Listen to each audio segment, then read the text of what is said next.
Welcome to the Sewing Report. I'm Jen and we are live in the sewing room. It is Sunday afternoon. We're going to be hanging out and making some stuff. We can talk, we can catch up on life. Welcome if this is your first time here. I'm Jen coming at you from a sewing room in Florida, and this is sort of a community hangout space. So I'm going to be working on a sewing project, but I want us to chat. I want us to make new friends. And if you are new here, we do have a multi-camera setup. So this is camera 1, this is camera 2, this is an overhead camera. We also have camera 3, the sewing machine camera, and picture-in-picture. So for steps that I may be, you might want to see close up, but you also want to see what I'm saying or be able to see me. We've got this going on too. Welcome everyone. And just a quick shout out to today's live stream sponsor, the Sewing Report Etsy shop. This is the place for your sewing and sewing supplies needs. Lots of stuff in here. I have a sale on some fabric bundles currently. Lots of different supplies, needles, threads, notions, trim, adding new stuff all the time. And new for 2023, I am starting to make and sell handmade items in the shop. So this is new right now. I have some skinny scarves for purses. I also have a set of zipper pouches that we made live a couple weeks ago. Those are available in the shop. So if you are looking for some handmade luxury gifts, those are now available. But help us out here, support the Sewing Report Etsy shop, because again, this channel is not monetized. And I'm also, just a quick note, I am trying to get to 1,000 subscribers here at Sewing Report Live. I have 2 channels dedicated to sewing. Sewing Report, the main channel, is going to be for edited videos. Sewing Report Live here will be all live all the time. But guys, I need to get monetized. I need 1,000 subscribers.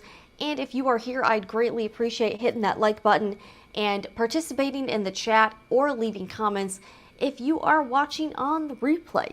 So that is just a few quick housekeeping announcements. We are live on multiple platforms today. And what are we going to be making today? I've been working on making the Noodlehead Yarrow wristlet and pouch pattern. This is a really fun, scrap-friendly pattern.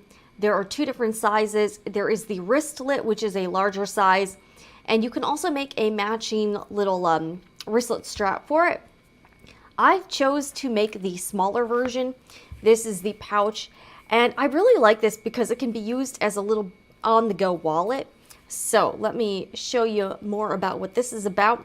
All right, so I made mine in this really beautiful rifle paper co canvas fabric, and I did interface it with Pellon Shape Flex 101. And then for the lining, I chose to use a matte laminated cotton fabric by Cloud9 Fabrics. I believe these fabrics are out of print. You may be able to find them somewhere, but they're not currently available for purchase from the manufacturer.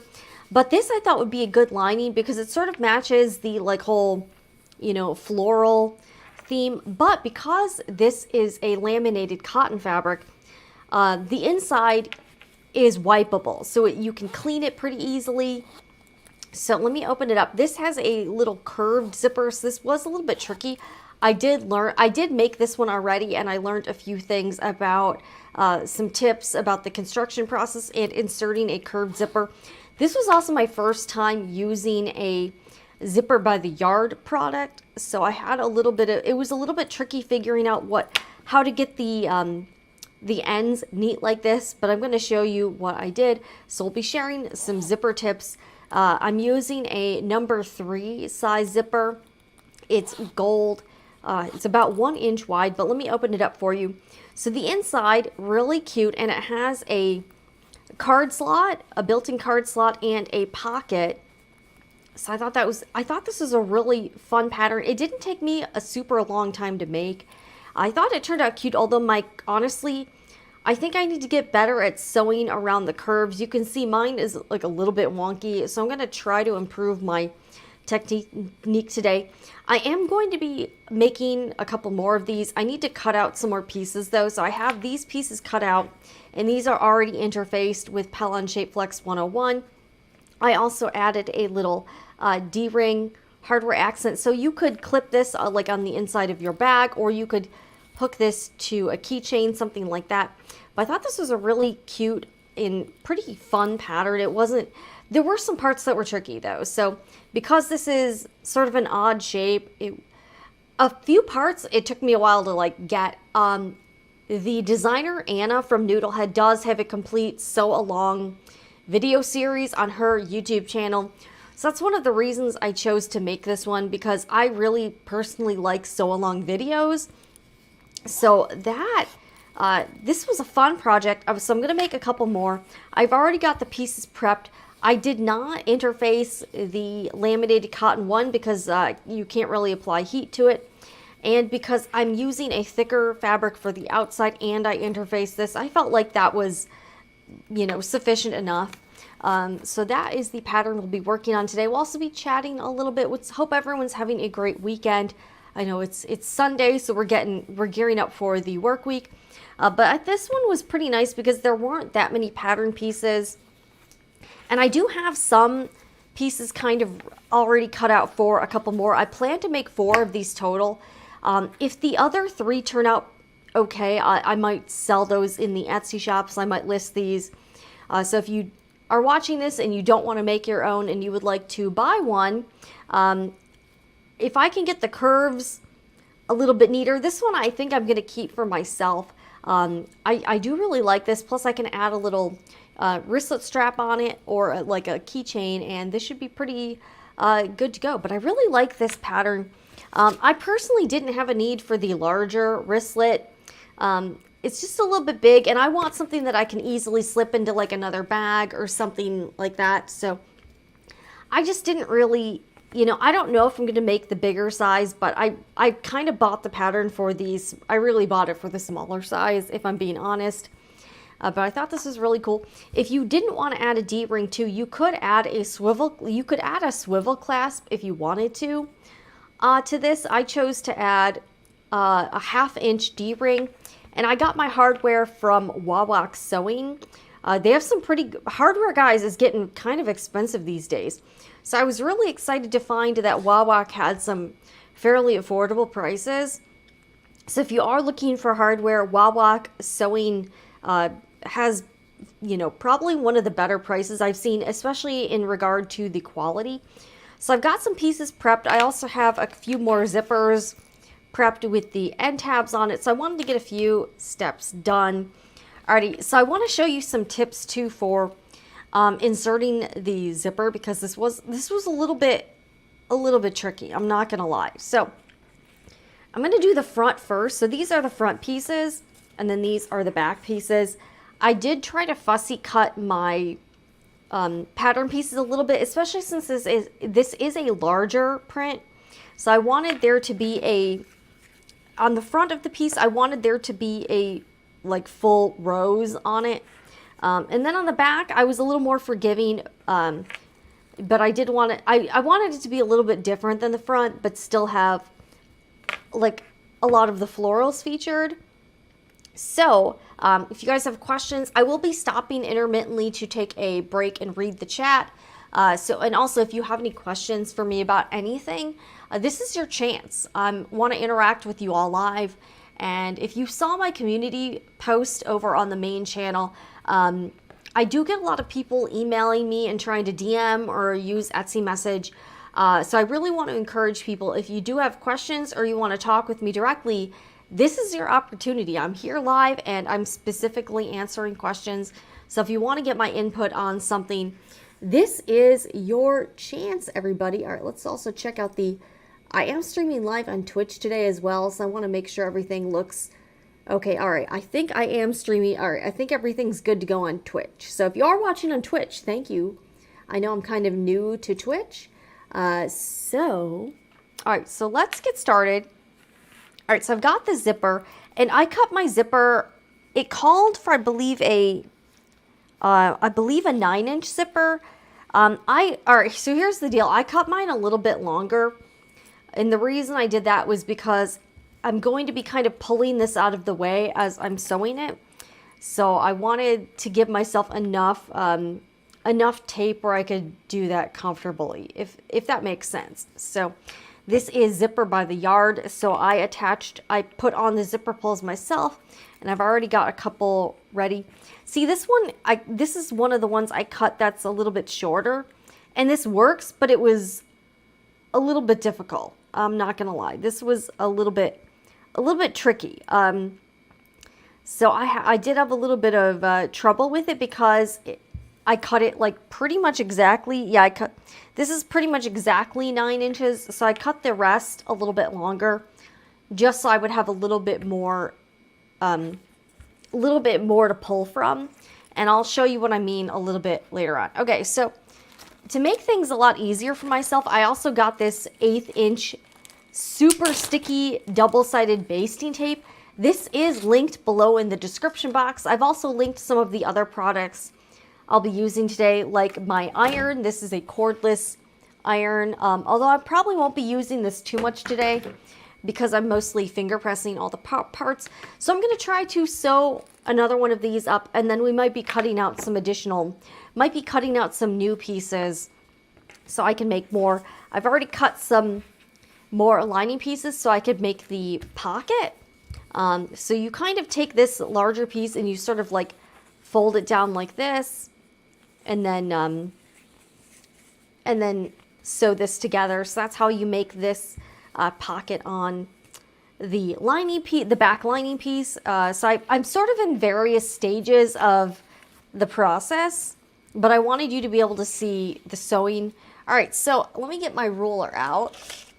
I also need a marking pen, and a lot of these supplies, many of the supplies I'm featuring, if they're not linked in the description box, they are in the Sewing Report Etsy shop. So a lot of the stuff I use, I actually sell as well.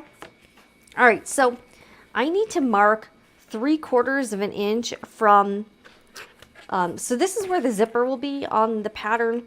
So I need to mark 3/4 of an inch from the end because I will not be sewing this. And I really liked Anna, the Noodlehead designer, really, her pattern instructions are pretty detailed, and she has a lot of good tips to make sure that your finished make turns out the best it can be. So some of the steps in the pattern, when you're reading them, you're like, what does this even mean and why are we doing this? But then when the project comes together, it starts to make a lot of sense. I'm like, oh, okay. So I really appreciate that about Noodlehead patterns. Some of them are a little bit tricky. They're not, I wouldn't say they're like beginner patterns, but they are really good patterns. So on this one, to work with the Zipper by the Yard, I'm going to be starting from the zipper end tab and then working my way over here. And then when I get to the end, I'm going to be pulling this out of the way. But this is how it's going to look when it's on. So I'm going to use my basting tape. And I'm going to be using this to, and I also need, let's see, I need a smaller pair of scissors. Let me grab those. Let's see, what am I going to use? Actually, I could probably still...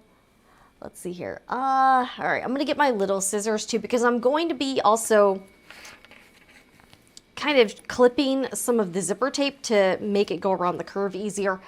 And this was, again, in the Noodlehead Sew Along video series. And again, there were a lot of little tips that really helped the project. So let me get my little scissors as well. We'll just grab these. And these are Ginger scissors. So this is just... these are just small scissors, and then these are my craft scissors. I'm going to be using these to cut the tape just because the tape does gum things up, so I don't want to get it on my nice scissors. And I just got this from Amazon last week, and this is, I've tried quite a few basting tapes, and this is, in my opinion, the best one I've tried. All right, so luckily, because this pattern does have longer straight areas, I don't need to cut as many like little pieces like I did with the pedal pouches, because that was all a big curve. So because of this, and I'm going to kind of stop the tape around here because I'm going to need to pull the zipper out of the way. So I'm not going to be putting tape really close to that other, so I'm kind of stopping the tape before the 3/4 inch line. All right, so I got some tape here. All right, I'm gonna cut a few little pieces for the curve here. But yeah, I thought this was this is a very clever pattern when it comes together. And yeah, I've been kind of slow going this week. I made one and then I kind of like, I don't know, I wasn't motivated to make the other one that I cut out. So I was like, I'll just make this live on the stream. Okay. And this fabric does fray a little bit, but you know, canvas does tend to fray a bit. Okay, so the zipper needs to go around here because when the zipper is closed, it's going to be about here. So that's how I know how to apply the zipper. All right, so, all right, let me take the tape off here. I'm also going to bring my trash can a little bit closer to me as well. All right, so you kind of need to, when you're applying the double stick tape, you need to make sure it's stuck down pretty good. Otherwise, you might have a hard time like lifting it. All right, here we go. So you kind of need to, all right, here we go. Get my trash can. I'll put the trash can like here. Okay, so, all right, yeah, and I've got lots of little bits here. So I'm going to start the zipper right at the, pretty much right at that, right at the 3/4 inch line here. Okay, and then you see how this is going to curve as it goes around. I'm going to take a few snips out of the zipper, not too much, like maybe like a little over 1/8 of an inch. And this is going to make the zipper, I'm not cutting into my seam allowance, but this is going to make it easier to curve the zipper around that little area here. Okay, so you see what I mean? Like when you do this, you're able to kind of curve it around a little bit more. So I'm going to remove this tape. All right, this might be a little tricky. Yeah, this is the trickiest part of the pattern, is honestly sewing. Once you get the zipper sewn onto the pieces, it's really not, it's a little easier after that. But I would say this is maybe like an advanced beginner pattern. Like I wouldn't have this be your first sewing project ever or anything like that. All right, so here, I'm going to try to leave the zipper tape in place. Okay, so you see I'm sort of trying to curve the zipper around here. Okay, and the zipper pull just got stuck to the tape. Hopefully, all right. This is kind of a tricky pattern. All right, I might move this a little bit up a little further. Okay, here we go. All right, so I'm going to move this like just beyond the curve here. All right, and this is where I think I messed up on the first one, because my curve looked, my sewn curve looked a little bit wonky. So I'm going to try to improve on this one. We're going to see if I can get this a little bit better. But this basting tape stays really well. I was really pleasantly surprised by it. Okay. So you see how I'm kind of gently navigating that curve? Okay. But the good thing is, because of this tape, because of the tape, I can sew all of the pieces at one time. So that's a plus, and that is a good thing. But this basting tape, yeah, see how well it's sticking pretty good. Okay, so, all right, so now I need to sew this piece on. So I'm going to do the same thing, but I'm going to apply the tape to the lining piece, and then I'm going to put it on here. So like this. But yeah, this is a little bit tricky. But you see how the basting tape really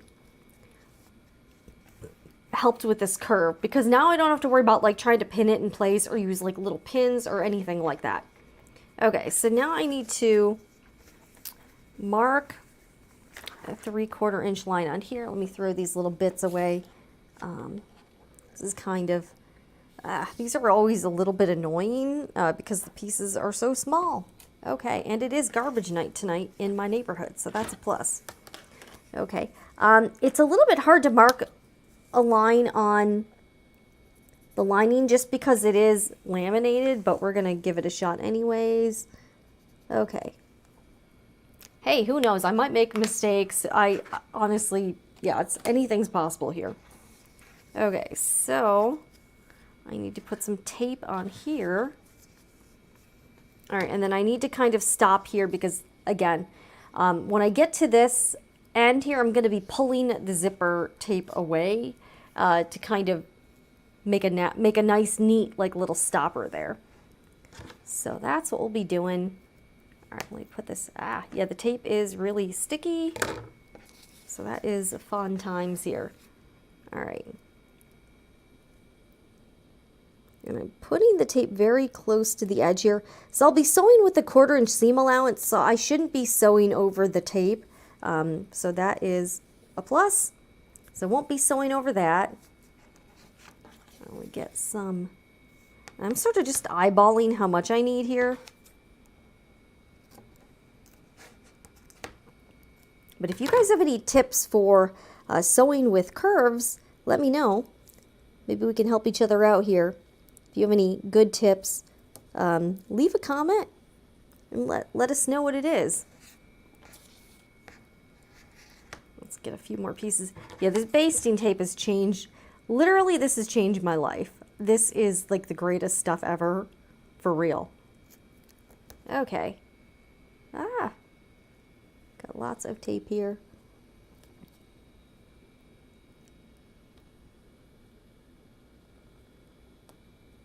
I need like one more piece. One more, like, yeah, I think one more small piece.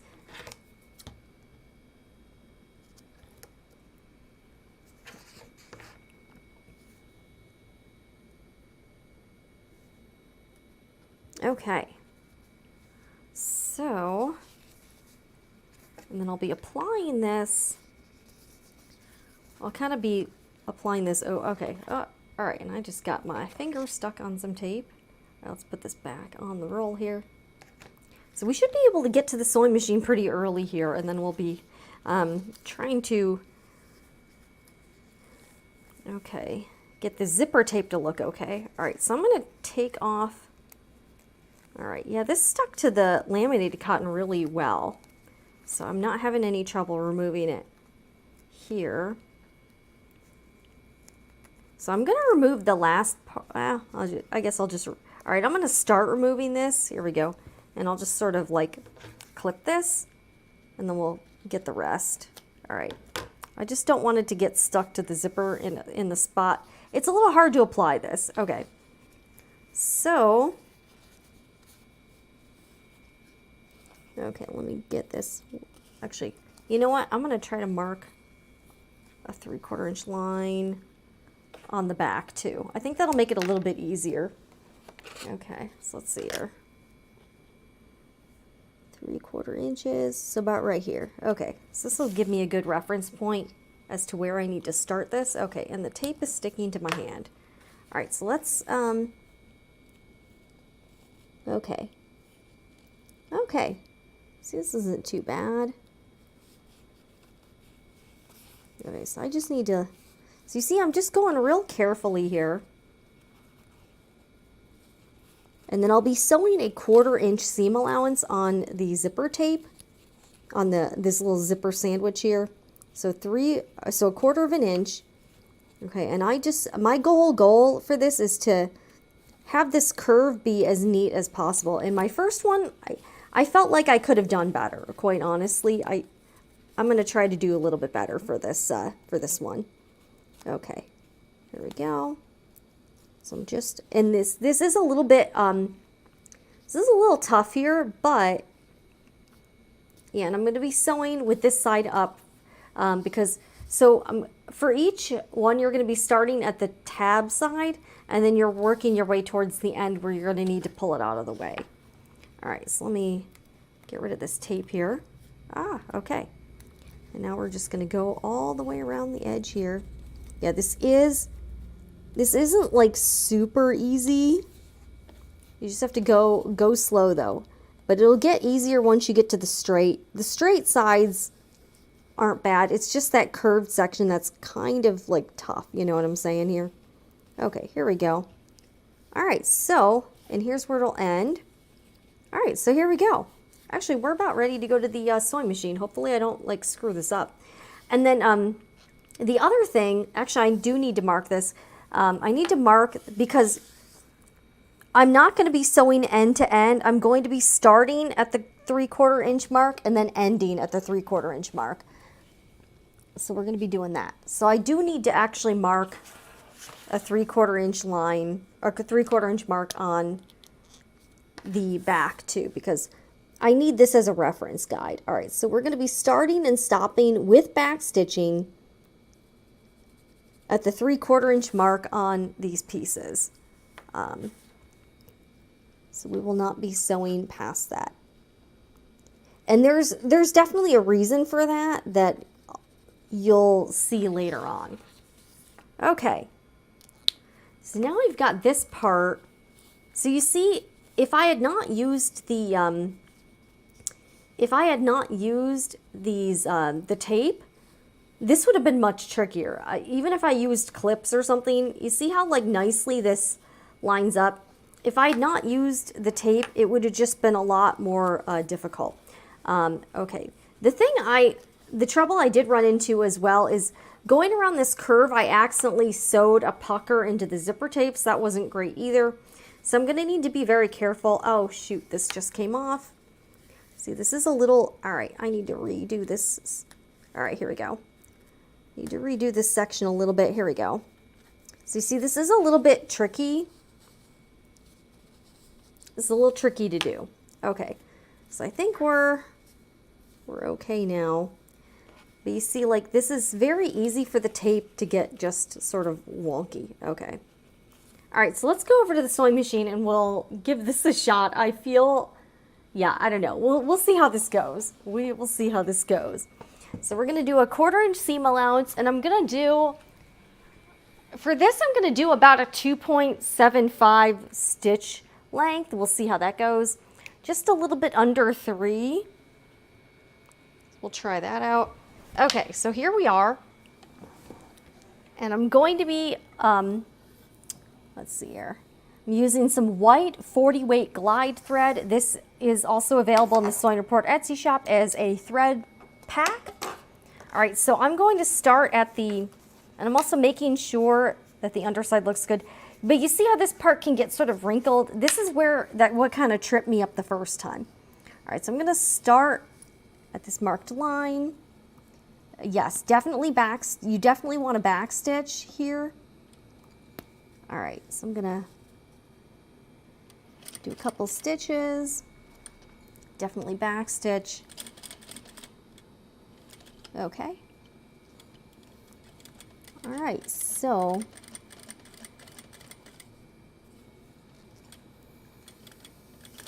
this time I'm going to be very careful around these curves. Yeah, see, I can see the tape. I can see there being a possibility of the tape like getting stuck or like getting puckered underneath. So I need to make sure I'm not doing that. So this is a little tricky. Yeah, you're going to have to go very slowly around these curves. The other thing I'm going to do is I'm going to move the zipper. See, this is tricky. I need to move the zipper pull out of the way. Actually, all right, I'm going to move it this way first. All right, just to try to go around this curve. This curve is just tricky. So you need to make sure the zipper tape is sort of lying flat. Otherwise, you could accidentally sew like a little fold into it, which is what I did the last time. Oh boy, this is coming. See what I mean? This is kind of a pain in the butt. This is definitely not like an easy project. Okay, so I'm going to, oh boy, this is kind of a nightmare already. And the designers always make it look so easy and stuff, and you're just like, what the heck am I doing wrong here? All right, so I'm going to try to see here. See what I'm saying? Like, it just has a hard time, like, laying down flat here. All right, there we go. Okay, so now it's okay, I think, hopefully. So I'm going to try to go real slow. I just don't, my curve got messed up the last time, and I was kind of upset about that, honestly. I was a little bit upset. Okay, yeah, it's definitely, see, this definitely got, like, all right. You have to kind of reposition this. Okay, hopefully this is okay, I think. I don't know. Honestly, I have no idea, guys. We'll find out afterwards if I mess this up or not. We'll find out later.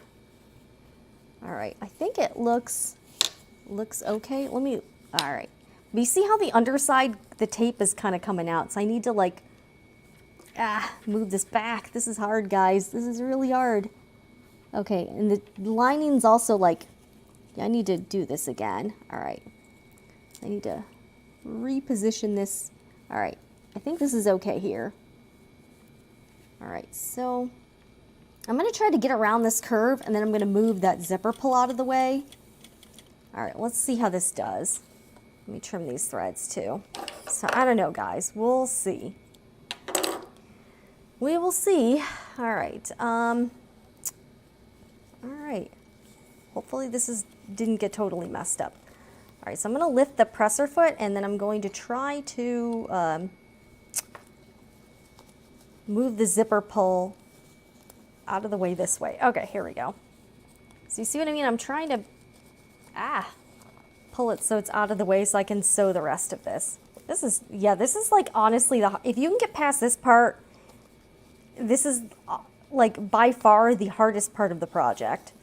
I really have to manhandle this. Okay, I think I can do this. Okay, here we go. All right. And you can also start to see if your zipper is sewn right. Oh man, okay, I think this is okay. We'll find out soon enough, right? We'll find out soon enough. But you see, this got all kind of out of whack now too. So I need to reposition all of this. Okay, reposition this guy. So yeah, you might have to reposition things a few times. All right, so, all right, hopefully this is all right.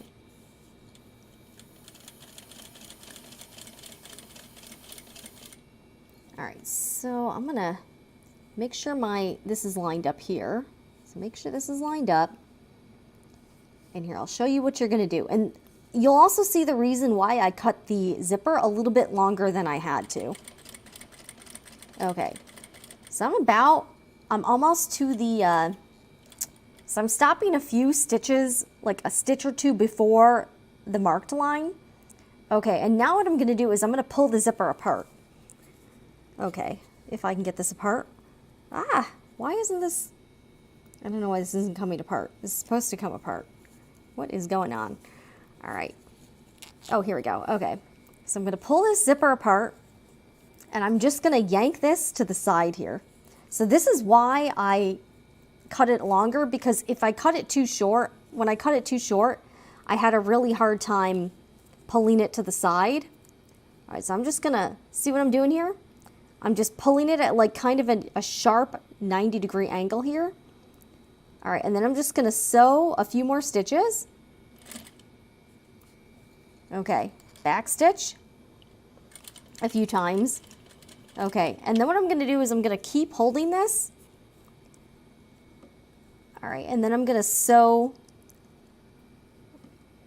right next to this. Okay, so I'm gonna sew another line of stitches just to keep this in place, and then I'm gonna back stitch.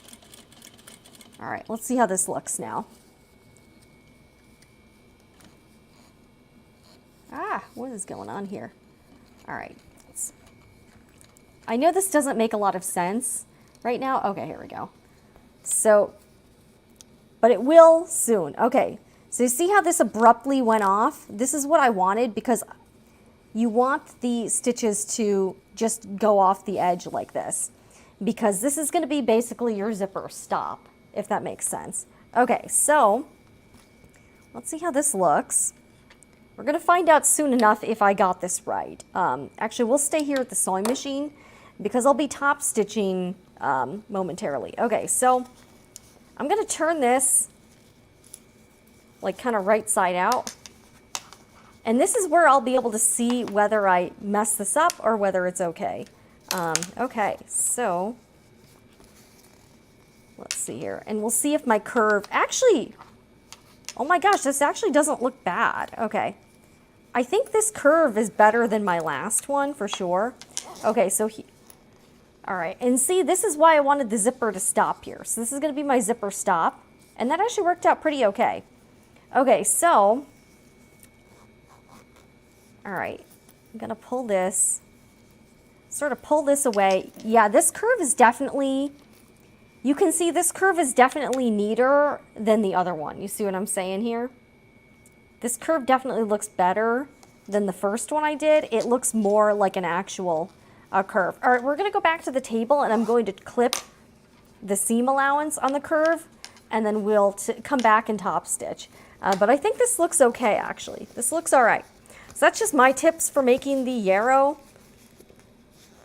Just what I found out. But using the tape helped a lot. I'm so glad I used the tape. All right, so we're going to go trim the seam allowance down a little bit. And then we'll come back. If this all makes sense. Okay, so here we are. And yeah, the curve looks... This curve actually looks pretty good. All right, so there's a lot of bulk in this curve, so I'm going to be trimming this down with some pinking shears real quick. So we're going to do that. Just so there's less bulk in the seam allowance. But yeah, I think this one actually looks, this one definitely looks better than the other one, and we'll compare in a minute, just so I can show you the difference because... Again, I think that's why I'm not going to be selling the first one I made. I just, I didn't really like the way that the curve turned out. And I think this one definitely looks a little bit better for sure. Okay, so I've trimmed this down with these pinking shears. I unboxed these a few weeks ago. These are by Boeing, I'm not sure. They're okay. They're a little bit heavy, but they do the job and they cut pretty well. I can also probably trim this zipper tape a little bit. Now that it looks okay, I feel... So you see, I did that extra line of stitching. And by the way, this is not my idea. I saw a tutorial on it. So this is not my method. I'm like, okay, this works. So I'm going to trim the zipper tape down now that I've sewn it. So we can toss this aside. Okay, so let's turn this right side out and we'll see how this looks. But yeah, this curve looks better for sure than the other one I did. So I'm going to be top stitching this whole area here, and I'll show you in a minute.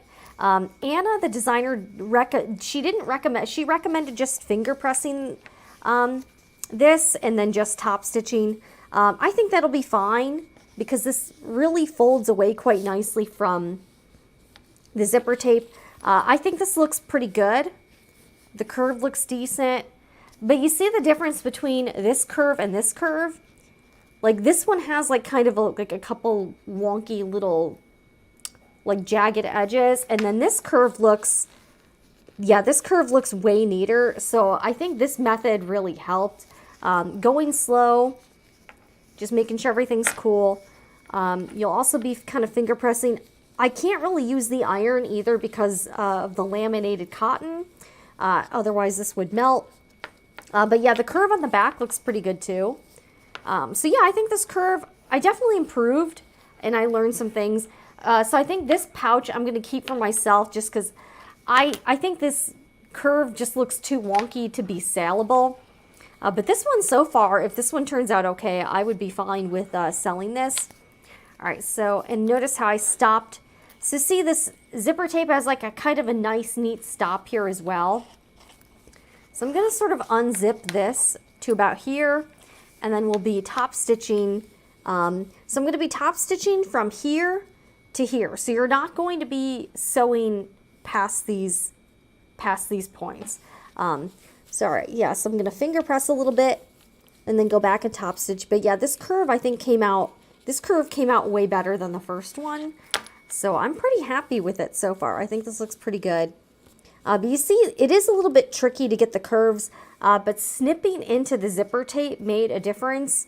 And then going slow around the curve and checking it also seemed to make a difference as well. All right, so we're going to go back to the sewing machine, and we're just going to top stitch this area, and then we'll be sewing the other sides and then putting it together. But yeah, this looks pretty good so far. I think not too bad. All right, let's go back to the sewing machine and top stitch. So I'm going to be using a 3.0 stitch length for the top stitch. I will be back stitching just because I'm not going all the way to the edge of the fabric. So we will be top stitching this. Okay. All right, and I'm just sort of finger pressing to make sure this is okay. And I will be, around the curve, I will be kind of pulling out the lining, but so far this looks okay. All right. Okay, not too bad so far. So we're going to start around here. All right, I'm going to be holding this. Yeah, hopefully my top stitching looks neat too. Imagine if I got the curve right and then the top stitching looks weird. That would be kind of unfortunate. All right, so we're going to just do a couple stitches in. All right, back stitching, of course, because I'm going to need to do that because, yeah. Okay, so as I go, I'm also going to continue to kind of finger press and move the fabric to where I need it to be. Of course, the straight edge is easy. It's when you get to the curve that it gets tricky. All right, so now we're getting to the curve. All right, so I'm making sure that the lining is not in the way. I'm going to sort of pull this out. This shouldn't be too bad.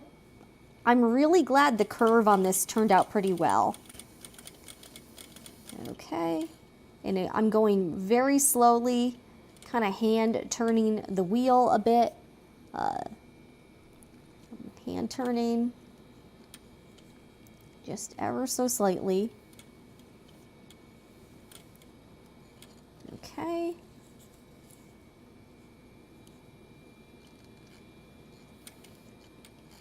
Okay.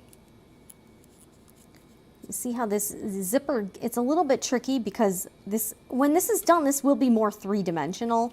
So it'll be a little bit, easier, and the zipper will be naturally in the spot it needs to be. All right, so we're going to clip these threads. All right, yeah, after I finish this one, I think we'll start cutting some more pouches out. All right, I'm finger pressing the lining away again. And you're just going to need to kind of go slow. I think this top stitching looks okay so far. Okay.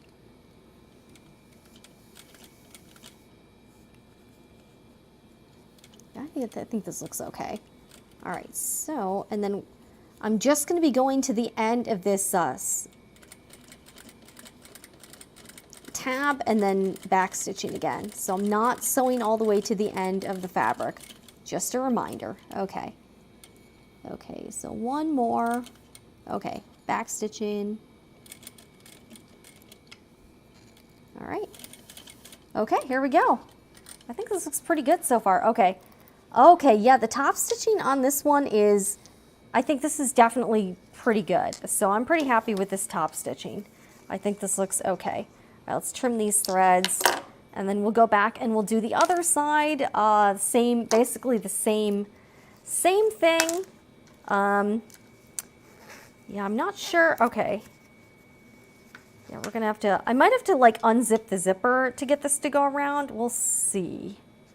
We'll see. But yeah, I think this looks pretty good so far.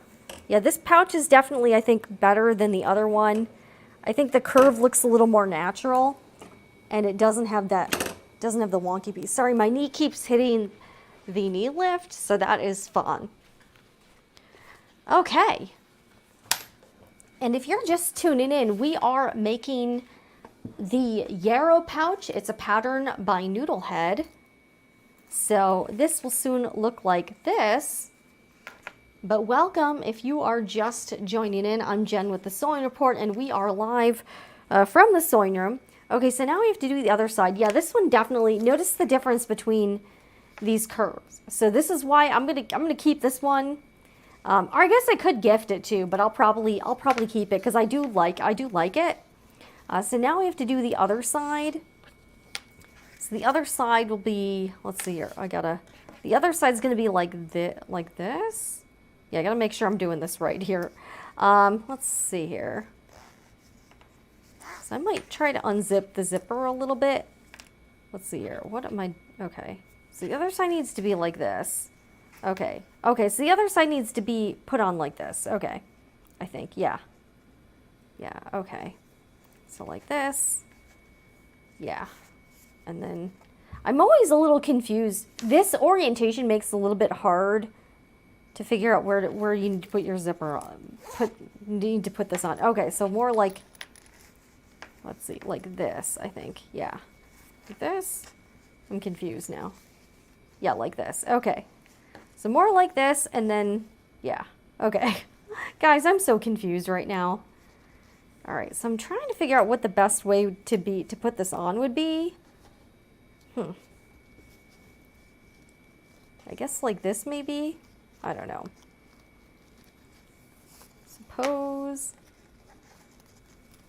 Yeah, and I'm definitely gonna need to clip, all right, so I'm gonna take my scissors and clip the zipper tape a little bit just to make this curve. This is gonna make it easier to go around the curve. So I'm just gonna,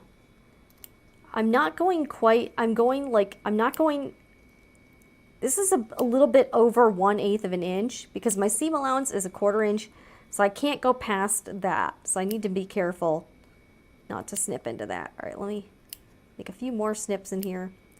This cut may have been a little too much, but we'll find out soon enough. Okay, I'm gonna make a little more. Okay, so this is gonna make it a lot easier to go around the curves. Okay, so I need to mark 3/4 of an inch. Okay, and then I need to mark 3/4 of an inch on this piece as well, because this is the back lining piece.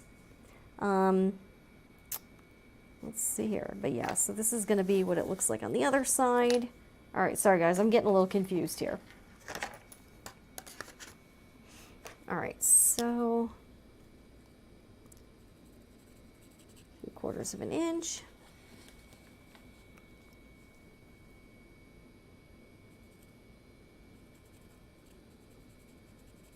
Okay.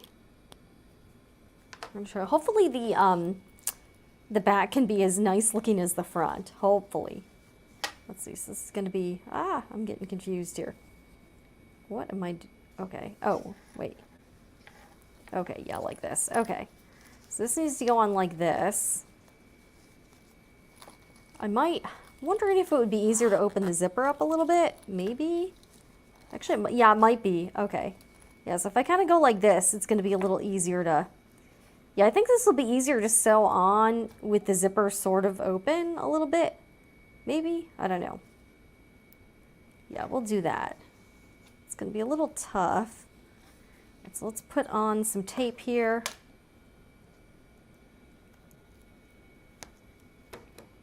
All right, got to use my craft room scissors so I don't get gunk on my nice fabric scissors here. Okay. Just going to put on this basting tape here. All right, and I'm not going to put, gonna sort of, okay. Leave a little room here for pulling out the zipper, but you see how I pulled it out? It made this zipper stop look really pretty nice. So I really like doing this. This is the first time I've really tried to work with zipper by the yard where I needed to have a zipper starting point like that. So I think that turned out pretty good overall. Let me cut a few more small pieces for the curve here.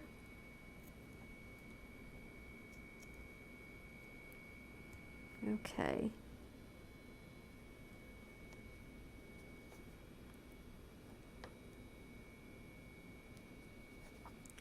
might need like one more. All right, yeah, I might need like 2 kind of small pieces. All right, let's do one here. How's everybody doing today? Hope everyone's doing well. We're just hanging out here in the sewing room, chilling. Yeah, I probably should have cut like, yeah, this is a tiny piece, but this will be hopefully okay. Okay, here we go. All right, so I need to put this on. Yeah, I'm trying to figure out, so I might kind of, yeah, I might sew this way and then pull the zipper stop out so it doesn't get in the way of the curve. Yeah, we'll see. We'll see. This is going to be a little tricky. All right, and I've already got my D-ring piece on the front. Okay. Sorry, I'm kind of like figuring this out as I'm sitting here. I made one earlier this week, but the longer I go without making a project, the more I kind of forget the steps. I don't know if you do that too. But I'm like, wait, what did I do again? Okay. So we'll do this. All right.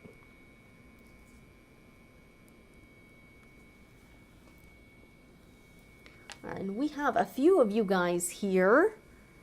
I think we have 8 viewers. Something like that. But welcome if this is your first time here. I'm Jen with the Sewing Report. And you are watching live from the sewing room. We're making more zipper pouches. This is more of like a little, I guess this is more of like a little wristlet wallet though. But it is a zipper pouch technically. Okay. All right, so to put this on. All right, it's hard to see these marks a little bit, so I'm going to kind of remark this. Okay. All right, yeah, this is a little tricky. I'm not going to lie. It took me a while to figure this whole thing out. Okay. All right, got to move the zipper, pull away from everything. Okay. All right, so I'm kind of gently placing the tape on here. Okay, this is going to be fun. All right, but you see how much easier it is when I kind of clipped into the zipper tape. Notice now it's actually folding around pretty nicely. Okay, oh, and of course this got stuck on the tape too. Okay, got to move this out of the way. So that was a good tip that Anna provided, the designer of this pattern. That was a pretty nice tip. Okay, so this one is on here, pretty good. Okay, so now I need to put on the lining piece. Actually, I'm going to sort of reposition this piece here just a little bit. Okay, just to have it go out.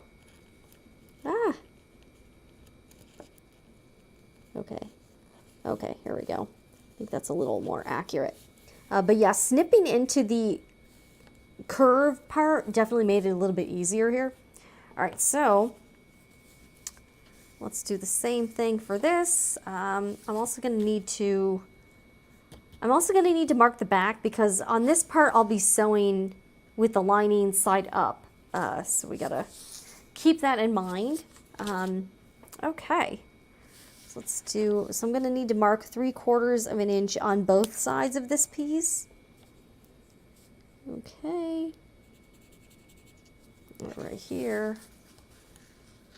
Right here. I really love this ruler and this marking pen. It makes my life a lot easier. Yeah, this pattern has been a little bit confusing, but I think like once you make a couple of them, I feel like it starts to make more sense. You know what I mean? Okay, oh good, I can see this piece from the other side. Like once you make a few of them, you're like, okay, I sort of get this now. But when you haven't made one yet, honestly, the sew along video made things so much easier for me too. I'm really glad she made a sew along for it because I was really confused about it. But watching the sew along made it a lot easier for me to figure out. I really like when designers make that, especially for projects that are a little bit more unusual, you know, and ones that people haven't made a lot, like, especially if the concept is sort of different than other patterns out there. Okay, I'm going to need to trim this a little bit because it's a little long. Okay.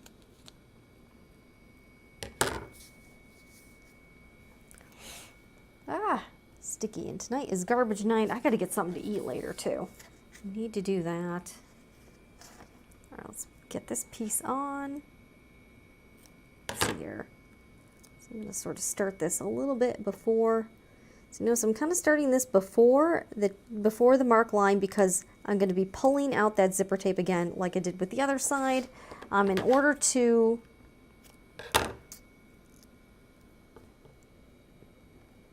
make sort of a stop with the zipper. Okay.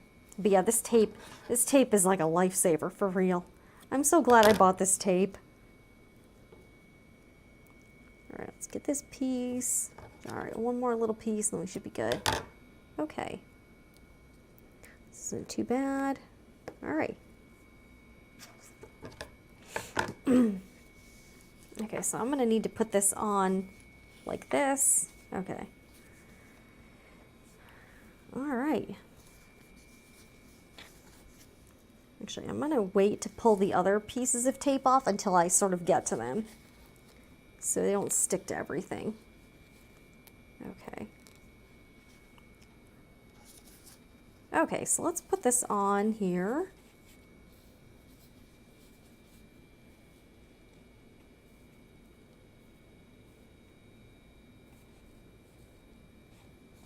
Okay. All right. So see, I'm kind of going around very carefully here. And I am going to need to pull this. I'm going to start sewing and then I'll pull the zipper out a little bit to make it easier. Actually, you know what, guys? I'm going to take the rest of the tape off at the sewing machine and then I'm going to do this step afterwards. All right, so I think we'll do that instead. I think that'll make it might make it a little bit easier, I'm thinking. I don't know. Maybe it's just me. Okay, so we'll do that. All right, I'm going to try this. So we'll start sewing. I'll pull the zipper away and then I'll take the tape off and then we'll put this, just because it's easier for me to see this way, if this makes sense. And I need to make sure that see what happened the last time is I accidentally, like this got like sewn up in there and that ended up being kind of a mess. So we'll see how this works out. We're trying different ways to do this. But yeah, if you are making this and you're using Zipper by the Yard, I would definitely recommend cutting the zipper a bit longer than you need. You can always cut it down, but this really didn't give me a lot of leeway to work with. Okay, so let's go back over to the sewing machine and we will, yeah, give this a shot. All right, well, let's give this a shot. All right, let's go, guys.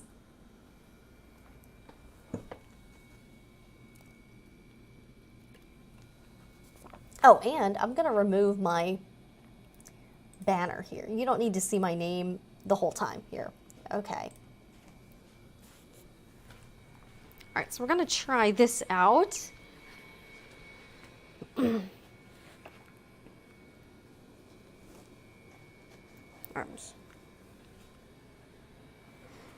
going to go back to it like a 2.75 stitch length. All right, so you see why I marked this 3/4 of a line? It was so I could see where I need to start sewing here. So I need to start sewing about here. Okay. All right, and I'm doing a 1/4 inch seam allowance. All right, so I'm going to back stitch. All right, okay. I'm going to trim my threads too because these will just get in the way. All right, got these. Okay, so I'm going to sew a little bit this way and then I'm going to move the stopper because I think that'll make it easier. Move the zipper pull out of the way.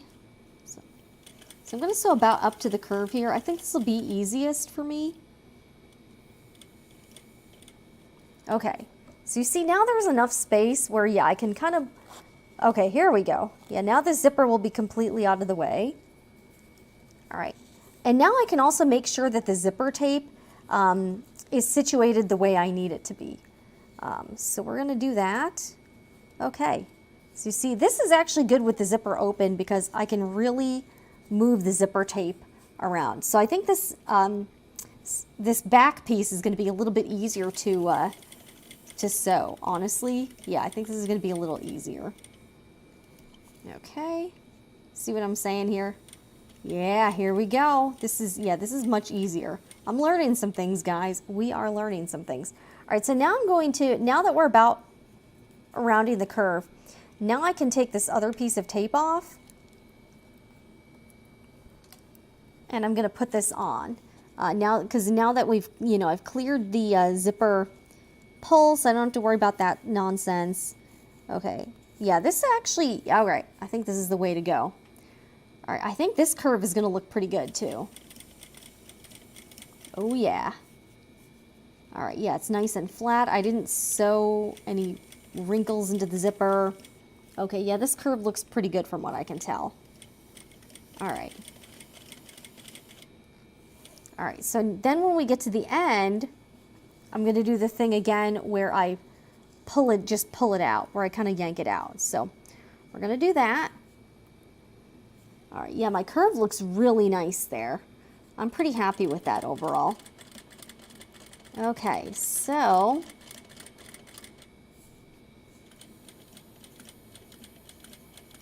I'm gonna stop a couple stitches before before the 3/4 inch mark here. So I'm gonna stop. Okay, so now I've got my needle down and I'm just gonna abruptly sort of pull this to the right side here. Here we go. So you see what I'm doing here? All right, pull this to the side. And then stitch, where's the mark? Okay, not really sure where the mark is here. Okay, so I think the mark is about here. Okay, I think, yeah, okay. Okay, so I'm gonna back stitch a little bit and then stitch a little bit this way. Ah, okay. Okay, back stitch here. And then that should be good. All right. Yeah, I think this method works pretty good. Okay, so let's check this out here. Yeah, here we go. This is exactly what I wanted. I wanted the zipper tape to sort of go off the edge here, and that's exactly what happened. So I think that looks pretty decent. I hope my curve came up pretty nicely. So we're gonna go back over to the table. We're gonna clip this curve down and then come back and top stitch. But I wanna check out, so see, when I didn't have the zipper, when my zipper was shorter, you just have a much harder time pulling this out. But when you give yourself kind of a handle to pull, it's a lot easier. So I would definitely cut like 1.5 inches or 2 inches longer than you need to, and then just chop it off. All right, so before we trim the seam allowance down, I'm going to check out the curve to see how it looks. All right, so let's see how this looks. Yeah, we're making progress here, guys. We're making progress here. This is going faster than I thought, to be honest with you. Okay, so let's see how this looks. So I'm gonna pull, just kind of, okay, yeah, this looks great. All right, you see how nice this curve looks here? Again, no wonkiness, just nice and a nice smooth curve. So I think this looks great. Okay, yeah, this definitely looks pretty good. Let's see how the back looks. Back also looks good. This definitely looks way better than my first one. All right, so I feel comfortable now. I'm gonna go ahead and trim down the curves with the pinking shears. Put this. And again, be mindful too, because of the lining fabric, I can't really press this. I'll press a little bit gently at the end with a little bit of steam, but you don't want to heat up. Again, I wouldn't have this issue, but I am using a laminated fabric, so I can't really apply any heat to it. So I'm going to take my pinking shears and just sort of cut a little, trim down the seam allowance here.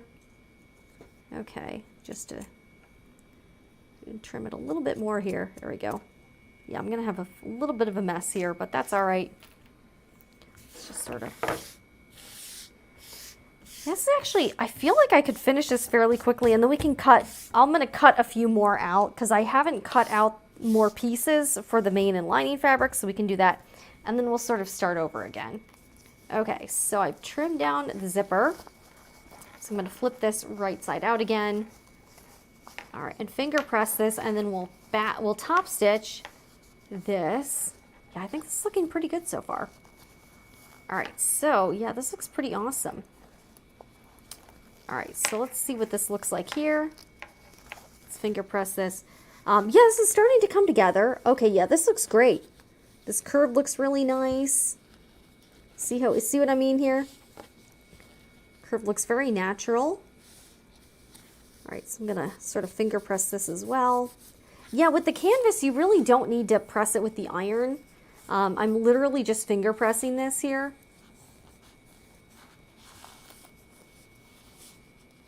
Yeah, the lining looks good. And then I just need to top stitch here. This looks pretty good. And then this is going to be the inside. So this is a little card slot here, and then this is like a pocket, and the pocket goes pretty deep. So you could put like you could also put more cards in here. You could put pens in here. And I chose this laminated fabric because it's easy to clean. So if I could put coins in here or something, and I could still clean this out, and that's kind of why I picked it, so that the fabric was pretty easy to just wipe off. But yeah, this curve looks really nice. So we're going to go back and just top stitch this, but I'm going to be top stitching from here to about here. So no going to the edge of the fabric. And yeah, this looks pretty good. So I just need to kind of pull this away. But yeah, this curve looks much better than my other one. So I think this looks pretty good so far. So let's go back to the sewing machine, and then we will top stitch, and then we can actually start constructing the pouch itself. This is a lot of fun. We're having fun on this Sunday.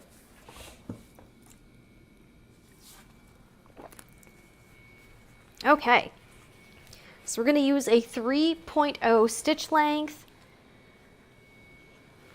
and I'm using white 40 weight glide thread. It blends in pretty well with the fabric, and it's pretty neutral, so I think that's fine. Okay, so I'm going to start about here. So I'm just sort of starting like right beyond the fabric tab here, the zipper tab. And I could have chosen I could have used the matching fabric for a zipper tab, but I chose sort of a fun contrasting fabric. It's like an old cotton and steel print in kind of an aqua. So, but it's a lot of fun. All right, let's back stitch. Okay, one more back stitch, here we go. All right, so as I go, I'm going to be continuing to finger press to make sure that this looks the way I want it to. All right, and if you have to stop, try to stop with your needle down. Okay, so I'm gonna kind of try to, here we go, finger press this all the way. Okay. Here we go. All right, so I'm going to be very careful, and I'm going very slow. So this is not like a speed thing. You want your top stitching to be neat, so take your time. Take your time and just go slow. Don't be afraid to sew slow. Okay, so I'm going to sort of pivot, and I'm sort of putting my needle down and pivoting. There we go. And I'm turning the hand wheel, so I'm not just going, you know. So I'm sort of going very slow, and then just pivoting as I go along, because I want the top stitching to look pretty neat, you know what I'm saying here? All right, here we go. Okay. And then the last stretch should be very easy because it's just like a straight line. Okay, I'm going to finger press more here. And then I'm just going to stop basically at the end of the zipper. All right, so this will be easy. This is the easy part, the easy home stretch here. Okay, just going to sort of fold. Okay. All right, I'm just sort of going to press this into place here. There we go. I'm just going to stop right here. Back stitch. Okay. Let's pull this out and see how it looks. Yeah, this top stitching looks pretty neat. Okay, pretty neat, pretty nice. So we'll go back to the table and I should be able, you'll start to see how this is coming together. I will be using sewing clips for the next few steps as well. So I'll be using my fun new glitter clips. So I'm excited. Yeah, this curve looks definitely way better than my other one. So I think this is definitely looking better overall. All right, let me clip this off. Okay.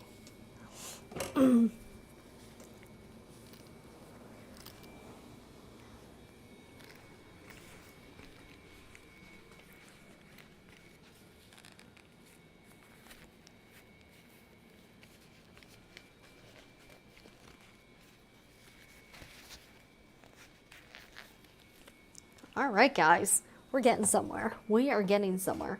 All right, let's take a minute. We'll read some comments. All right, we'll read some comments now. Okay. We've got Sarah in the house. Hello, Sarah. Love from the UK. Have you ever done in the hoop purses? They are easy to do and no sewing own zipper in. You know, I haven't. I've seen a few patterns or tutorials for in the hoop projects. They kind of look overly complicated to me. I just haven't tried one out. I sort of like doing things naturally. I don't know. I enjoy my embroidery machine. I haven't been able to get into in the hoop projects yet. So I don't know. Maybe it's just me. Hardware is super expensive in the UK and you need lovely quality, else it cheapens the bag, doesn't it? Yes, it does.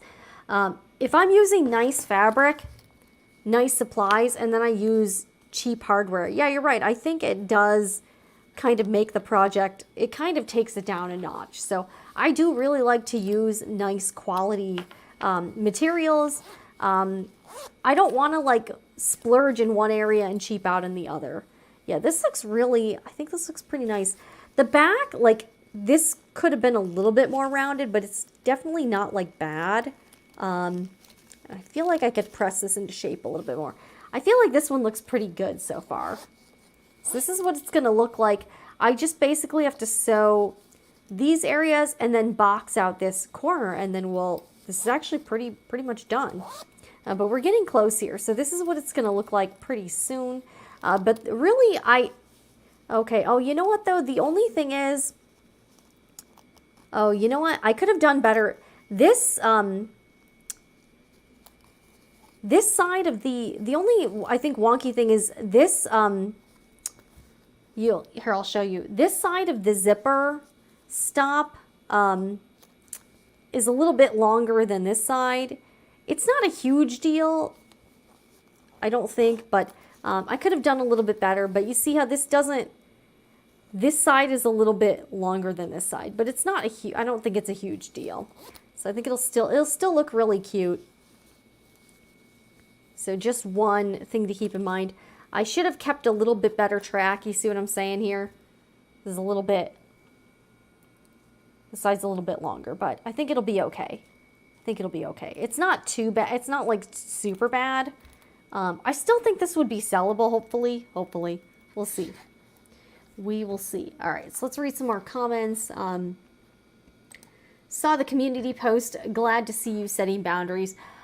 Yeah, and that's the thing. I don't want to come off as rude or dismissive to people, but I've just been getting an increase in the number of people who are, using these platforms for a purpose they're not intended to.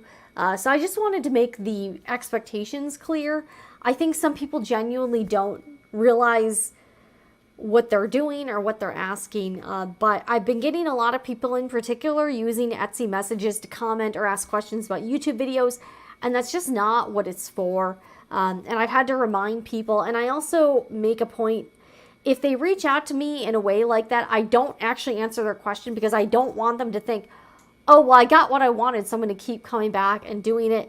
I just want to reinforce positive behavior and not affirm people reaching out in ways that I don't feel are the most appropriate. So, hey, you know what? If that offends you, that offends you, whatever.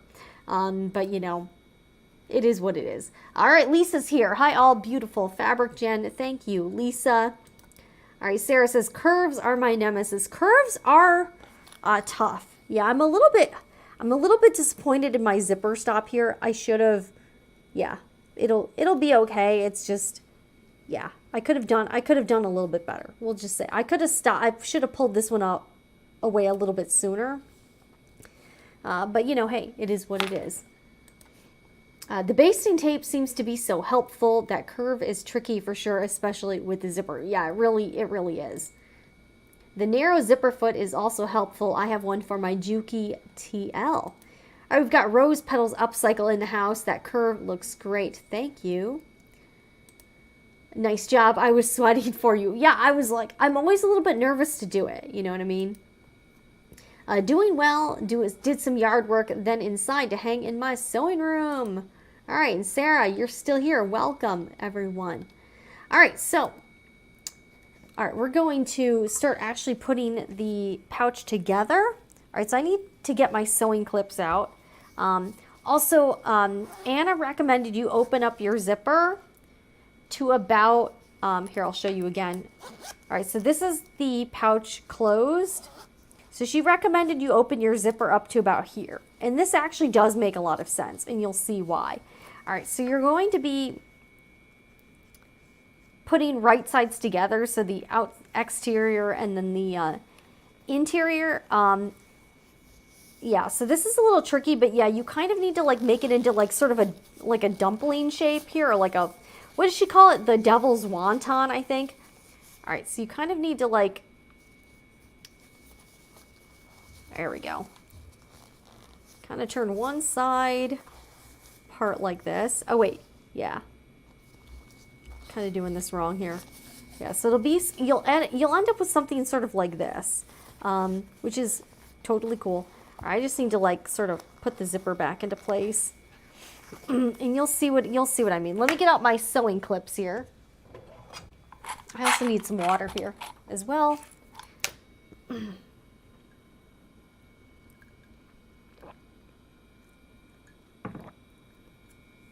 Okay, so let's just dump some.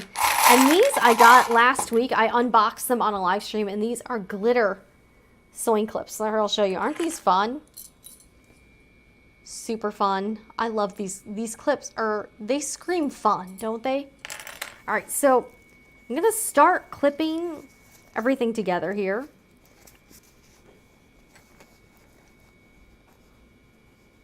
All right. All right, and I'm actually going to sew, I'm going to sew with this side up. Just kind of pinning everything together.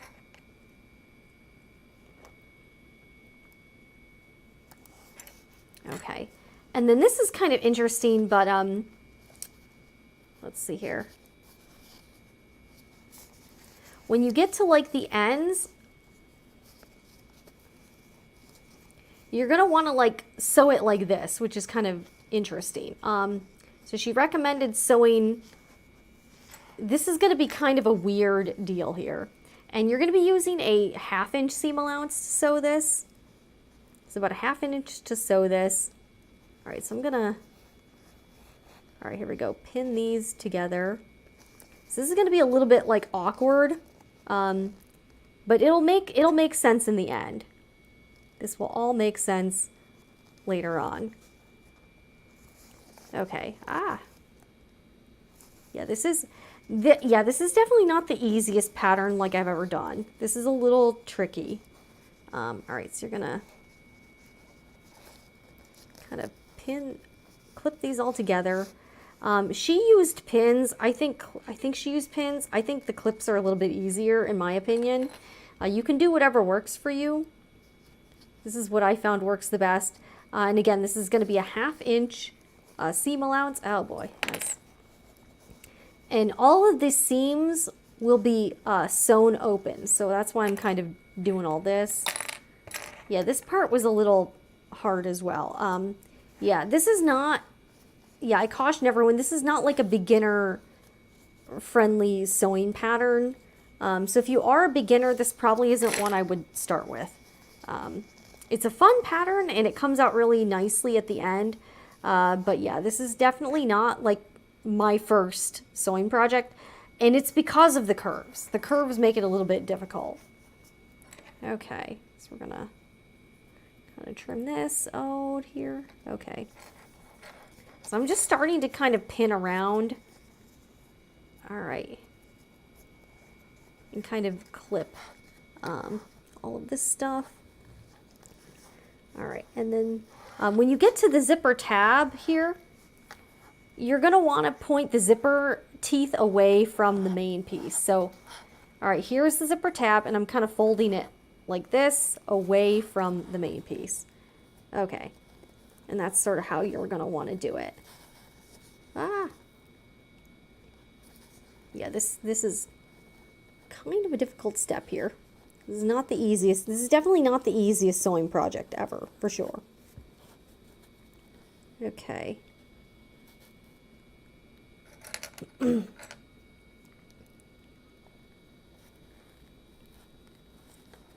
it's hard to get all of your, it was a little hard to get all of these seams lined up, if you know what I'm saying here. Here we go. This is not the easiest project in the world, for sure.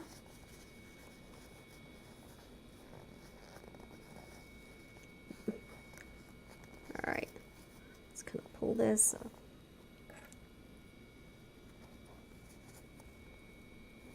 Okay. Let's try it. Oh, and then you need to make it, you're not going to sew part of the line. So like you do need to make an opening in the lining. So I made mine about like, I don't know, like here to like here. This should be okay. Actually, yeah. So about from here to here, this will be the opening for turning. So you do need to make sure that you don't sew the whole lining. Sorry, my nose itches a little bit. My nose itches. And I'll be starting this over from scratch after I finish this one. So I'll walk you through more of the steps, like putting the pocket, like the inside pocket together and everything like that. And I'll be cutting out some more pattern pieces. I just really wanted to get to sewing first, so that we could actually sew. Okay. This was a, I'm so glad there was a video for this, because there were so many steps in the pattern where I was like, what is going on here? And I honestly didn't know what I was going to do. So I was like, well, this looks kind of tough. The other thing I did, I cut my lining piece slightly smaller than the main piece, just so that the lining would fit a little more snug, and it did. The other thing is, when I sew over this D-ring connector section, I'm going to be back stitching over that for extra reinforcement. So there's a few things, and Anna recommended all of this in the video, so that was pretty helpful. She gave a lot of really good tips, so I would recommend the sew along video as well if you're trying to make this pattern. Okay, so let's move this a little bit. Yeah, I'm using a lot of clips here. Okay. Okay, yeah, we definitely need more clips over here.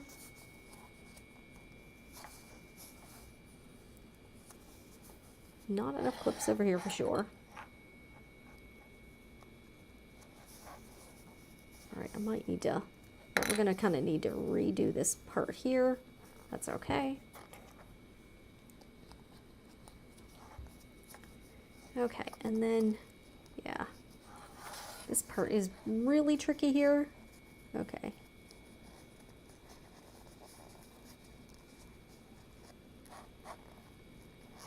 This part was like, this is like, I can see why she calls it the devil's wonton. Honestly, this is definitely not the easiest thing ever. All right, so I'm going to use one more clip here.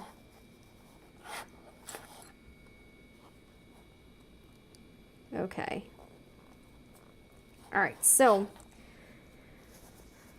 here's what I have now. So I'm going to be sewing, I'm going to start around here.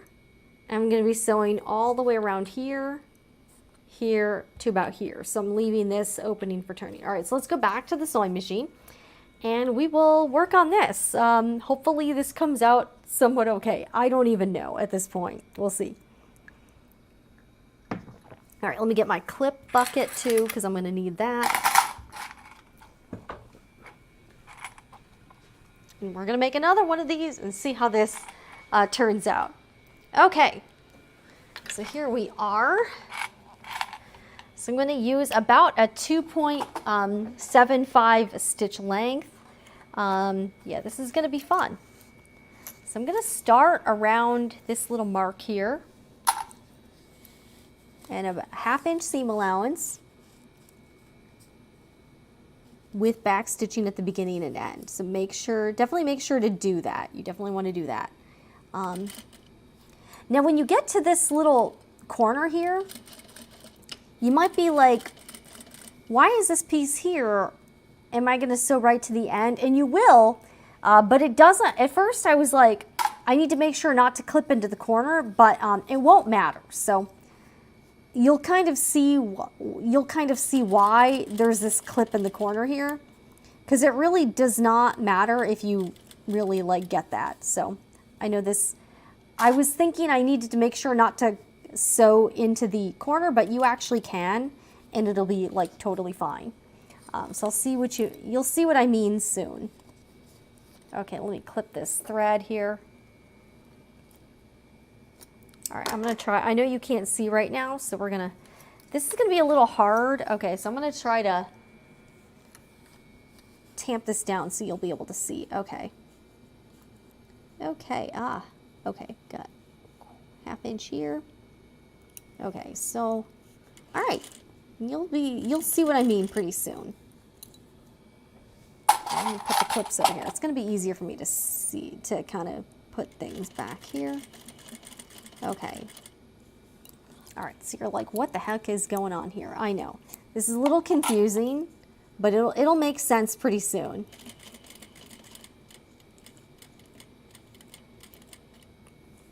All right, so let's get this. I know this is a little bit confusing. Okay, so now you're like, what the heck is going on over here? All right, so this is tricky. All right, so you're gonna need to go slow and try to get as close to this zipper as you can. I know this is gonna be a little tough.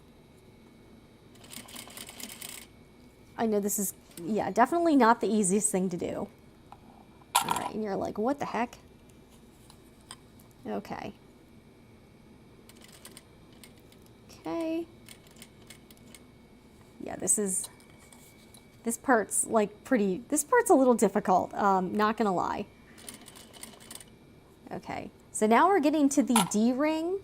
Okay, so I need to go over this section a few times. I'm really glad I have this skinny foot on.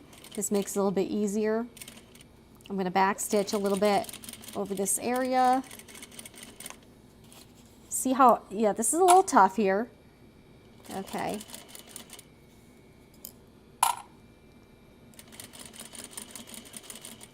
You're like, what is happening here? I know, this is a little weird. This whole thing is a little strange. Okay, so now you're like, what the heck? Okay. Now we're gonna pivot here. And yeah, it doesn't matter if you actually, like, it's totally fine not to be, to clip into here, because it's not gonna matter in a second. Because at first I thought that mattered and it really doesn't. And you'll see why soon. Okay.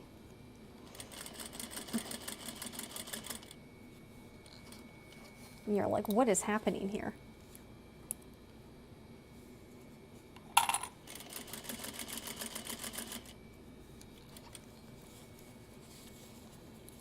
All right, so we're almost to we're actually kind of almost to the end here. All right, so we just need to get as close to the zipper tab here. I think this is the zipper tab. I'm not, yeah, this is the zipper tab end. Okay. Okay. We're just getting as close to as we can here. Ah. Okay. All right. And we're just going to sew up to this mark here. Okay. Okay. We're going to back stitch a little bit. And you're going to see what I mean in a second, because I know that this is a little weird. This whole project is a little, like, unusual for people, but it'll make sense very soon. Okay, so we're going to clip this. Okay, so the next thing we need to do is actually box out this corner here. So we can stay at the sewing machine for this step.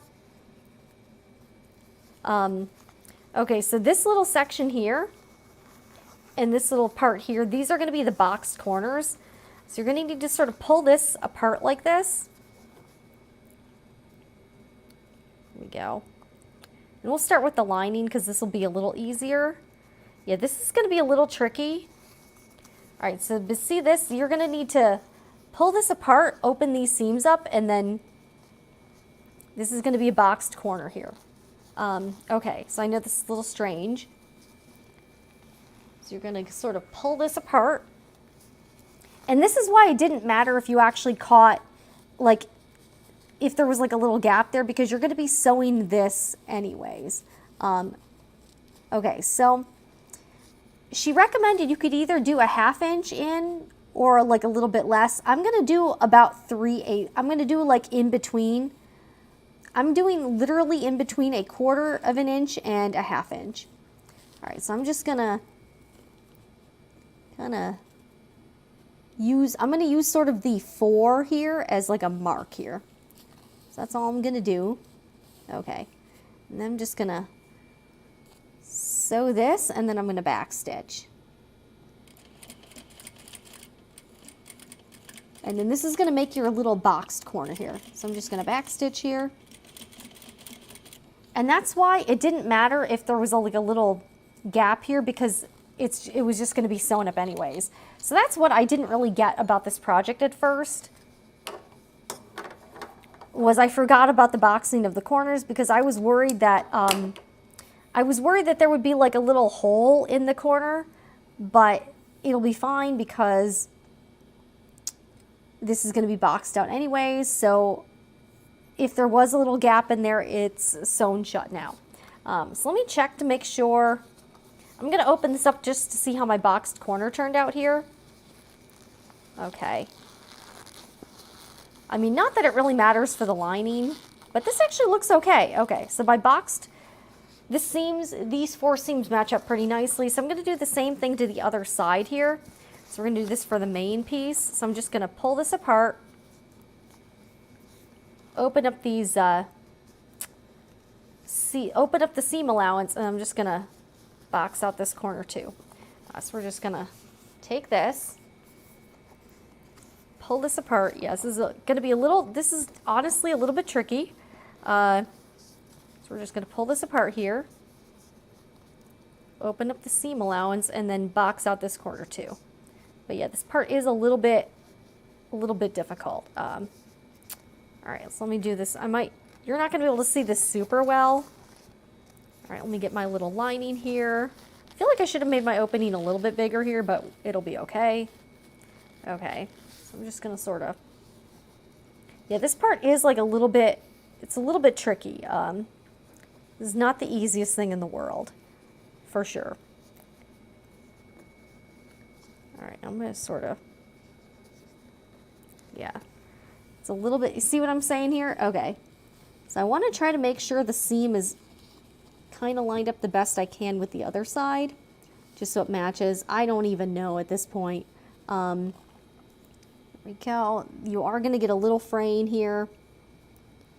Try to make sure this is lined up. I think this is okay. I feel like it could be a little bit better. Okay, here we go. All right, I think this is pretty good. We'll give this a go. And we're going to do the same thing. I'm just going to do it, let's see, about to the number 4 here. Just sew a little bit here. Whoops, okay, I accidentally backstitched there. I don't know why. Okay. All right, we're gonna backstitch here. Okay, hopefully this turns out okay. Okay, let's see how this looks. And I can always redo this if I don't like how if the seams aren't matching up, like my points aren't accurate, I could always redo it. All right, so did this over here. I think this looks okay. It might not be perfect.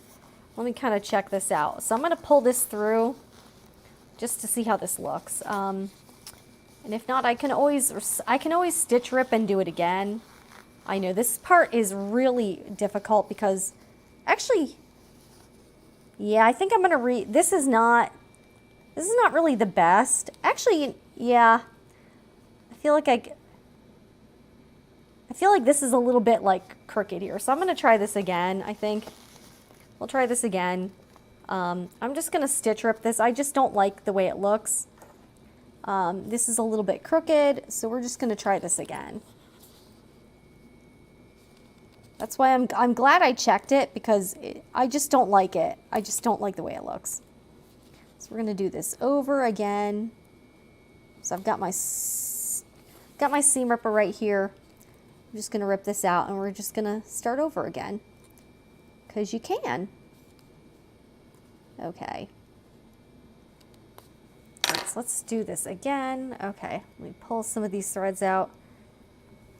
Yeah, I just did not, I felt like this could have been better. Okay.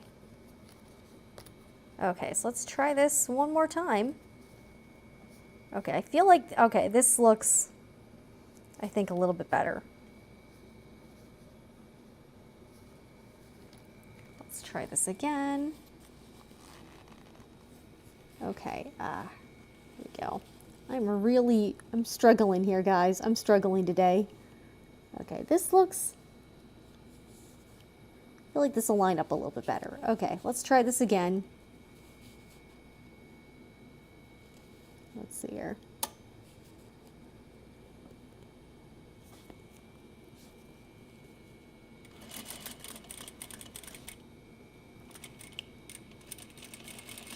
Okay, let's try this.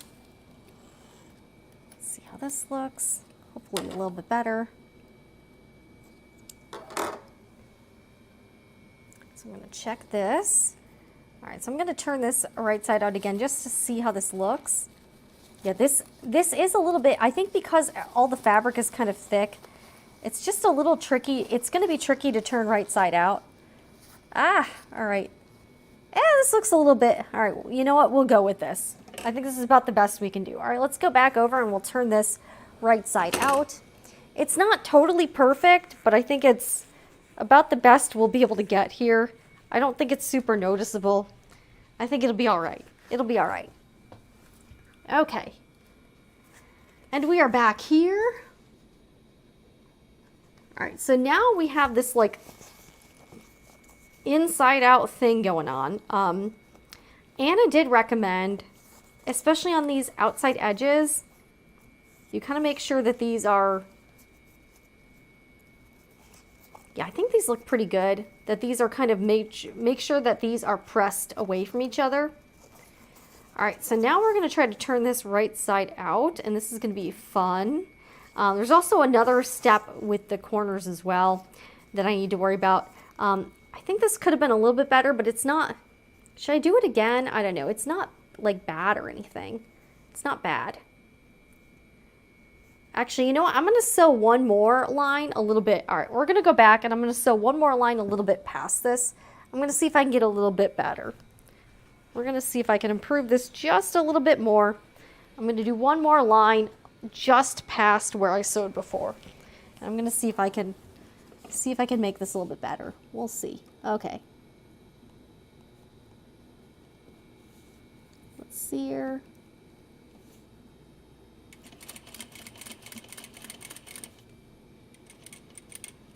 Okay, let's see if this works a little bit better. I don't know. We'll see.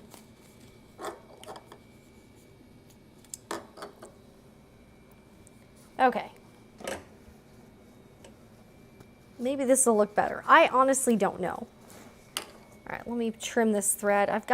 This fabric is starting to fray a little bit, just because, I don't know, it's a very frayy canvas.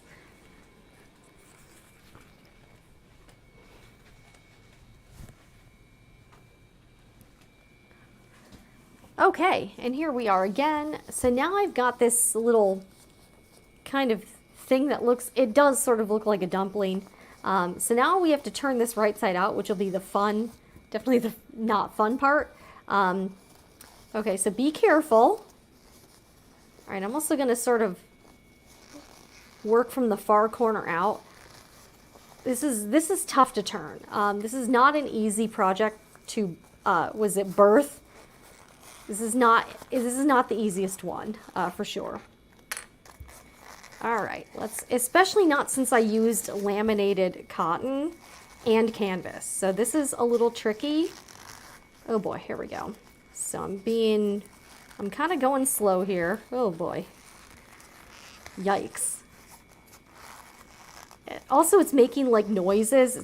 It kind of sounds like someone's sitting on like a pleather chair or something. Okay, here we go. I think this is starting to go here. All right. Oh my gosh, guys. Oh, what the heck? This is a tricky one. I'm glad I backstitched a lot because that's definitely necessary. All right. What the heck? So I'm going to start to pull this as well. It's kind of an exhausting project, honestly. Okay, here we go. Is this starting to go? All right, here we go. This is starting to work. Okay. Oh my gosh, guys. All right, so let's see if this corner looks any better. Actually, yeah, the corner does look, I don't know. We'll see. What do you think about this corner? I think it looks okay. I think if you don't sew, it's not something most people would really notice. I feel like I'm just being a little bit particular about it or something. Okay, so this is the corner here. The other thing I'm going to do is I'm going to reach up into the bag and make sure, I'm going to reach up into the project and sort of make sure everything's sort of like, all right, there's a little bit of a tuck in here. Oh wait, no, that's fine. Okay. All right. So I'm going to kind of reach up into the project and sort of make sure these areas here are like pressed out the best I can. Okay, here we go. This is going to be, because this area needs to be the flattest it can be on this little edge here. This is kind of tricky. Okay, so this is the lining here. This is going to be the other side. So I want to make sure that these areas are look the best they can. So I need to kind of, okay, here we go. We need to poke this out. Let's see how this area looks with this tab here. All right, I'm going to use my chopstick to sort of poke that out. And if you saw my latest video on the sewing report, you know the chopstick is one of my favorite tools for the sewing room. Okay, so, all right, here we go. Actually, yeah, that doesn't look too bad. Let's see how it compares to the other side. Yeah, it's about the same. It's about the same. They look about the same here. Okay. So I'm going to sort of poke these out here. Yeah, this matte lining, it looks really cool. It makes the project a little bit trickier though. Okay, so, and I also want to make sure that these areas here are sort of pressed out well. Yeah, this was a little tricky here. Let's see here. I'm definitely going to need to also trim some threads and stuff. So we got to do that. All right, let's poke this out the best I can. Okay. Yeah, this area definitely has a little bit of bulk in here. Not terrible. Yeah, it's not terrible. Yeah, it looks about the same as the other one. I'm going to need to trim some threads. So we're almost done. Obviously, this needs to be pressed and everything, and have some threads trimmed. The last thing I need to do is, okay, so this was an interesting step that I thought made sense. Okay, so she recommended that you, okay, so she recommended you sort of pull out the boxed corners and sew them together. And I think this step makes sense so that the lining stays put. Okay, so let me sort of turn this right side out. Okay, wow, there's a lot of threads here. Yeah, this is going to be fun. This is going to be real fun to trim down and stuff. Okay, so let's see here. And this will make more sense when you're done. All right, so here's the boxed corners. All right, let me get the other boxed corner out here. All right, so she recommended that you sew these together. All right, so I'm going to do that. So she recommended you sew these together and then trim the seam allowance. So we're going to do that. So I kind of pulled these out. So I'm going to do this. So let's go back to the sewing machine and sew these together. And this is so that the lining doesn't move around within the pouch. And I think that makes a lot of sense when you do that. So we're going to do that. All right, so here we are again. All right, fun times at the sewing machine here. Okay, so she recommended just sort of like go over it. All right, let's do a little back stitching. Okay, so kind of trim all this stuff. Yeah, lots of extra threads today, that's for sure. Okay, I'm gonna get my clip cup too, and then I'll show you what to do next. Ah, okay, I just spilled a bunch of clips on the floor. That was not fun. That was not fun at all. Okay.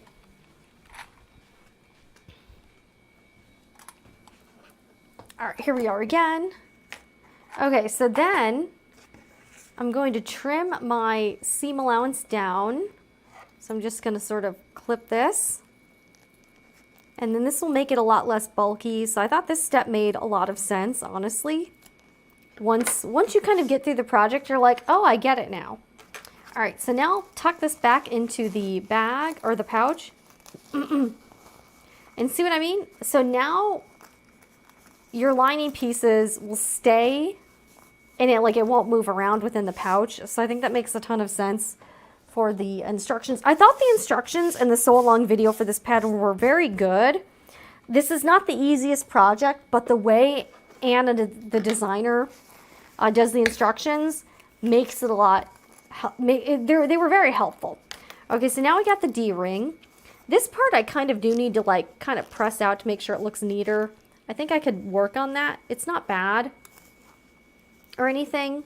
The only thing I don't like that I did was, actually it doesn't look too bad when it's done, but my zipper,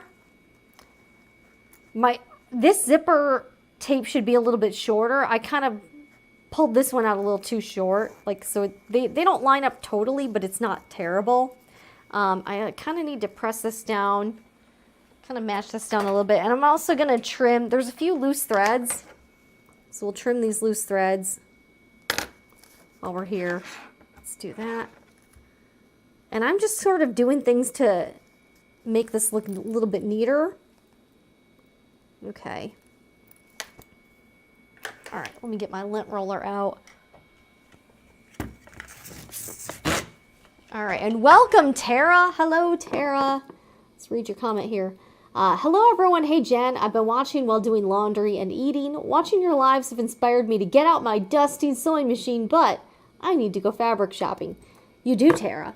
You could also check out the Sewing Report Etsy shop and get some fabric from there if you need some more fabric. Okay, so the last step, yeah, I think this one turned out better than the last one. The back is still a little bit, I think this curve could have been a little bit better, but it's pretty good. The front curve looks great. So the last thing I need to do is I'm going to kind of turn this way, and then I need to close up this, I need to close up the opening. So that's the last thing I really need to do, is just sort of close this up here. So we're going to go ahead and do that.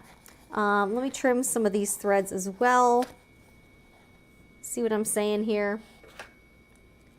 But just, I need to be careful not to cut the fabric, because this is laminated cotton, so it could be easy to do that. All right, let me just sort of pull this. There we go, being real careful now. Okay, so let me get my clips out. Because of the little pocket here, it's going to be a little bit, there's a few layers you're going to have to sew through. Okay, but all you really need to do is, let's see here. There we go, is just kind of sew this back together. All right, here we go. And you just need to sew this shut. Just kind of figure out how much you want to do this. Here we go. So sort of like this. And you can sort of eyeball this a little bit. Okay, and then just clip this shut and then sew this. You're just going to, you can slip stitch this. I'm just going to do it at the sewing machine because I'm sort of being a little bit lazy about it, but that's okay. I'm gonna sort of, okay, kind of finger press it where you want it to go. All right, and then I'm gonna put a clip in here. And then you just need to top stitch this from about here to here with back stitching. Trying to make sure, I feel like this, and it's going to be at a little bit of a curve here, so that's why I'm sort of trying to match I'm sort of trying to match the curve here. Let's see here, we go. Doesn't have to be perfect. All right, let's go back to the sewing machine, and we're just going to close up this opening right here, and then we'll press out the pouch a little bit, and then we will be all done with one of the pouches. I know, I can't believe we actually did it within like 2 hours. And then I'm gonna be cutting up some more of these, so I'll be making a few more of these pouches. All right, checking on the rabbit. She seems to be doing okay. All right, so we're back over at the sewing machine, and I just need to start about here.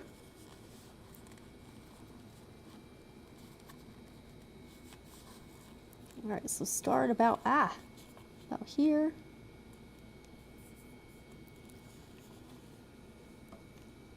All right, I'm gonna, and again, because this fabric is laminated, once you put a needle hole in there, it's there for good, so just keep that in mind. All right, all right, and I'm gonna sort of close just, it's a little bit less than 1/8 of an inch seam allowance I'm doing. I'm just basically trying to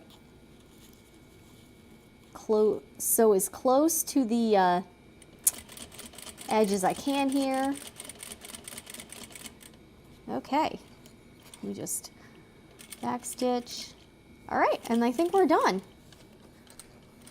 All right, and we'll trim these down over at the sewing machine. Yeah, this looks pretty good, I think. Not bad at all. The stitching looks pretty neat. So we'll just trim this down, and then we should be good.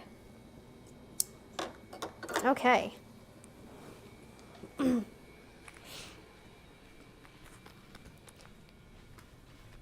All right, and now that I'm back here, I also see a few other areas that I need to trim threads. I see just a few. All right, these are not the scissors. I have so many scissors here right now. All right, so I want to trim these threads, and I'm just trying to make this look neat. Okay, so I got these threads here, and then I got these threads that I need to trim down. Okay, so trim this guy,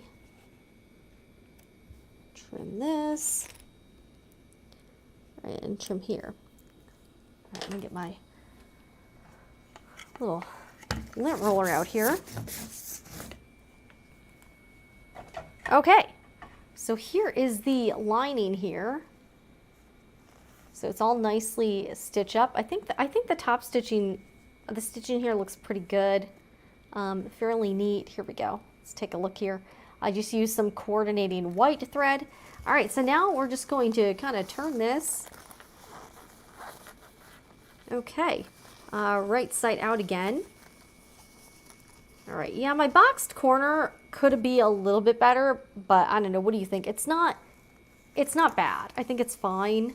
All right, so I just need to sort of, let me get my iron on, and I'm not going to be like full on pressing it, but I'm going to steam it a little bit just to try to get some of the wrinkles out. So here's the other one I made, and here is the second one. I think they both look pretty good. But you see, like this zipper, I got it to line up a little bit better. Neither of them are bad, but you see this one is a little bit more even in terms of where the zipper's tape stops. Although I guess I could sort of put it like this. Here we go. It makes it look a little bit better when I sort of do that. Okay. And I'm also going to finger press this little area where all the seams meet up, just because this is so bulky here. So I'm going to try to sort of press this down a little bit. All right. And then I'm not going to be really pressing. I'm just going to be sort of gently steaming this here. So again, no, I'm not like really pressing it. I'm just going to sort of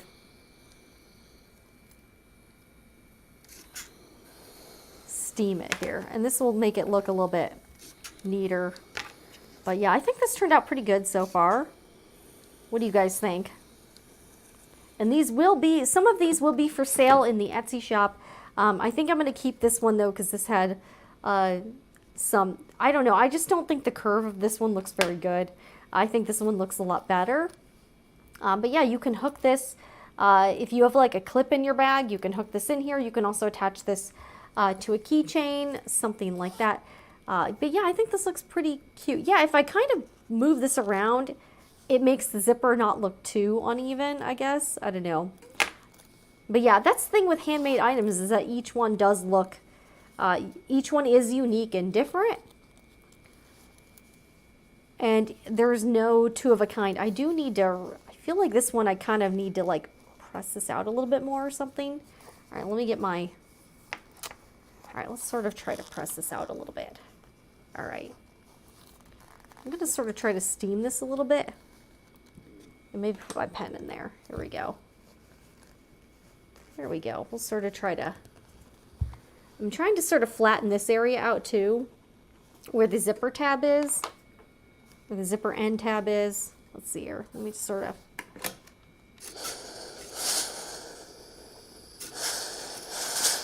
all right, yeah, we're going to sort of, see, I'm not really ironing it. I'm just sort of getting this up here. But yeah, I think this looks pretty good.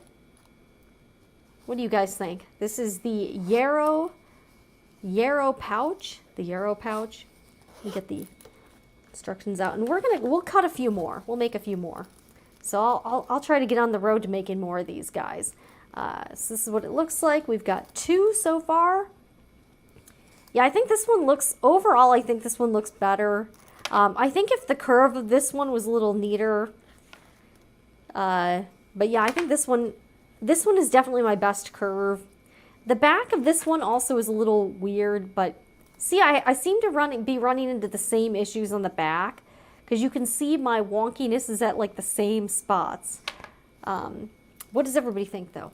What does everybody think? I really do like the D-ring hardware on this, because yeah, you can clip it to something. If you got like a little keychain, you could clip it to that.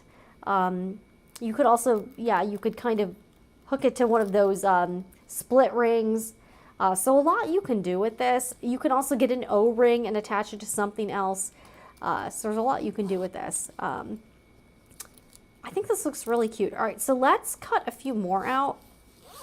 Man, I've got so much stuff going on here. Let me get some fabric and we'll trace and cut a few more of these guys out.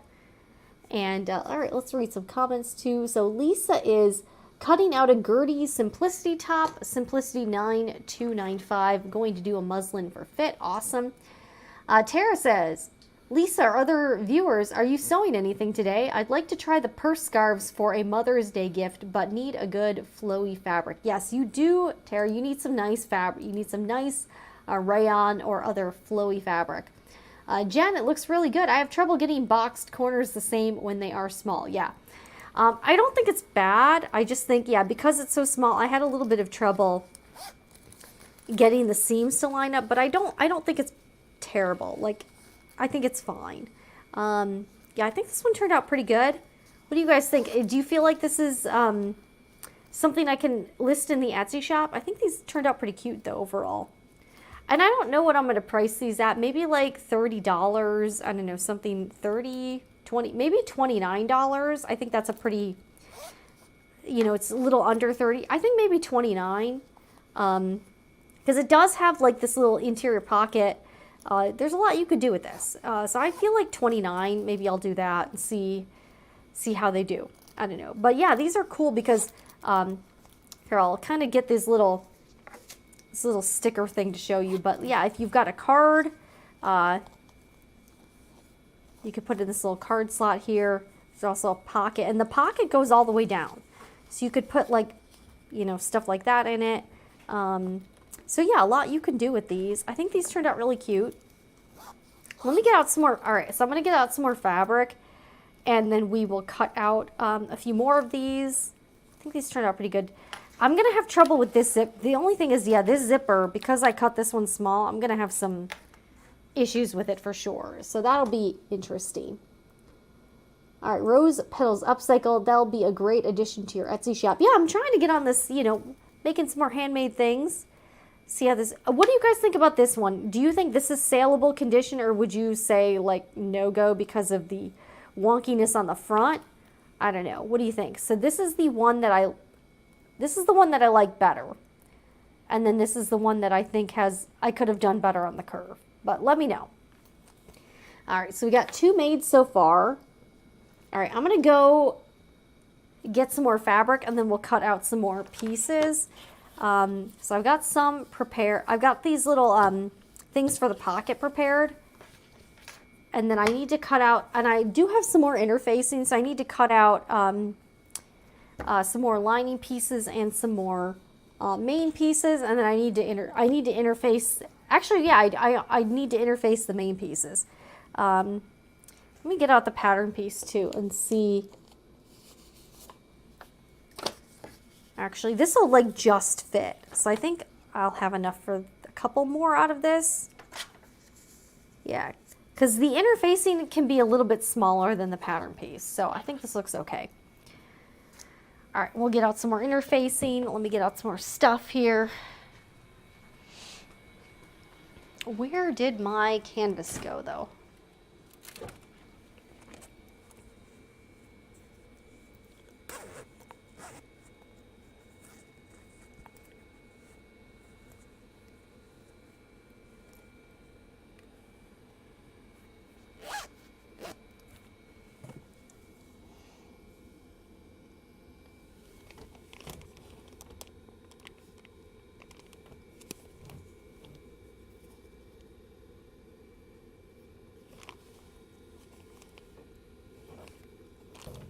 All right, I'm wondering where my canvas went. I don't know. Not really sure what happened to it. I gotta figure this out. All right, where did my canvas go? It might be in the other room. All right, I might have to go to the other room for a second and try to find that canvas. I hope I have enough. I really hope I have enough of it. Imagine if I ran out. I'll have to do something else then. All right, so we'll see.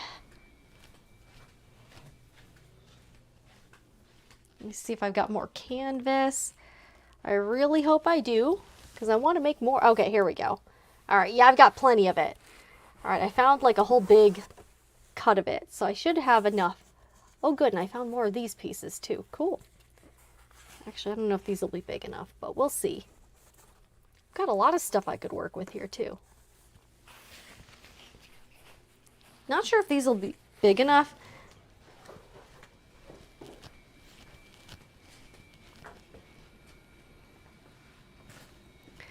All right, so I found more of the canvas. And then I found more of these pieces, but I'm not sure. I'll have to see if these are big enough. I might have to get the roll out. So I have a little bit more on the roll. Yeah, this is like just too small. So these are some scrap pieces. Yeah, this is too small. So I'm gonna need to get the roll out. I also wanna make some everyday, super simple everyday pouches. Maybe you know what? Let me I wanna cut out a few of those too. So we might do that. Maybe we'll make an everyday pouch too. I'm kind of in the mood to do that. So we will see.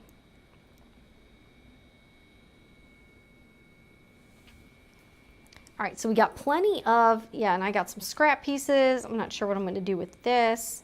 So I cut out, so I already have a couple of these end tabs ready to go. So I've got those. And then I've got my zippers cut out. All right, so yeah, Lisa, you're right. I'm with you, Jen. Keep the first one for yourself. People are sometimes so picky when they buy from Etsy. Exactly. Yeah. I feel like this one looks pretty good overall, and I think $29 is a low enough price point that people won't be like too perfection. Like if they're buying a designer item and it's like $300, you're going to be very picky.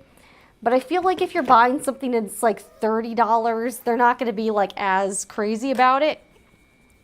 Okay, so I need to cut. Yeah, this is beautiful fabric. This is Rifle Paper Company English Garden. This is a fairly large print, but if I'm going to be making these for the Etsy shop, I need to make like a few to make it per listing. If I'm going to take the photos and do the listing, I need to make at least a few of these, and I only have enough hardware to make 4 total. So I have enough of this hardware to make 4. Yeah, I kind of want to make a super simple everyday pouch too.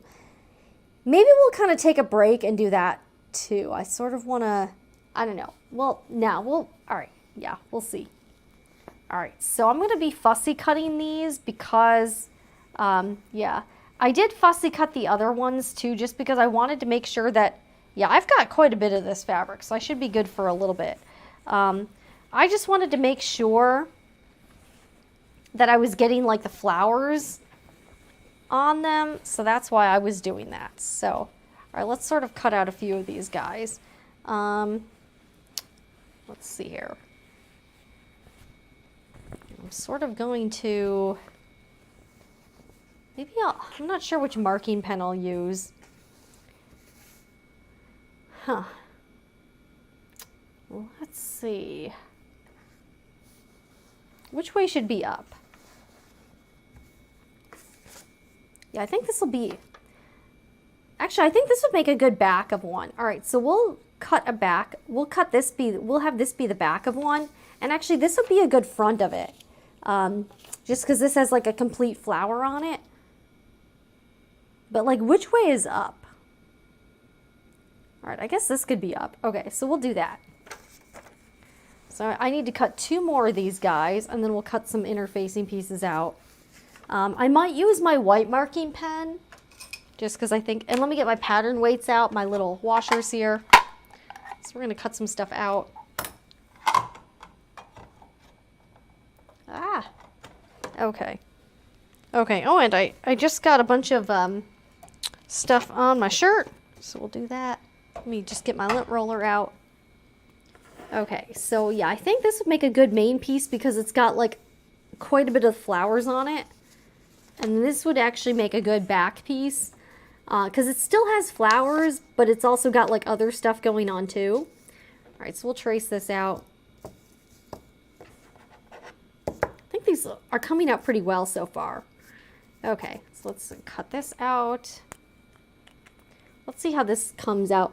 I'm hoping this will be easy to cut out. Let's see here. This is my white pen. Because there are a lot of darker areas on this, actually, I don't know, maybe the purple one will be okay. Let me see. Purple one might be all right. Yeah, the purple one's actually okay. I was kind of worried I wouldn't be able to see the fabric, but it's actually pretty okay. And I actually bought the paper pattern version. So I'm going to need to trace this pattern piece so that in case something happens to it, literally it came with templates to cut out. So came with templates. So I need to kind of make sure that I have some extras just in case. But this is the smaller, so the wristlet is the larger one, and then the pouch is the smaller version. I just like the smaller one. I don't really think I'm going to make the bigger one. It's generally the same construction methods though. So if you're seeing me make the small one, the big one is fairly similar. So that hopefully should be able to help you if you are making the large one. Let me see if I can, hopefully I can see this. Okay, yeah, I can see this. Well, this part's a little bit tricky. Let me get the smaller, yeah. This is gonna be a little bit difficult. Let's see here. Yeah, I might need this white pen here.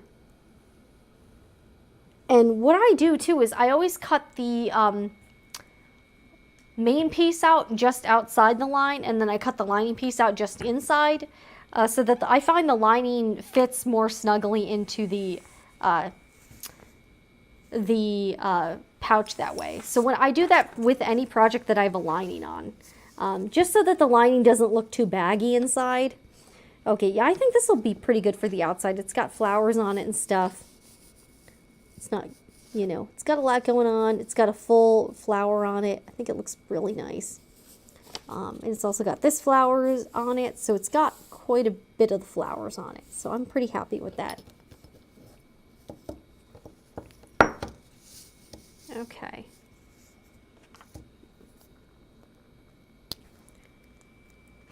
Yeah, I feel like this is going to be a little hard to cut out. We'll see. We'll see. I might need to get a new marking pen. These do kind of wear out. They're good for a few months if you use them a lot, and then you kind of do need to replace them every once in a while. I do have these in the Etsy shop if you are looking for marking pens. They don't last forever, but they last for a good while. But every once in a while you do have to replace it. And I use these constantly. So we're gonna mark and then cut out.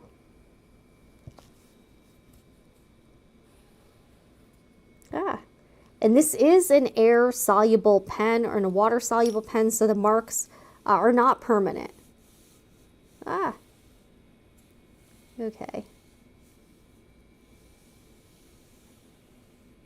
All right, let's see how this looks. Okay, I can see this good enough. It's a little bit difficult, but I can still see. Okay, so I think I should be all right. So let's cut these out. And I'm going to use my serrated scissors. These are new. These are by Kai. All right, so we're going to use that. Okay, sorry. My shirt and my hair is all getting out of whack here. Okay.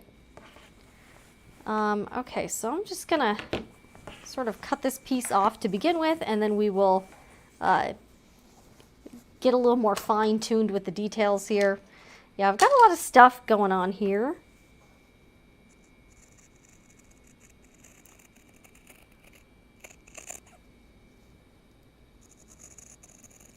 I'm starting to amass a lot of supplies on the table, and then I do kind of like to put everything away as I'm working so that it's not like a big old mess. All right, and I'm cutting just outside the lines, and then when I do the lining pieces, I'll cut just inside the lines.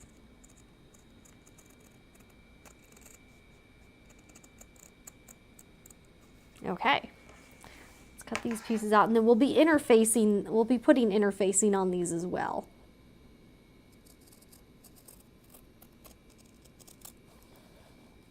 And then we won't be interfacing the lining piece because it's laminated cotton, so that will be uninterfaced. Now let me just cut this off. All right, so now we've got this big pile of fabric here. Here we go. Yeah, lots of stuff here. And now I've got these pieces here. And I did want to mirror the pieces, so you're not cutting out exact the same pieces. You want to mirror them so that you've got one facing one direction and then the other facing the other direction, because they're opposites basically. Okay, so let's cut these out. Yeah, these pieces, I like this pattern because there's not a ton of pattern pieces. There's like, you know, there's like 6 total, and then you have to cut out a few squares and rectangles for, so you have to cut out the zipper end tabs and then the D-ring strap connectors. And that's really it. So this is not like a lot of, the prep work for this is not crazy, so I liked that about the pattern. I just personally found the pattern a little confusing until I saw the video tutorial. The video tutorial helped me a lot because I was just really confused about a lot of this pattern.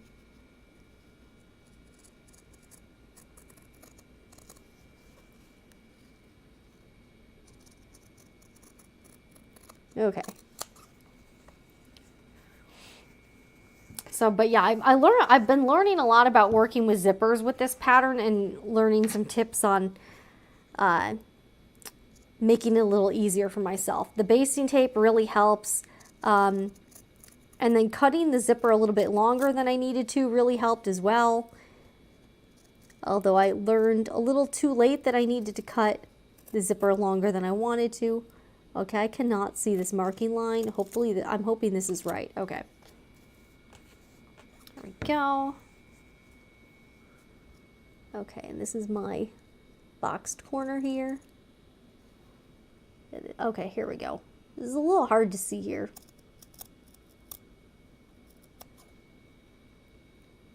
Got to cut out the little corner here. Okay, so this is one piece.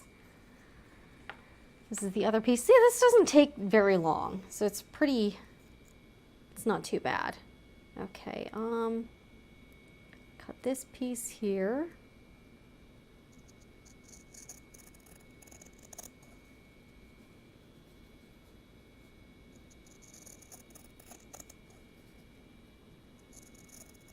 Yeah, and there's really not a lot of fabric waste with this one either.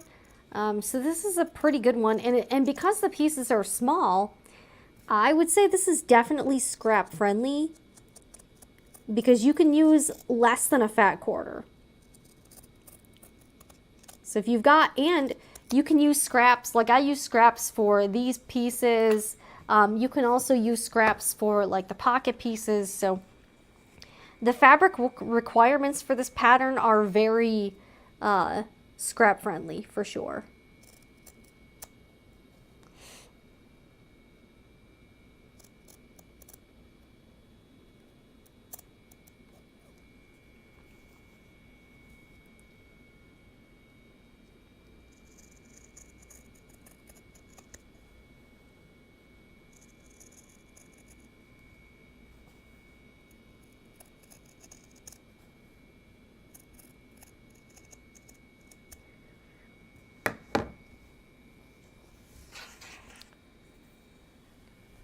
Okay, so we got 2 of these. Let's cut 2 more of these. Okay, so you see these are opposites. So I will need to press these, and then we need to apply some interfacing. So we got to do that. All right, so let's put these on the side. I'm just cutting out some pieces here. I also kind of want to cut an everyday. I sort of want to make an everyday pouch. Maybe we'll make one of those too. So maybe we'll do that. I'm just sort of in the mood to sew one, because those are very easy. So maybe we'll do one of those. Let's see here.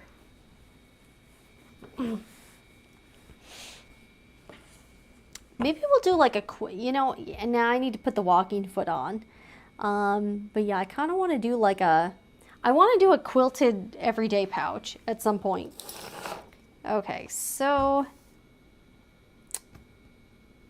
actually, I feel like this would be good kind of cut this way maybe for some of these. So maybe we'll do that. I feel like this would make sense. Okay, here's all my pieces here. All right, these are sort of getting, all right, so this would be good for this. So this is gonna be the front. I feel like this would be a pretty good front piece here. It's got lots of flowers. So maybe we'll do this, okay. This will be a front piece here. I'm gonna try to use the white one and see how it does. Let's see.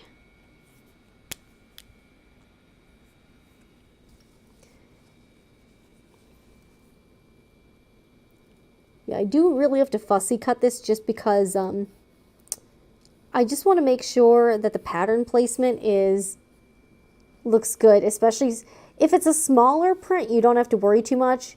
But when you're, I feel like I need a new pen. Might have to open a new one of these guys. Yeah, all right, let me get another one of these. I think this one is starting to dry out. So we're gonna get a new one and then I'll be right back. Hold on just a second. Because this one's starting to kind of go kaput on me. But I think it'll be easier with a new one. So we'll bust out a new one.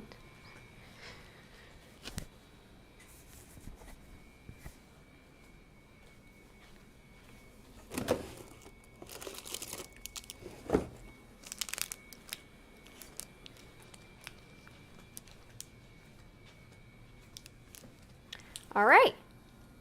So we have a fresh Clover purple pen. Let's see here. And I do have these in the Etsy shop, so if you are looking for marking pens, I use these all the time. All right, we've got a fresh one. Let's see if this makes a difference. I've been using the other one for several months, and again, I use them constantly. Okay, yeah, I think this makes a huge difference. Okay, so yeah, if your markings are starting to be hard to see, you may want to bust out a new one. Here we go. Yeah, this is looking, I can already tell this is going to make a huge difference.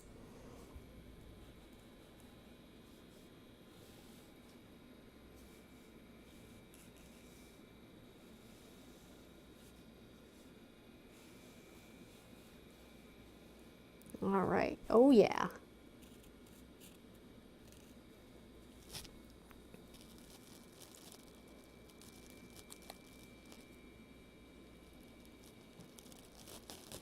Although I think I'm going to use my white pen for, there's a very dark area on the corner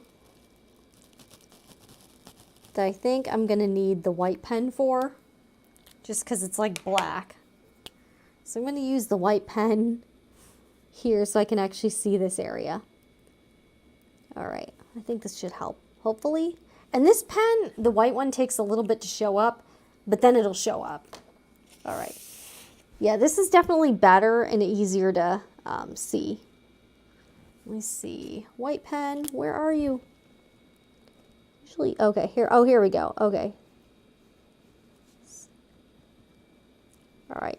See, here we go. See, now I can see this a little bit better.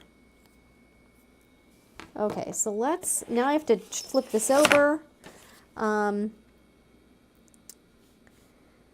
right, and I kind of want this, yeah, I sort of like this little area for the back. It's got like quite a few flowers on it. All right, so we're gonna have this be the back. So again, I do have a little bit of waste here, but that's because I'm really trying to make sure I have a good section for the back. Yeah, and I really like this little area here, so we'll do this. So I'm flipping over the pattern piece. Okay.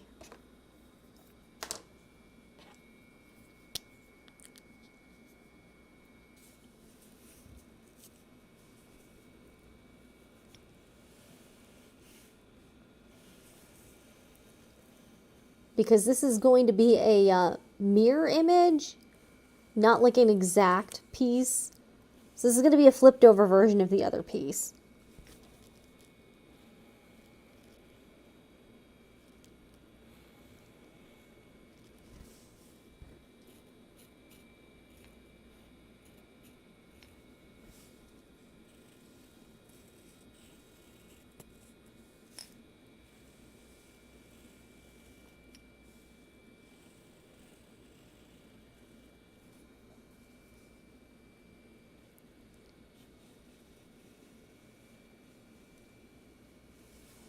right, I'm going to try my white pen again on this dark area. See how this area is very dark? So we're going to try the white pen here. Just hopefully it can help me see a little bit better.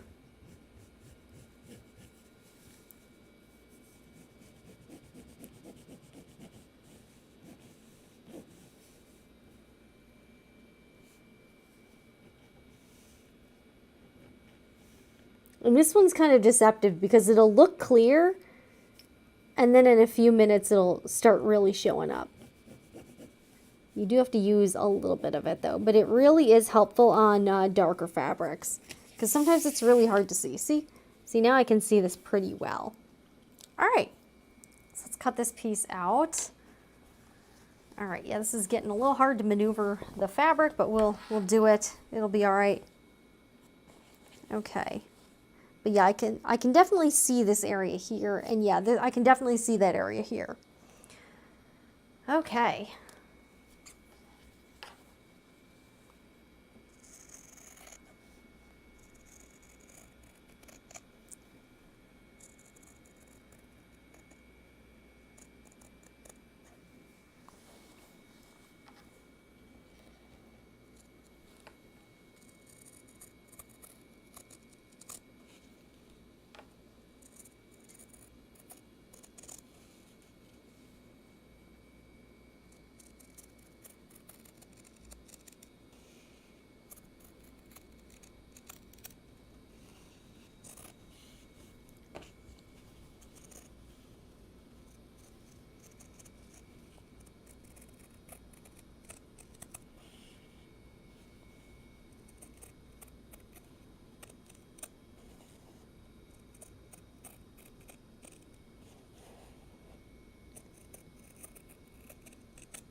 So now we have a lot of this left.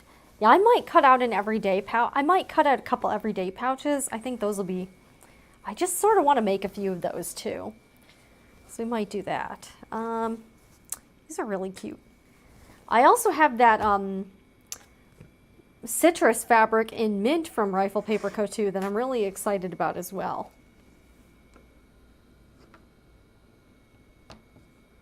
Okay, Mary. All right, is that the white water soluble? Okay, so this one I discovered, the white one, it actually does come off when you iron it. Because I was trying water and it didn't work very well. But the iron took this marking off pretty immediately. So the white one does seem to come off when you iron it. I thought it was water soluble, but it seems to be more heat soluble. So that might come in handy for you. All right, on Etsy, I recommend pricing to draw customers who appreciate what they are buying. You weed out cheap customers that don't appreciate quality, which in turn helps with more positive reviews. So here's the thing, I agree with you to a point. I think though, if you're making your items like super expensive though, I do think that also will encourage people to be more nitpicky because they're like, oh, I'm paying $300 for this. If there's a stitch out of place, I'm going to try to return it or something.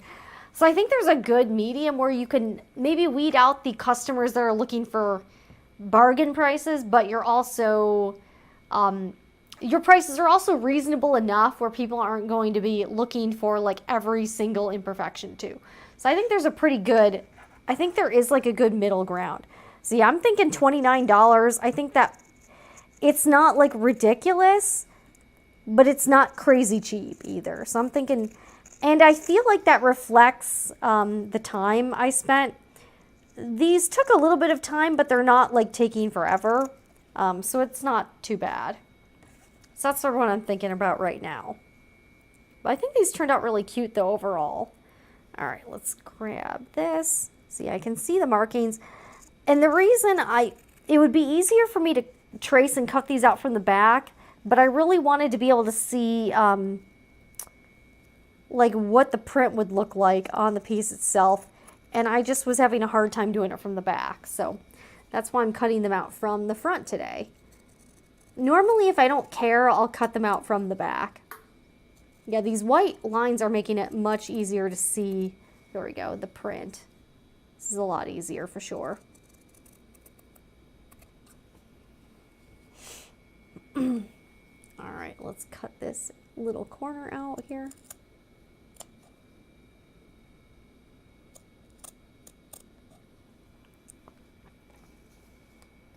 So got two more, and then I need to interface these pieces. And then I need to cut out some lining pieces too. So we got to cut out the linings. I might, while we're here, I might cut out some stuff. Although I'm not sure, I kind of want to do a quilted everyday pouch. I don't know, we'll see. I've made a few super simple everyday pouches. They are really nice, and I think those are good for gifts too, like kind of a quick gift. And because the zipper on it isn't curved, I think it would be a little, I think that would be a little easier.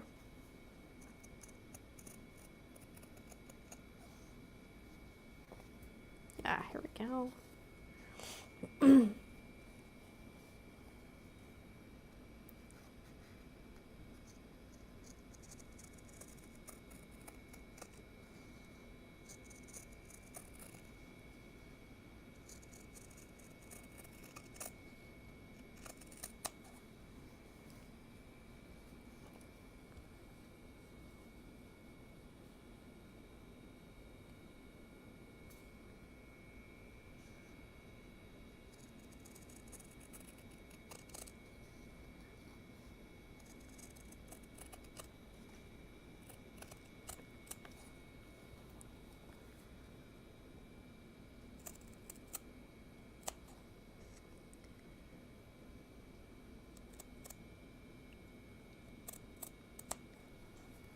Okay.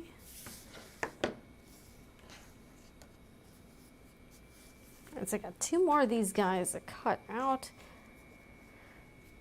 All right, yeah, so this is going to be the front, and then this is going to be the back. Yeah, I think this looks pretty good for the back.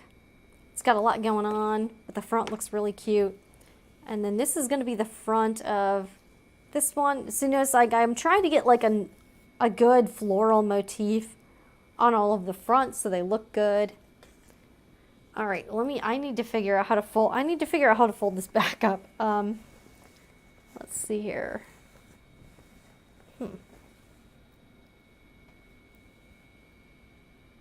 You know, the other thing, so let me show you the other pattern I bought that I want to make.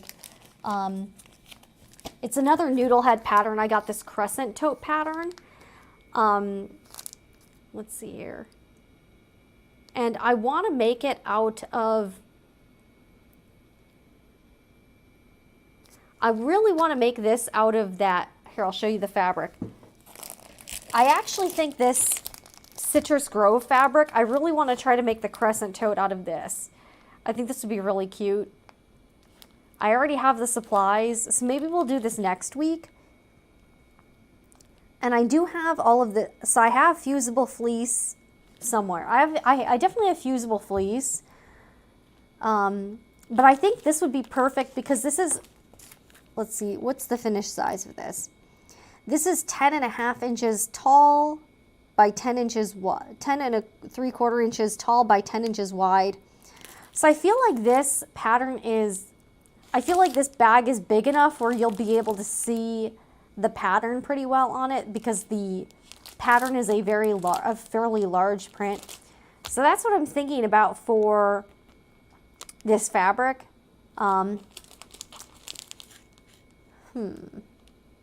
Yeah, I sort of want to cut out an everyday, maybe we'll cut out an everyday pouch while we're doing this. Maybe we'll do that. But yeah, I'm thinking about this pattern for this fabric. What do you guys think? This would be more of like a personal project. I don't even know what I would do with it, but I just really wanted to make something out of this fabric, and this project really needs to be kind of a larger project because the print is so big. But yeah, I just love this. I love this fabric. This is such cute fabric. But yeah, I gotta figure out what I'm doing with it. Make sure my print looks okay. Yeah, I'm not sure what I want to do for the bottom. You know what I might do? I'm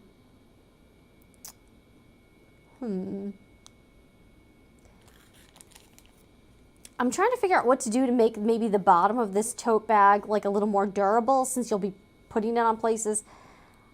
I was thinking about taking my I have a product that will turn any fabric into a coated fabric. It's like a laminated vinyl.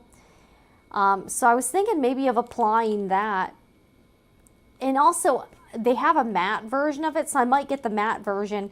And maybe I would do that for the bottom so that it like wouldn't get dirty or something. I don't know. I'm thinking something like that. So I was thinking about doing something for the bottom so that if you're putting it down places it wouldn't, you know, or I could just Scotch guard the fabric. I don't know. Just so that the bottom wouldn't get all gross. Or I could use a darker fabric for the bottom too. So there's some options there. I don't know. So I'm thinking about using a darker thing.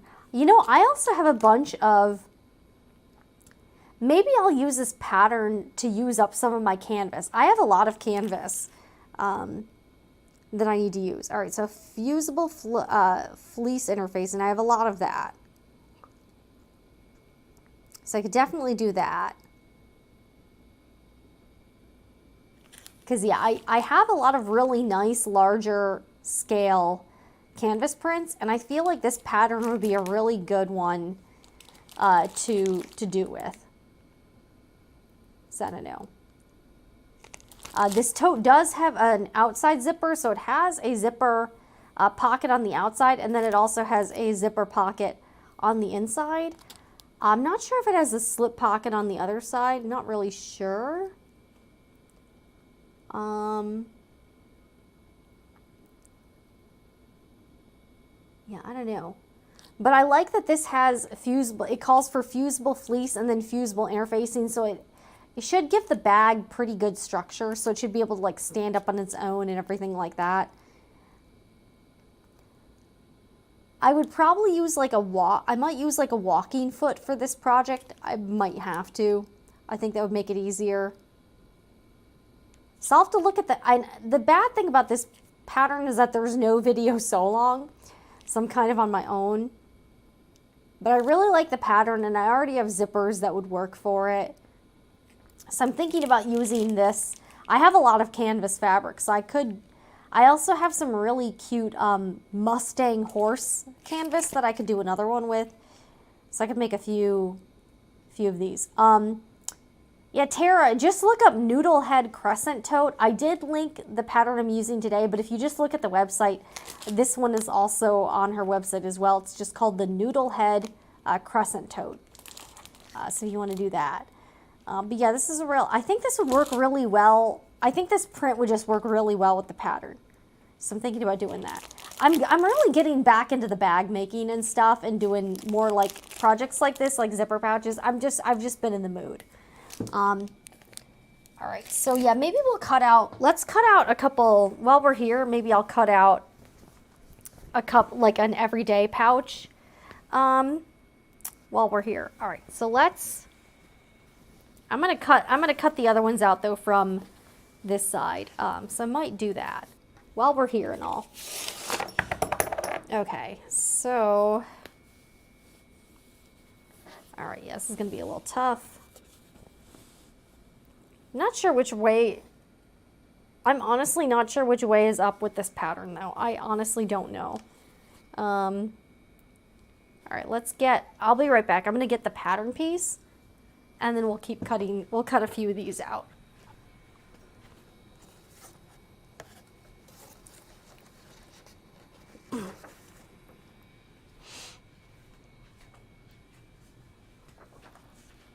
Okay.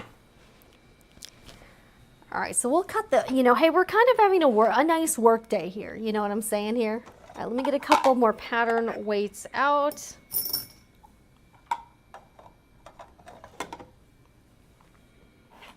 All right, yeah, I guess I'll cut, let's see, yeah, I guess I'll cut these out this way, maybe. Actually, they kind of make more sense this way. But there's not enough, so I need to cut them out. Trying to figure out which way. I feel like this would be a good front though, like right here. I feel like this would make a better like front of the pouch. Okay, so we'll cut them out like this.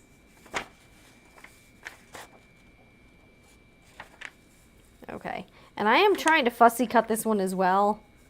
The good thing about this pattern is that there's no front or back. Like, you could use either one. You could cut the pattern pieces the same, and it doesn't really matter which one is the front and which one is the back. All right, so let's cut out a few of these guys. I just really want to make one of these. Plus, this is my pattern, and I like it. I just like the pattern. All right, so this will be the front, and then this will be the back. All right, okay. Is this the new hard to tell which one is the new one I just opened, which one is the one I've been using. Not really sure here. All right.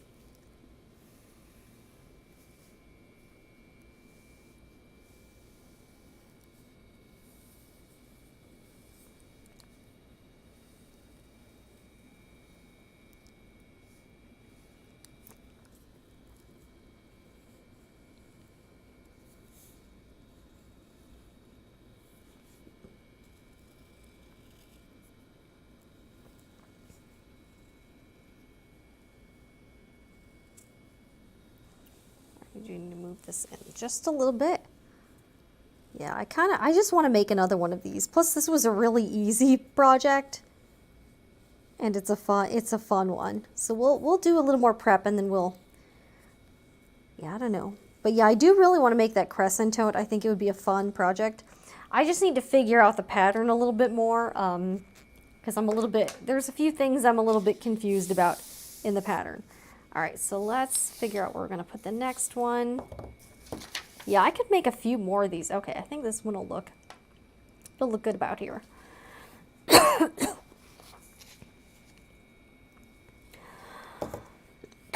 Sorry, guys.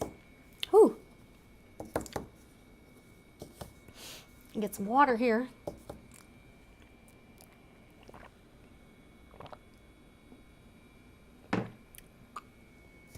Okay, so we're going to cut out these pieces here. A couple more of these guys.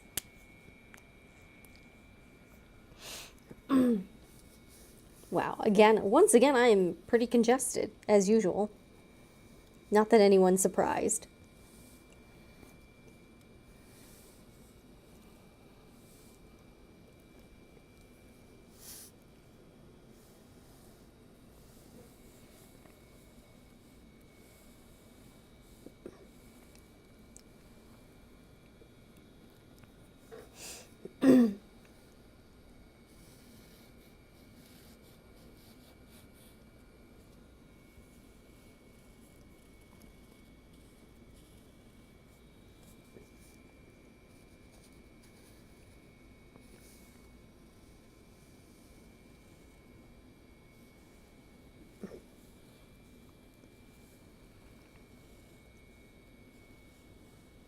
Okay.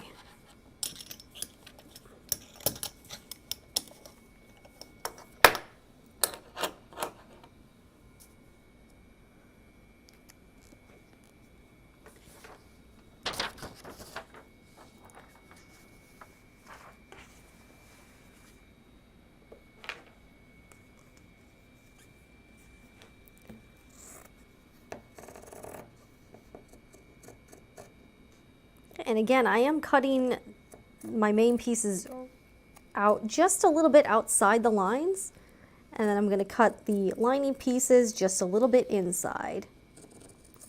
Just a little tip to get your lining to fit more snug.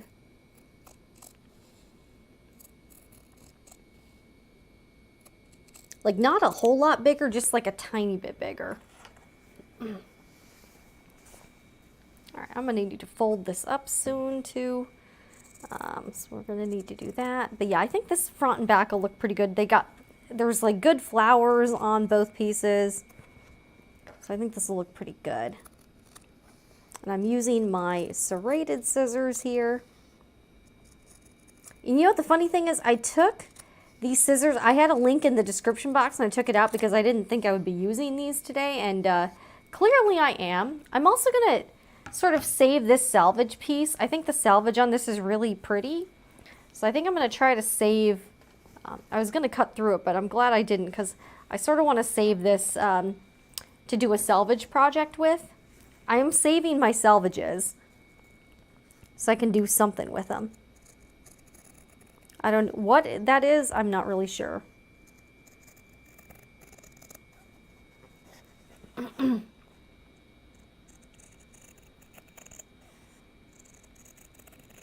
right, let's cut this out. All right, so we're going to cut a few of these out. I just want to make another one of these pouches. I think this was such a pretty fabric combination. I think this turned out really good.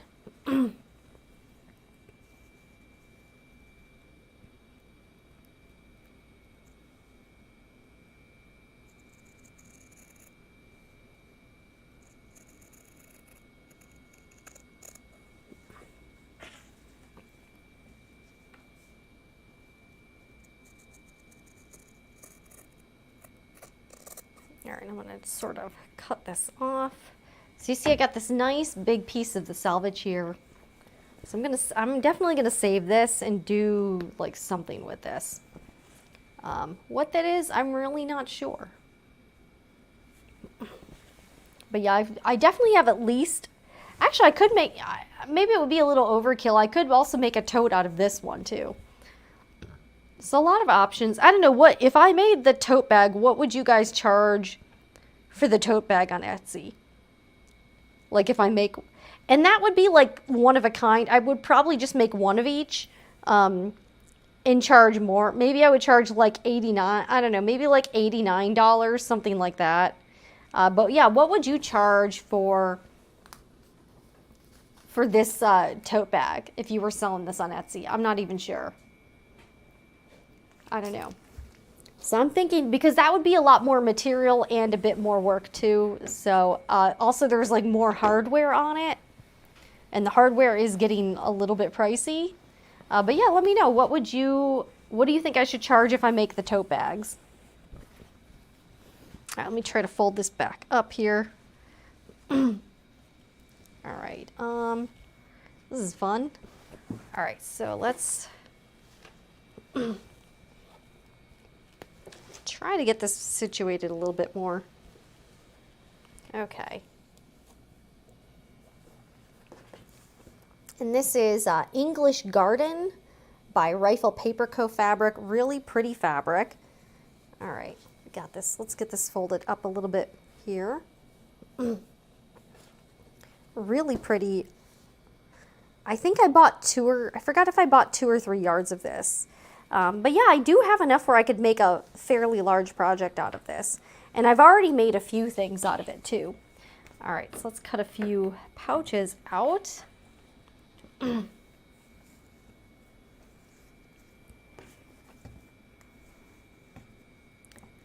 I just sort of stuck myself with the scissors. That was fun.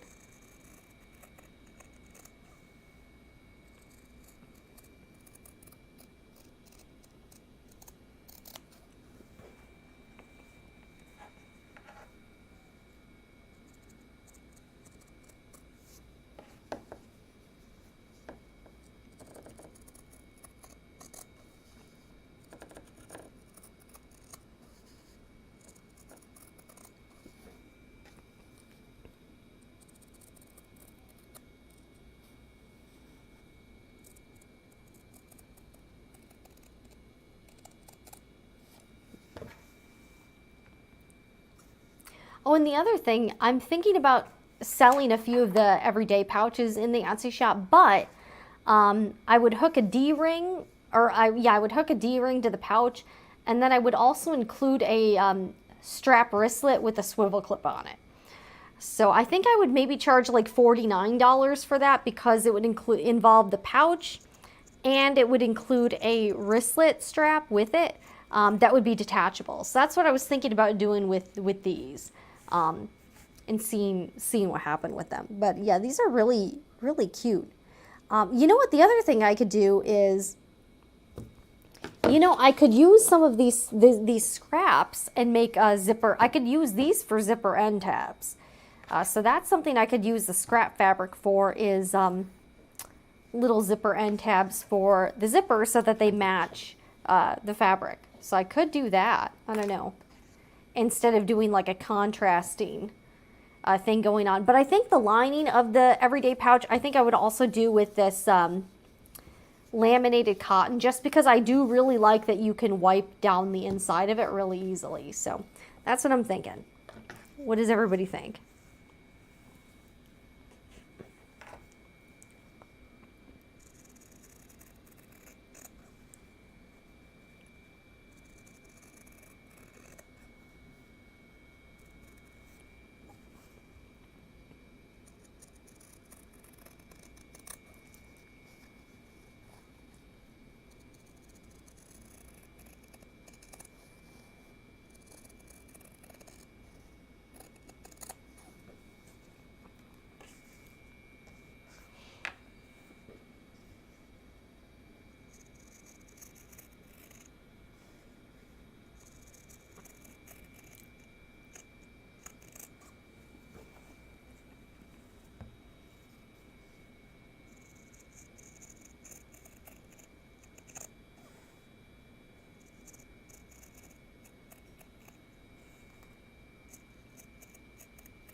Okay, we got another one of these cut out. All right, I'm gonna get the lining fabric and then we'll cut a few linings out.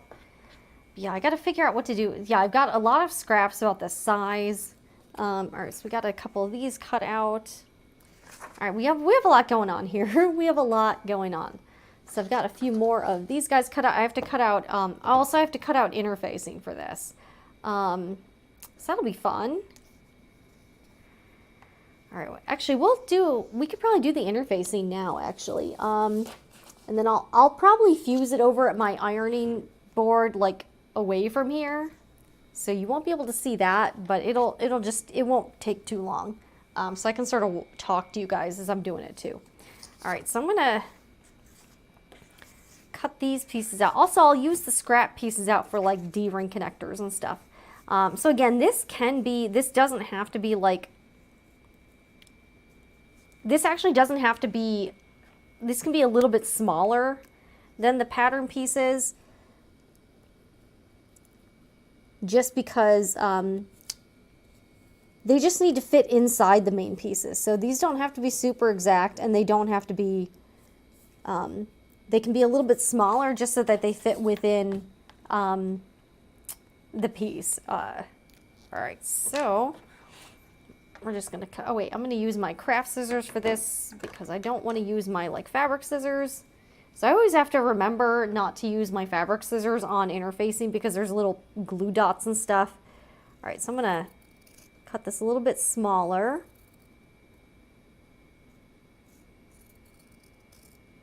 Okay, cut this a little bit smaller.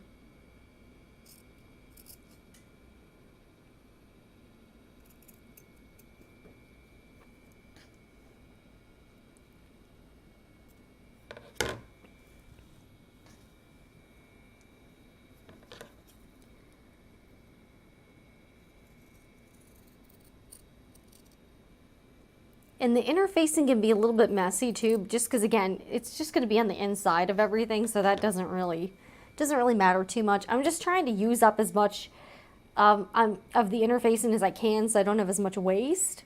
All right, so this will probably make a good, yeah, this will work. Yeah, this will work fine for, and I want this one to be flipped over. All right. And then I'll have to figure out, this is a little too small for the other pieces. So I am going to need some more interfacing here. I'm just not exactly sure. I'll have to figure that out in a second. I just have to figure out how you know, so I just need to cut out 2 more of these for the other. So I'm basically making 2 more sets. All right. And I just want this to be a little bit smaller than my pattern pieces, and you'll see what I mean.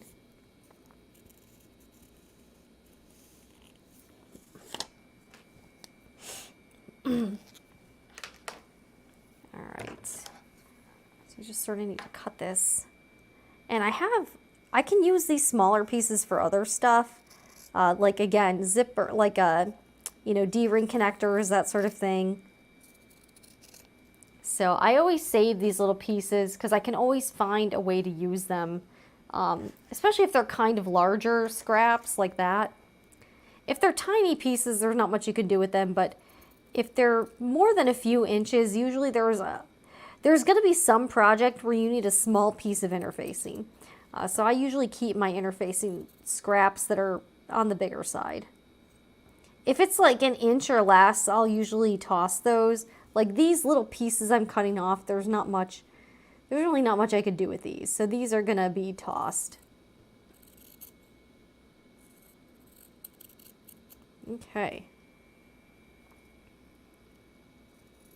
What's everybody having for dinner tonight? I've got some leftover lasagna I'm gonna be heating up. So that's what I'll be doing. Okay.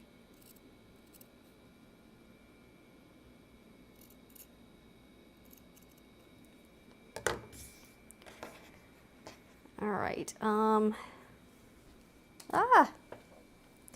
Little piece just fell off. All right, I'm gonna need to go and get some more interfacing. All right, so I've got 2.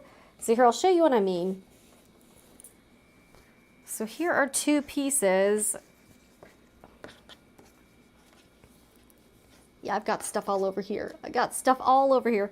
So you see, I cut these a little bit smaller so that they don't hang off the edges here. So this is basically, actually this one I need to trim. See, this one I want to trim down even a little bit more because it's even a little too big for my taste. All right, so I'm just gonna trim this off even a little bit more here. Okay, let's see here. Okay. So you see this, all right, see, here we go. So this is how sometimes I'll cut out, sometimes I'll fuse interfacing to fabric before I cut out the pattern pieces.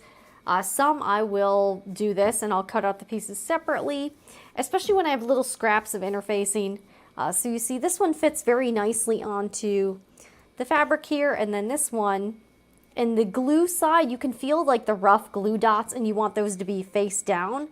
And you want to fuse the interfacing to the wrong side of the fabric, obviously. All right, so this one will be good too, see?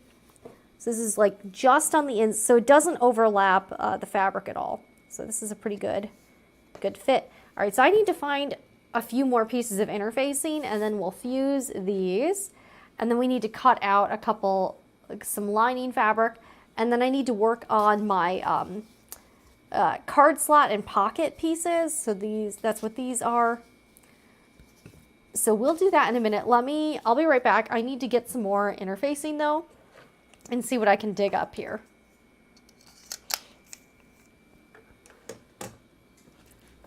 All right, let's see what we can find. And I don't know, let's see here. I gotta find more interfacing here. And then we got to get the roll of laminated cotton, and I need to figure that out. Okay, yeah, I've definitely got a big piece of interfacing to pick from. And you know, while we're here, I'll also cut out interfacing for the everyday pouch too.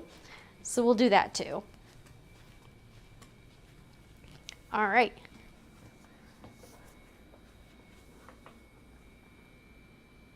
All right, so here is my other piece of interfacing. This one's pretty large, so I have a lot to pick from. Okay, oh, this is good because this is sort of a weird, like this is kind of a weird size piece. Let's see here. Actually, I might cut out the everyday pouch ones first. All right, let me just sort of Keeping these here. Huh. Yeah, I definitely have enough for everything here, for sure. Actually, we'll cut, yeah, maybe we'll do this one. Okay. And the other thing you can do to speed things up too is you can cut out 2 pieces at once. Okay, so here's another hack. If you want to cut out, say I wanted to cut both of these at once. Here we go. This is another hack. Sort of a trick here. If you want to sort of make things easier for yourself. Okay, so I'm going to fold this over on itself, wrong sides together. All right, I'm going to put some pattern weights on here and roughly trace around the pattern piece here. Something you can do here. So not super exact, I'm just sort of like whatever. Because again, this is just for the interfacing, so it really doesn't have to be perfect. And these will be nice mirrored pieces because one's going to be flipped over. Okay. Okay, so again, this is sort of a hack. If you want to cut out interfacing all together here. All right, so I'm going to take my pins now. Shameless plug, also available in the Sewing Report Etsy shop. These are magic pins with a flat head. These are great. I love the colors. They're fun. So I'm just going to stick a pin in the interfacing in a few spots. And this is just going to keep the interfacing from like coming apart. So this is going to keep them stuck together.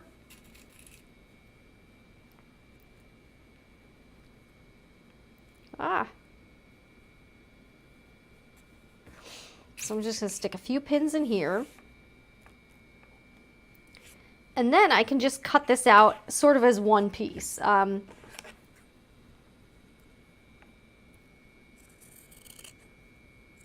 I'm cutting a bit inside the lines just because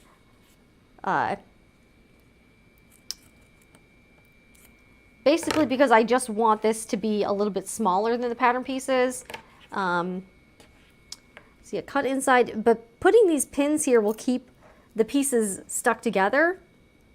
So you don't have to worry about, you know, this shifting apart. So this is another thing you can do to cut out interfacing pretty quickly. So I'm just gonna, and again, you really can be very sloppy with it. It really doesn't matter. If you're trying to cut out some interfacing quickly. All right, let me just throw this piece away. All right, we still got all this interfacing. All right, and then just, so you see it makes it easier. You can sort of cut this out just like it's one piece of fabric, but it's 2. So you can cut 2 pieces at once. Just a little hack for cutting interfacing all at the same time. There we go. See, I'm sort of just flying here. This is going real quickly. You know, again, very little waste.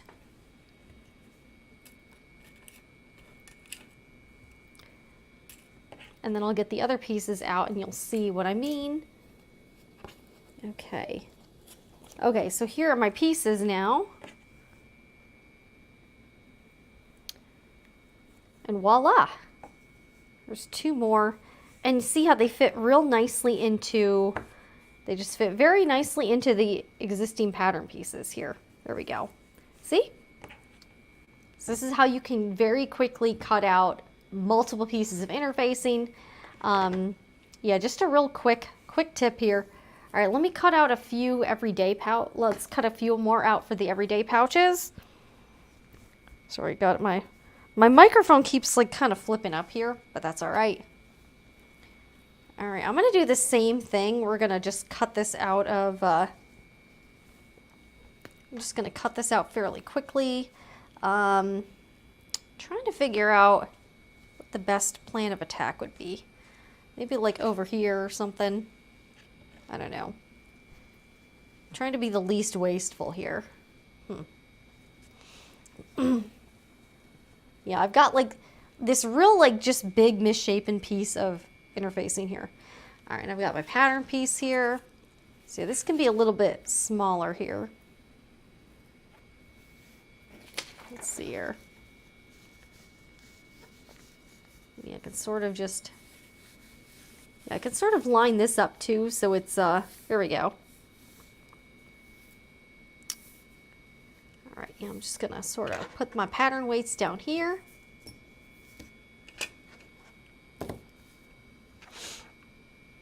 All right, quickly mark this.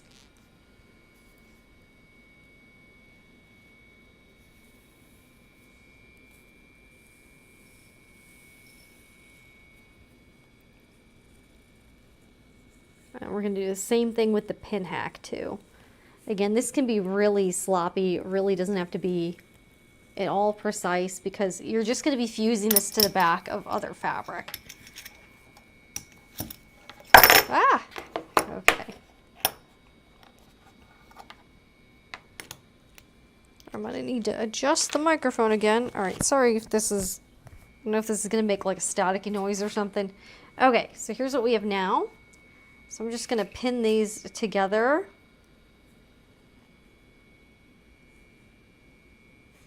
Make sure this is, okay, this is not all stuck together. There we go. Let's just stick a few pins all around.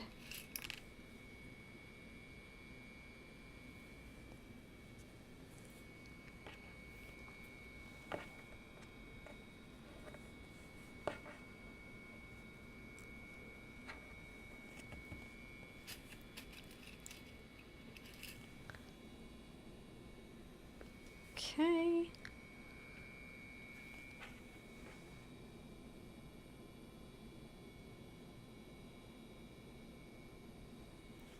All right, and stick a few more pins in here just to make sure the fabric, the interfacing doesn't like shift around too much.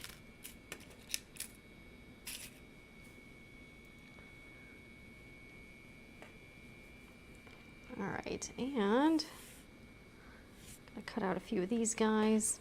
Yeah, we're sort of multitasking here, but that's okay, right?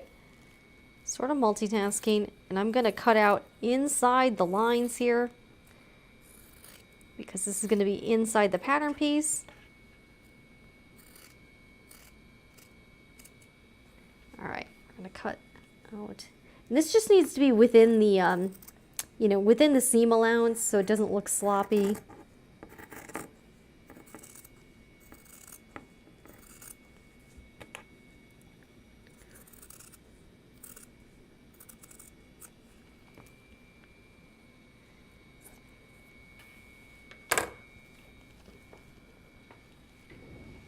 Okay, just cut this apart, and then you'll have two pieces of interfacing that will fit within the pattern pieces. This is basically what we're doing here. So this is how I kind of quickly cut out pieces of interfacing. If I'm kind of in a hurry or just want to do it kind of fast. And again, this won't affect the final item, the finished item. You know, won't cut down on the quality because this is all inside. Okay, so here's my extra. See, not very much waste at all. Okay, let me put these back. And I might go ahead and fuse. I've got my pressing board on the other side of the room, so I'm going to go ahead and fuse these fabrics pretty quickly, kind of off camera, but I'll stay talking to you guys. All right, let me get the fabric pieces out. Okay, so this is, okay, yeah, I got a lot of stuff going on here. Yeah, we have a lot of random stuff. Okay, so this is what it will look like here. So again, really just within this, you know, again, it's not going to be messy because this is all within the seam allowance, so this should be totally fine.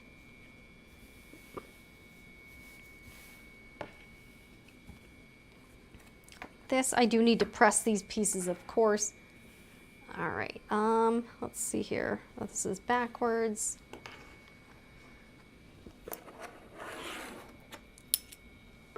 All right, let me put these scissors away. Yeah, I'm trying to kind of be a little neater over here. It's getting a little bit messy. Let me put the pins away.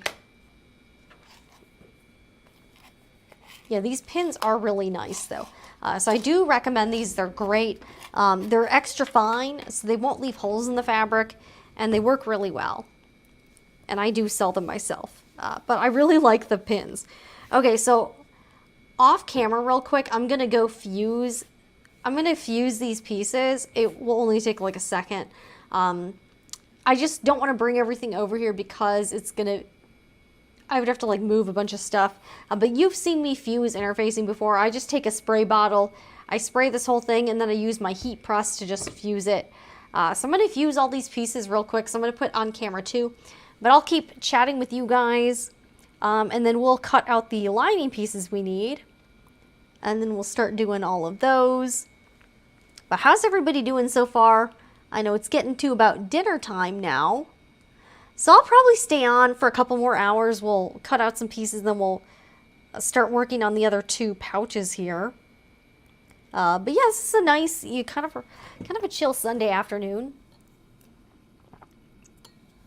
I really needed water. I'm going to heat up some lasagna. I think I'm going to heat up some of my leftover lasagna tonight and eat that. So I think that'll be nice. In the meantime, too, I'll get out I've got a big old roll of this. I don't know how much of this fabric I've left, hopefully enough. But this is like the big old roll. When you order laminated cotton, a lot of times it comes rolled so that it doesn't get creases in it, which is nice of the fabric seller to do that. All right, so I'm going to move these over, and then we will start fusing all the fabrics real quick. I'm just going to do it real quick off camera. I think that'll just be a lot easier.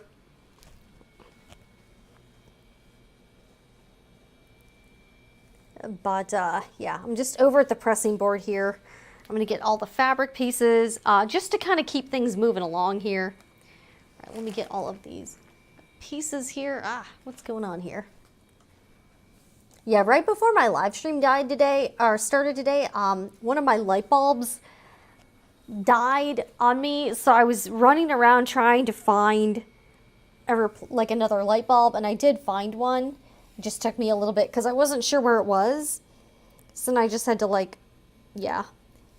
I was a little bit panicked because it was like 5 minutes before the live stream and one of my lights was out. So I had to kind of figure that out real quick. Yeah, so I'm just going to fuse these pieces like very quickly off camera. Yeah, it really doesn't take long if you have like a heat press of some sort.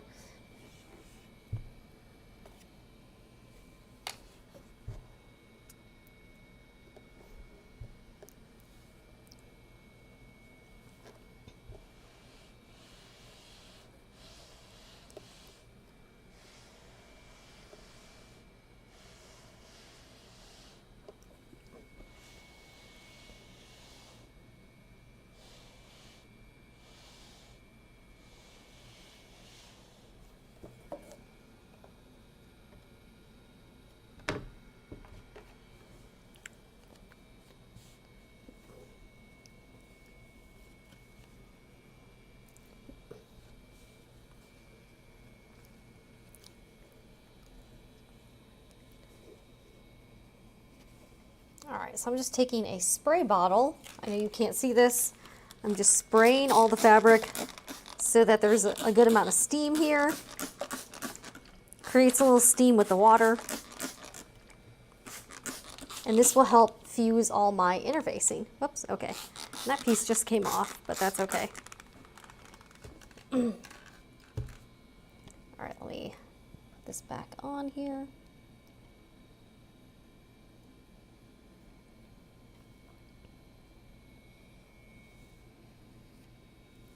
All right, I'm just going to fuse this very quickly.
All right, we're getting there, guys. Just a few more seconds here.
All right, we are done. We're going to come back over.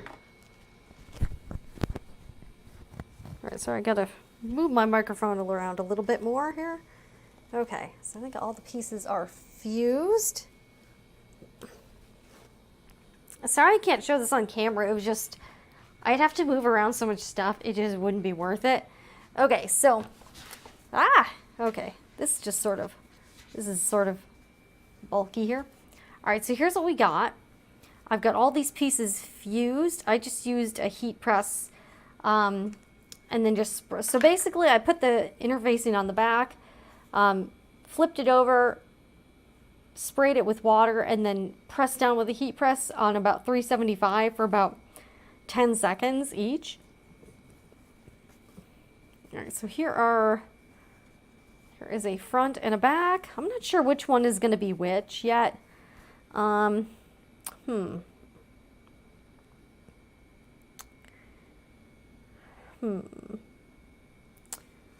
of these are cute. I feel like either way. It could be either one. I don't know. Trying to decide which goes with which.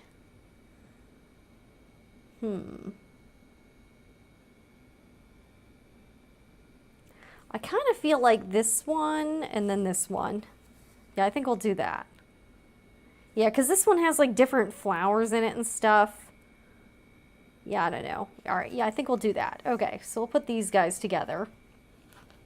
All right, and then we'll put these guys together, and then this will be the everyday pouch. I think this is going to be the front of the everyday pouch. I think this side just looks, like this side looks pretty good too. But I just personally like this side better. So I think this will be the front. All right, so we got these pieces prepped. All right, now I need to cut out, yeah, this piece is a little bit like, yeah. I'm trying to figure out how much more of this fabric I have. I have like a little bit left. Yes, this is gonna be fun. So I need to cut, yeah. All right, I guess we'll sort of like lay this draped out. I don't know. Not sure the best way to go about this part. Okay, so I need to cut like 4 of these out. All right, yeah, so I need to cut 4 of these out and then some everyday pouches. Because this is laminated cotton, obviously I can't do fusible interfacing on it, so this will be left alone. All right, so I need to cut out one this way, one this way, one this way, and then one this way. All right, so we'll do that. This also looks like a pretty straight edge, so I could actually probably use this edge, save myself a little work. I think I really feel like I could use this edge as the edge of the pattern, because I feel like this looks pretty good. So we'll do that. Okay.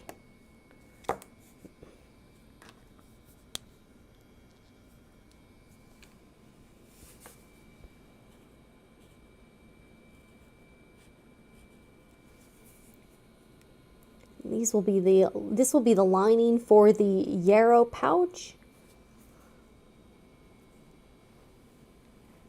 And this print is fairly big and kind of abstract. They're Monstera leaves, so sort of, you know, indoor planty. But because the print is so like large, in my opinion, I don't think it really matters which parts I'm cutting. So I don't really feel like I need to fussy cut these parts at all.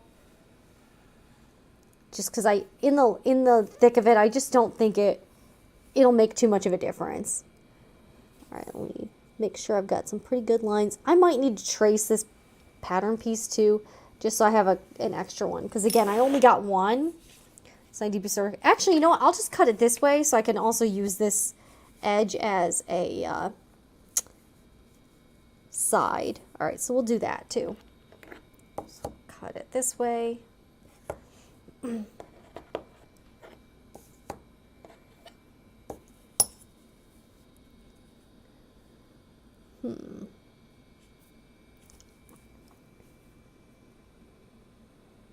Actually, I could probably move it a little bit this way too. So we'll sort of move it. I'm trying to have a situation where I don't have that much fabric waste, which I think I'm doing a pretty good job of. Because again, there's very little waste with the way these pattern pieces are traced and cut out. So that is one thing I really like about this pattern, is that it doesn't create a lot of fabric waste. So we just did cut out 4 of these, 2 of them mirrored, and then we need to cut out 2 everyday pouches, and then I'll make yeah, I'm not sure when I'll make the everyday pouch, but those will definitely be happening. Okay, got these guys. All right, so let's cut out another one like this.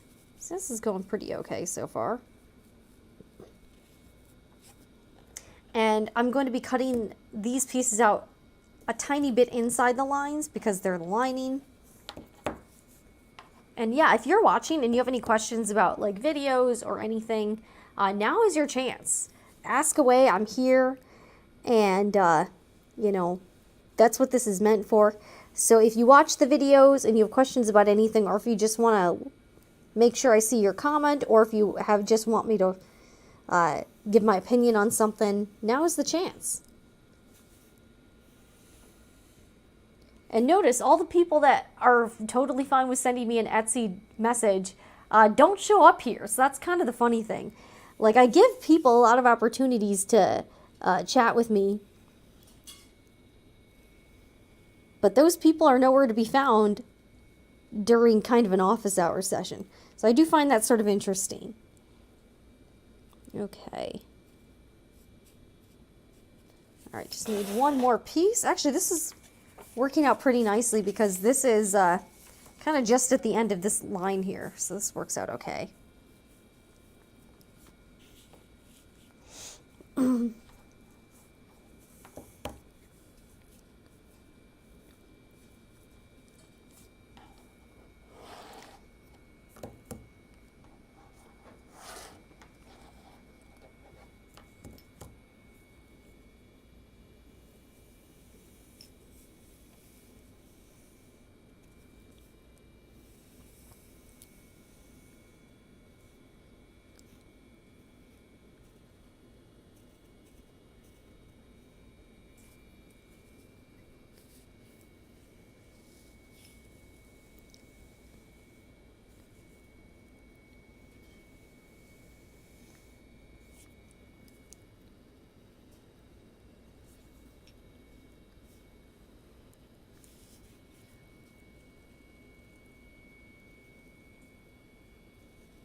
Okay, yeah, this new marking pen, I'll show you the difference. Okay, so this is the new marking pen I just opened.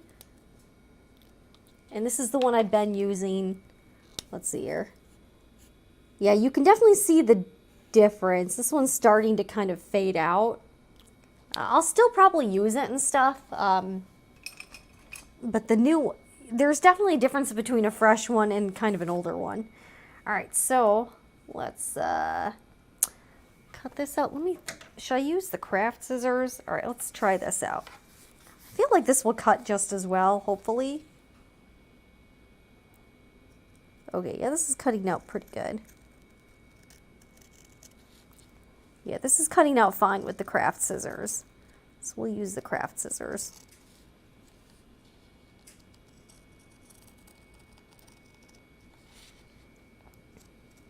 Yeah, so we'll show you a little bit more of the pattern piece preps for the Yarrow pouch. So I've already done a few things. Man, I'm getting really hungry too. I really want some food. I also have to, there's a couple Etsy orders I have to pack up, and it's garbage night tonight. My favorite night, garbage night. Am I crazy for saying that? Maybe. Okay. So I'm just going to sort of trim around here.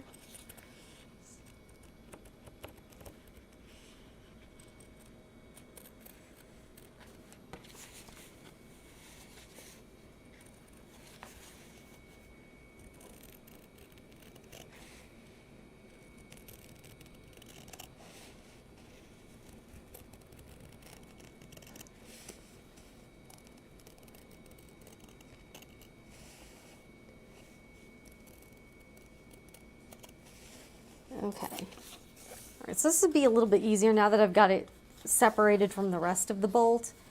It should be a little easier to just handle. Okay.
Okay, got this piece. See, I got a few little scraps here. Nothing too crazy though.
Okay, two more to go of this one.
Okay. All right, we got a few little tiny scraps here. Let's toss these. And then we just have to cut out a couple everyday pouches out of this. All right, so here's what we have here. Yeah, look at this all big old roll. I mean, I'm glad it came on a roll. I actually don't have that much left. Yeah, you know what? There's actually not that much left. Okay. All right. I'm probably going to put this in the recycling soon. All right, so we got this big old roll here. All right, yeah, we're going to need to, oh, here we go. All right, so I've got this. I'm going to put this in the recycling bin soon. Here's what we got. This was the big old roll.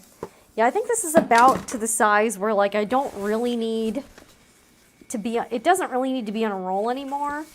I do have enough where I could make a few more everyday pouches, though, so that's cool. So that is good to know. I would be okay with, like, kind of gently folding this, just because, yeah, I don't think it would be that. And you really can sort of, like, press out wrinkles in it. You could. Okay, so we need to cut out a few of these guys. Yeah, I have quite a bit of this fabric. So I think I'll cut the everyday pouches out of, like, the top part of this.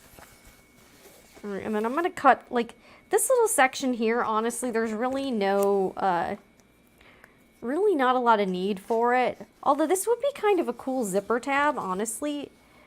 I just wouldn't be able to, like, press it or anything, so that would, yeah, maybe not. Let me just cut this little chunk off here just so it's not, like, hanging off. So yeah, I've got some scraps. So if you want to, like, practice, these would be good if you just want to, like, get your tension settings right, or if you just want to scrap piece to practice on. Those are good for that. See, I've got this big old piece here, so I'm going to cut from the top here. So I'm going to cut a few of these out here. Okay, I got to make sure it stays away. I definitely want to keep this away from the iron. All right, so yeah, we'll cut out. Yeah, this will be good. Yeah, I should be able to just, oh, this is perfect. So I can just get 2 of these out. See, well, I just want to make an everyday pouch. I think that would be, I just thought that would be fun. Okay, so let me, and again, this one, it doesn't really matter the direction or, like, where you're tracing and cutting, because this is sort of just like an abstract print. And I am going to be, I think for these, I might do, you know, I might do a slip pocket on the inside. I might. I gotta try to figure things out. Okay, yeah, I do have these scraps. So I could make like a little slip pocket, and then I would maybe add like I would definitely add a sewing report. I didn't add sewing report labels to these because they were just so small, honestly. I just didn't, yeah, I really didn't feel like doing it, and I just, you know, I was like, whatever. So these will not have a sewing report label on them. Yeah, I think this one is definitely sellable. Yeah, and it's got this little end. I just kind of need to figure out how to make this like a little flatter or whatever. I don't know. If I could figure that out, that would be cool. Just sort of figure out how to sort of make this a little more even. But again, I think these look pretty good. I just think this one I'm going to keep just because the front doesn't look great. I think the back on this one looks okay. I feel like this one's definitely like worse on the back side. Maybe it's just me. I don't know. So that's where we are now. We are sewing, well, actually we're doing a few things, but we are sewing Noodlehead Yarrow pouches today. All right, I've got my basting. I've got a lot of stuff here. All right, so we're going to trace and cut these guys out. Just since we're here and I've got the lining fabric out, I just figured I would go ahead and do it. Yeah. Go. I just want to make, I might make a few everyday pouches for the shop, just out of this fabric. I just think it's pretty. And because it's a large print, I think it just works well with this pattern because this allows you to showcase a fairly big portion of a fabric.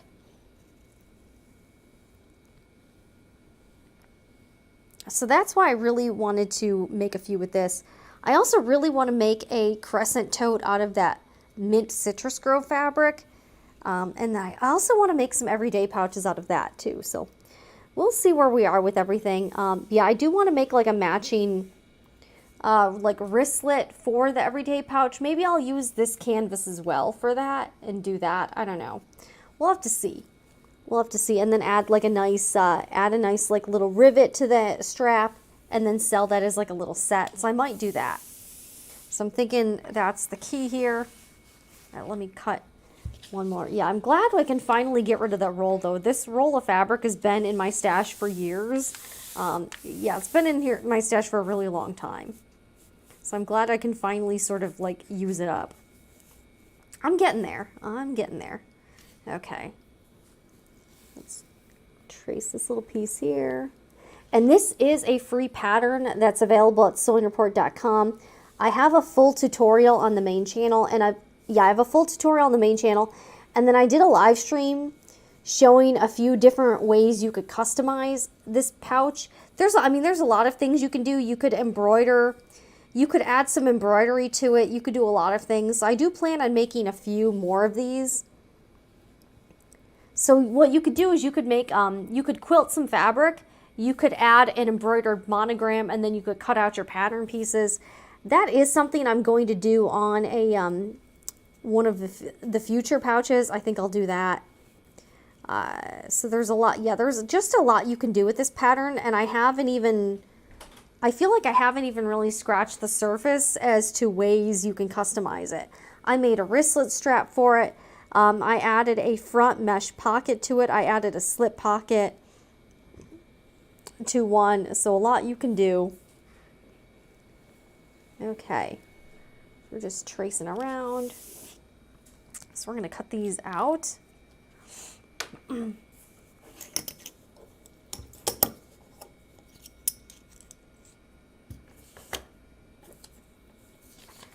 then we'll figure out what to do with the rest of this. I got to figure out what I think I can gently fold this, but no harsh folds, and I'm not going to be putting any fabric on top of this just because that would like create creases. So I think we'll do that. Let me just cut this piece out here.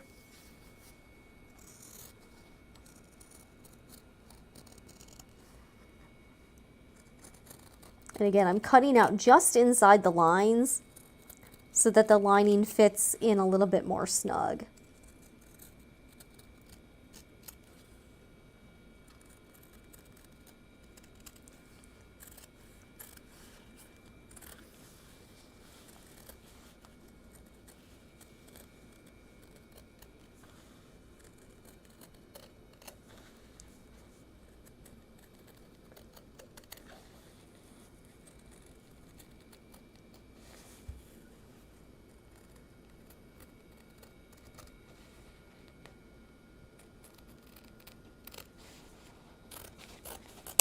Okay.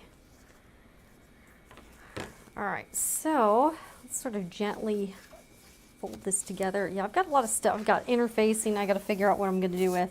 Yeah, I sort of want to like just gently, I think this is about as much as I'll fold it. I'm going to probably put this away as well, just so there's not as much random crap on this table.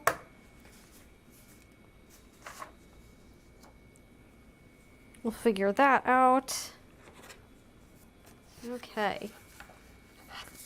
Cut out these pieces. I mean, I figured I might as well cut these out. Yeah, I do. I just really wanted to make a quick pouch. I'm gonna add a. I will add a D-ring to the side of this for sure. So I'm gonna add a little D-ring, and then yeah, I might make a matching wristlet out of that too. I just think it'd be very pretty, very pretty. Not sure what fabric I'll do the wristlet strap with. But I think that would make a nice set. And I'm thinking about selling a set of that for $49. So it would include the pouch and then the wristlet strap. So I'm thinking about pricing that at like $49. Just because that is like 2 pieces.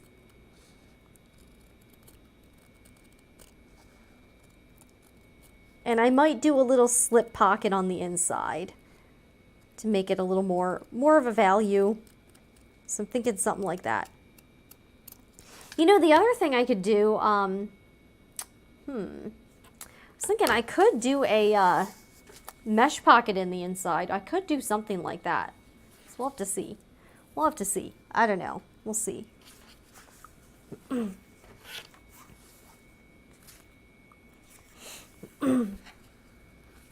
Okay, let's finish cutting these guys out. Yeah, I think these are good. See, this is what I like about this pattern is that look how much it features the fabric. You get a really nice, it's just a really nice way to showcase good prints.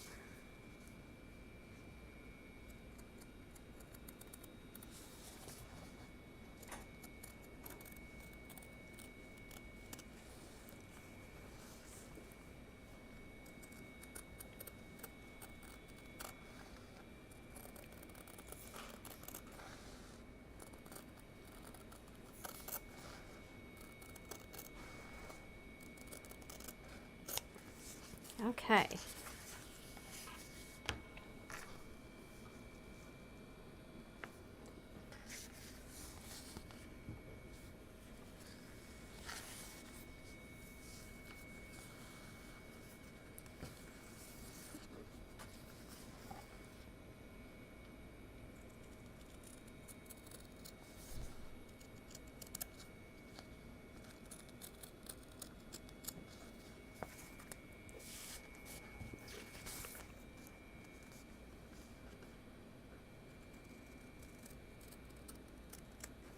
Oh, and I also need to make more purse scarves too soon, so that'll be in the works.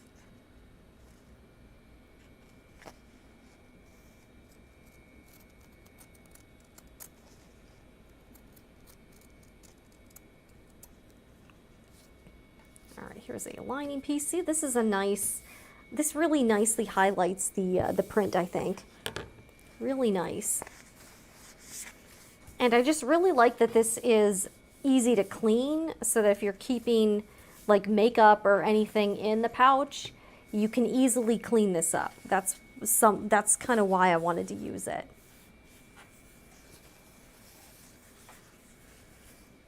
All right, let's cut this guy out.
Ah. Okay, so I got these cut out. Okay. All right, guys, I'm gonna put some of my fabric away, just so it's not so messy. Yeah, look at all this stuff. I've got a lot of stuff going on. Got this piece here. I don't even know how can I fold this up so it doesn't look crazy? All right, let's put this like here. Okay, this actually doesn't look terrible. All right, this is the interfacing. I definitely have a lot of little pieces of interfacing, for sure. Okay. Got this going on. All right. All right, guys, I'll be right back. I'm just going to go put this fabric away. Not even sure what I'm going to do with this. We'll put this somewhere. All right, I'll be right back.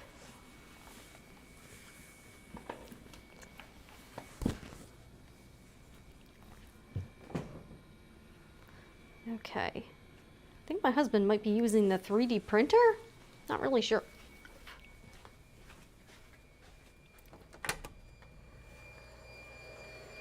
Hi.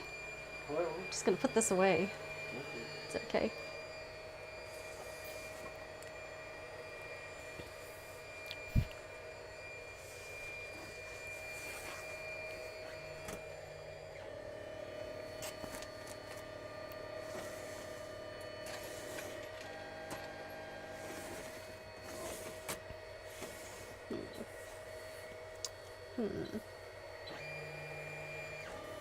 What you printing? Some clips on your rack. Oh, okay, cool. That's cool. All right. Put this here.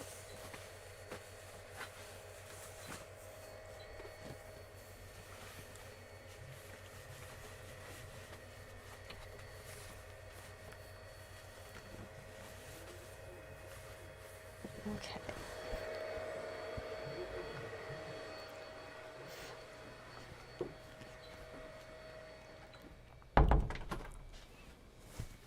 All right, looks like my husband's got his own DIY thing going on. He has a 3D printer and he hasn't used it in a while, so I guess he's printing some stuff off today. So that's cool.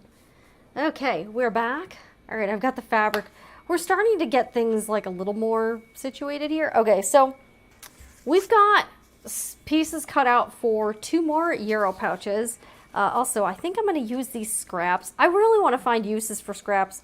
So I'm going to use this to make a slip pocket for this everyday pouch. So I think we'll definitely do that. Yeah, make like kind of a little, how wide is this? Okay, yeah, this is like 4 inches wide. I could make like kind of a small, or I could use this to make sort of like a wider one. I don't know. I think we'll probably do that. Okay, so we'll put this aside. Okay, so with this pattern, you're going to be making a little card slot. Okay, so this is the, all right, I'm gonna try to figure. All right, so this is the front of the, okay, so this is the back. Okay, so it's gonna go on the back piece. Yeah, because this is gonna be the front and this is the back. I know this is kind of confusing. I only put on the picture. Okay, so this is gonna be the front and this is the back, because this is gonna be the front fabric. Okay, so on the back, you're going to be making a little card slot pocket thing. So you're like, how do I do that, right? Okay, so I'm gonna do both at once. And then you have to figure out which side you want to be like facing up. And I think I want this side to be facing up and then this side. I think this would look better. Okay, so let me look at the pattern booklet. So I need to, all right, I'm not gonna open this on camera because you definitely have to buy the pattern in order to see this. So I'm gonna try not to show this, but there's a couple measurements that you need to take. Okay, where did you go here? To fold this over. So I'm gonna do that. Yeah, if you want to do this, definitely buy the pattern. Okay, so what do I got to do here? Okay, okay, so I need to get my ruler out. All right, so I'm going to use this guy here. This is a little Creative Grids ruler. And I need to measure, okay, 2 3/4, 4 1/2, okay.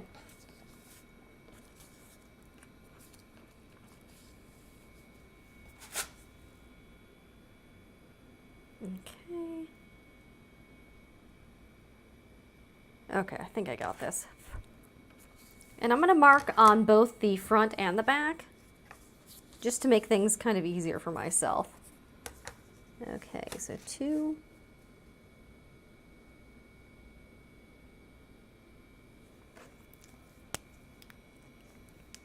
And this, again, just a reminder, this pen is disappearing, so the marks aren't permanent or anything like that. So you don't really have to worry about that.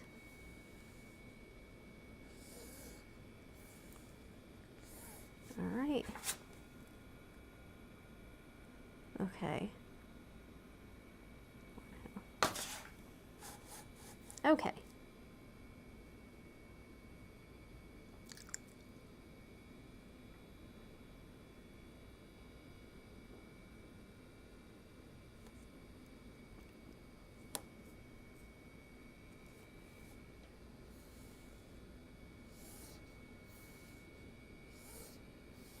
All right, yeah, and I'm going to mark both. Yeah, actually, might have wanted to mark the other one first, just because I think this is going to sort of bleed off. We'll see. We'll see, guys.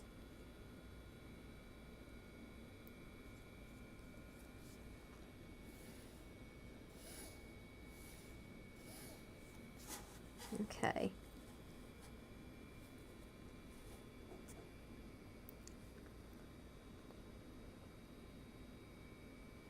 Okay.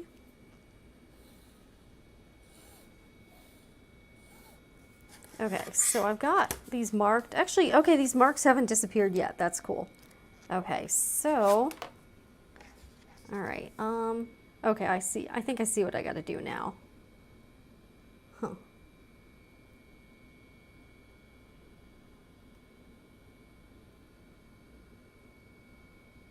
Okay. So I need to kind of finger press this, which again I have to do because this is laminated cotton, so I cannot iron it. Okay. And I'm trying to remember how to do this. Okay, here we go. Okay. Okay, so this is what I got to do. So you're going to fold it this way. And again, the measurements are in the pattern, which you do have to buy if you would like to make this project. This is not a free pattern. It is pretty inexpensive. I mean, it's really not that expensive. It's like $9, so it's not that bad. Okay. Okay, so this is what you're gonna end up with. So this is gonna be your card slot, and then this is gonna be the pocket in the back, and then you're going to take this and sew around it. So that's kind of how it'll end up here. Okay, so I need to do this to both pieces. Okay. So I'm going to get the other one ready. I'm trying to figure out, okay, so this is what it'll look like at the end. Yeah, there's quite a bit to do here, but it'll be all right. All right, but I'm going to need to top stitch this little piece here and then fold this up. I'm just sort of prepping it so I know what I need to do here. Okay, let me do the other one. I'm going to mark both sides here. Marking both sides honestly just kind of helps figure out what you're going to do and everything. So that definitely helps a little bit.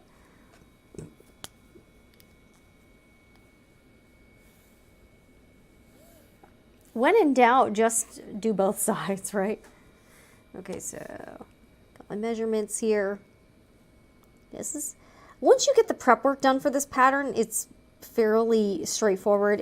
Yeah, I was a little confused at first, but now I get it. Now that I've made two, I feel like I'm okay with it. Okay, so we're gonna mark that on the other side. And yeah, these Creative Grids rulers, great for marking little pieces like this, especially if they are rectangles or squares. Just makes it a lot easier. And this pen will disappear, so you don't have to worry about that. Just gonna mark this. And yeah, I don't have to worry about it getting on my, like my mat either, because again, it disappears. So it's really not, not dangerous. Not dangerous to your supplies or your cutting surface. Okay, so I'm just going to get these two ready here. Okay.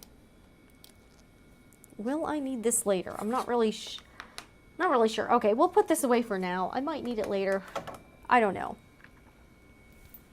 Okay, so now I got to do the same thing to the other piece. All right, so just fold this over the line. So, and again, I'm just finger pressing it because I can't iron this because it's laminated, so I'm gonna have to not do that. Okay. And then fold it over this way. Sorry, I think I have like a little fuzz on my face or something. I'm not really sure. So I'm going to need to fold this way over. This is really all making card slots is. It's not to, making card slots isn't, honestly kind of a beginner friendly thing too. So don't be intimidated if a pattern calls for making like credit card slot. And again, it's just to put like your credit cards, your driver's license in or something like that. Okay, and then the other thing, all I'm going to do is I'm going to be putting these right sides together and then sewing around. Okay, so the first thing I need to do is I need to take this over to the sewing machine, and I just need to top stitch here, and I need to top stitch here. So we're going to go over, and do that. I'm trying to figure out, I might use the, I might actually use the basting tape for some of these steps too. I think it might be helpful. All right, so here's my pattern piece. Let me put this aside. All right, so we're gonna go over to the sewing machine, and I'm just gonna top stitch these parts right here. So we're gonna go do that, and then I'll see you back here. Okay, and I'm going to top stitch with about a three stitch length, 3.0. I don't really need to back stitch, so I'm not really going to worry too much about that. But I just need to, all right, yeah, top stitch about here, because this is going to be visible. And this just gives you kind of a neater, I do like this because it just gives you kind of a neater finish at the end. So I'm a fan. Okay, so about 1/8 of an inch seam allowance. I'm just gonna, and again, just a reminder, again, this is like, you just need a scrappy piece, so if you mess up, you could just do it again. But once you put needle holes in laminated fabric, there's really no going back, so just keep that in mind.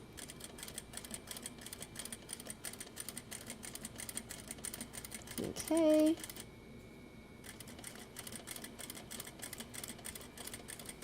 All right, so I'm just gonna line up the next one.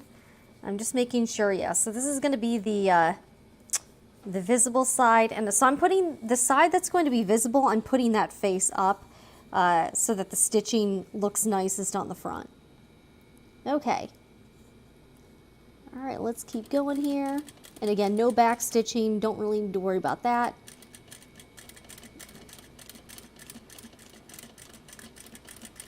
This looks pretty nice, I think, overall. What do you guys think? Okay. Let's see how this looks. Yeah, this looks totally, totally fine. Oh wait, you know what I didn't do? I accidentally did 2.75. But honestly, this looks totally fine. So I'm good with it. I'm good with it. It'll be okay. All right, let me clip my threads. I also found an errant clip over here, so we can bring it home. Okay, so these are the pockets. We're prepping. We're just kind of doing a little casual sewing today. You know, nothing too big. Just having a little fun. Sunday sewing. At least this gets me to the point where I can at least sew once a week. I've sewn like 2 or 3 times this week, so that's pretty good for me. All right, let me bring my cup over here too, because I'm going to be tossing some stuff out. All right, and we'll sort of do a quick PSA. If you are just joining in and you're like catching this late, you're like, what is going on? I'm Jen with the Sewing Report, and we are live from the sewing room. And we're making these little pouches here. So welcome if you are just joining in. And I do want to give a quick shout out to today's live stream sponsor, the Sewing Report Etsy shop, the place for all of your sewing supplies and fabric needs. Also new to the shop, I'm just starting to sell handmade items I make, which is what I'm doing today. Because I gotta have, that's the thing, I'm running out of people to give things to, guys. So I'm gonna start listing them in the Etsy shop. This channel is not monetized, so that is why it is sponsored by my own Etsy shop. I am trying to get to 1,000 subscribers. here at Sewing Report Live, so I'd greatly appreciate it. If you are here and you're enjoying this show, hit the like button, leave a comment, chat in the live chat, and help me get to 1,000 subscribers, because that is what I need to get this channel monetized. So we're making Noodlehead's Yarrow pouches, and I've just finished top stitching. This is going to be like a card slot pocket. All right, so I've got this folded down. So this is going to be the card slot, and then this is going to be a pocket that goes all the way down, which is awesome. All right, so I'm going to actually try to use, I think I'm going to try to use the basting tape for some of this. Okay, so now that we've got this top stitched and then folded down, I like that this is kind of a simple card slot too. This is the back piece, so I'm going to be placing these right sides together, and then we're going to be sewing the sides and then the top, but leaving the bottom open. So the bottom will be open. Let's see here. I think I want this to be the top. So I'm actually going to try to use the basting tape. We'll see how that goes. I'll try to use the basting tape to hold these together. I think I'm sewing this with a quarter inch seam allowance. So we'll try to use the basting tape and see how that goes. I'm already getting bits stuff to it, but that's okay. I don't even need like a ton of the basting tape, just like a little bit of it. All right, so let's see here. Let's give this a whirl. And we're gonna give this basting tape a shot. You know, give it a chance here. So this could be a game changer. You know what I mean? And this will also keep this little section in place too. So let me see how much I need here. Okay, so I need about this much. Okay, let's see here. This basting tape, I got it on Amazon. It is linked in the description box. And guys, it's been a really helpful little tool here for, yeah, this is going to be, whoa, check this out. Yeah, this looks pretty good. And yeah, see how this is also keeping the pocket, the little like fold in place. So it's keeping that in place too. So I just got this from Amazon. It was fairly cheap, and it came with like 50 yards or something. It's 1/8 of an inch thick. So if you're doing a 1/4 inch seam allowance, it will not gum up your needle, because your needle will totally clear that 1/8 of an inch piece. Okay, kind of lost where it was. All right, so let's cut a little piece here. This stuff is great, guys. I recommend this highly, not sponsored or anything. I just have found that this is a really helpful product. Okay, here we go. All right, so this is gonna be great. Okay, okay, so I think I want this side to be up. Okay, yeah, we'll have this side being up. Okay,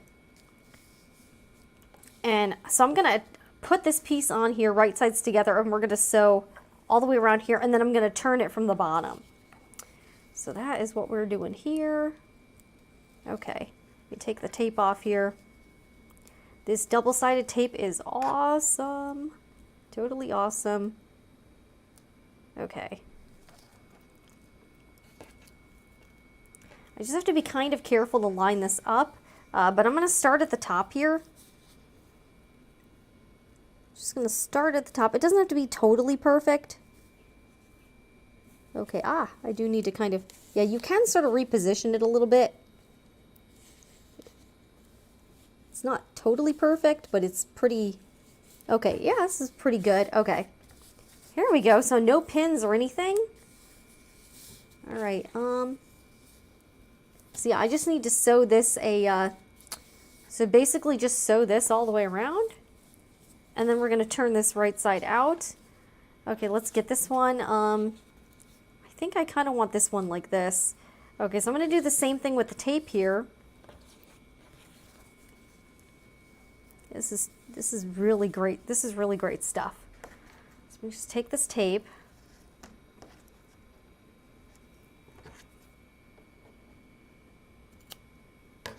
Put this on. Yeah, this is fan-freaking-tastic.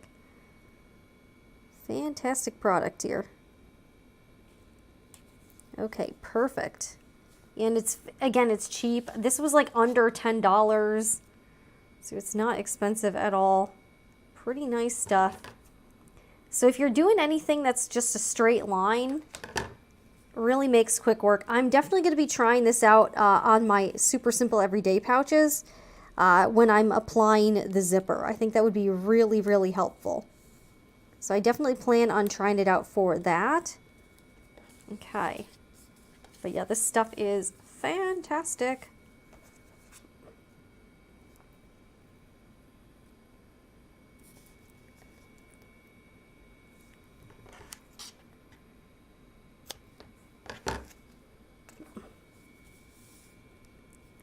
Okay.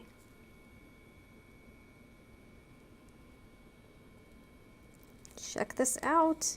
Oh yeah. All right, yeah, and it's definitely keeping the card slot in place too. Good stuff. So yeah, it's double-sided, so you just stick it down and then the other side comes off. Really good stuff here. I am loving this product. It's made my life so much easier, seriously. Ah, okay. It's a little sticky. It is very, that's the good thing I like about it though, is that this is super sticky, so it actually stays. And I just showed you a little while ago how much easier it made applying the, like sewing the zipper, sewing the fabric to the zipper. Actually, I think I'm going to do it this way. Okay. All right, so I'm just going to sort of line this up at the top here. Yeah, and again, you can like sort of fix this. Okay, that's pretty good actually. Okay. So now I've got these all in place, so I just need to, all right, we're gonna go back to the sewing machine and just sew basically side, top, side, leave bottom open. All right, so let's go do that. And then I'll meet you back here again. And then we are going to, yeah, we have a little more top stitching to do, and then we can attach it to the pieces. Yeah, I think this is going to be, yeah, I think this is definitely the back. Okay, so we need to attach them to these back pieces here, so once this is done. Okay, so let's go back to the sewing machine and attach, and we're going to sew these sides and the top. I think I will backstitch a little bit just so that the stitches don't pop out or anything. Ow, and I just hit my knee on something, so that was less than fun. Okay, so we're going to, oh, and I forgot my cup, but that's okay. I'm keeping it at 2.75 stitch length. Okay, so this is the side. All right, I'm going to sew a 1/4 inch. Okay. I'm going to do a little back stitching. Okay. Try not to sew my fingers. Okay, here we go.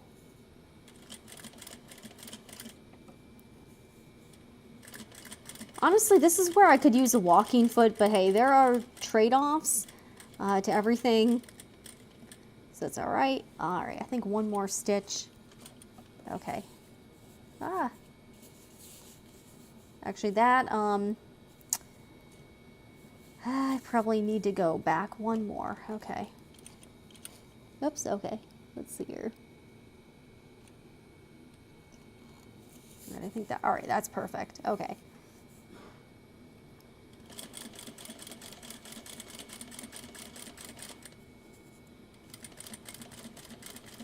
Okay.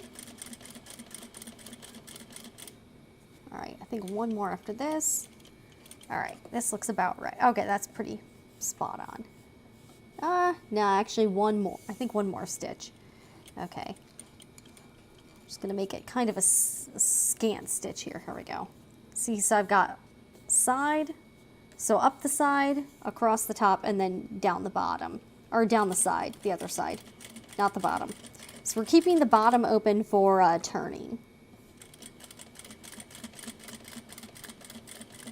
Okay, and then I will backstitch a little bit. So yeah, this tape really did help. Yeah, I don't have to worry about removing pins or anything. All right, so I'm just gonna start sewing the other one right away. It's the same thing basically. Okay, do a little top stitching, or a little back stitching.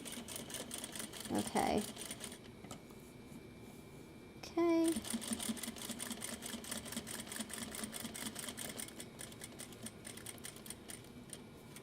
All right, oh, actually that is just about right. Okay, just about right here.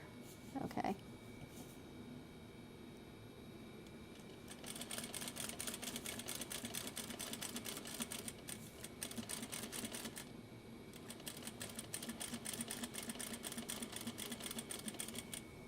All right, I think this one should be the one. Okay, that's pretty spot on here.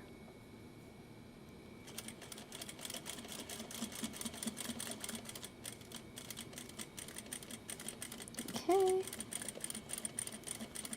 And we're going to do a little more back stitching here. Okay. All right. Yeah, I think this looks pretty good, I think. Okay. Let's trim this. Then I'll trim the rest back at the sewing machine, I think. Okay. And I have not run out of bobbin thread yet, which is kind of amazing. I'm surprised by that, honestly. I thought I would run out of bobbin thread. Okay.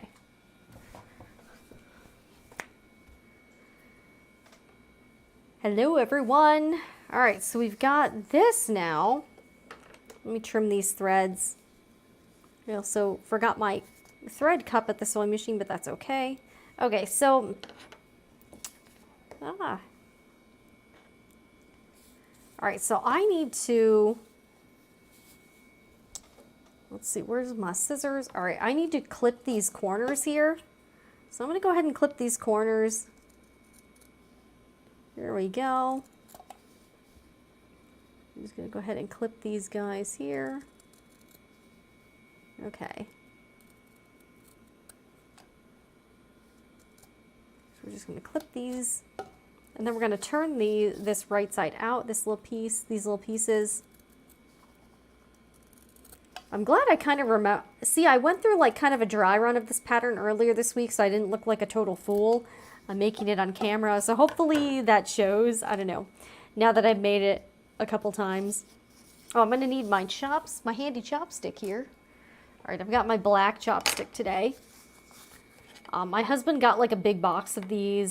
He also got like, so my husband used to work in restaurants, and he got like a big chopstick like stand, a display stand, and then he got a bunch of chopsticks from one of like the restaurant people, like a restaurant vendor or whatever.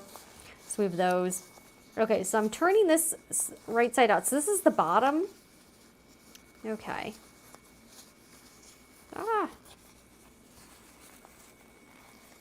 This is the bottom.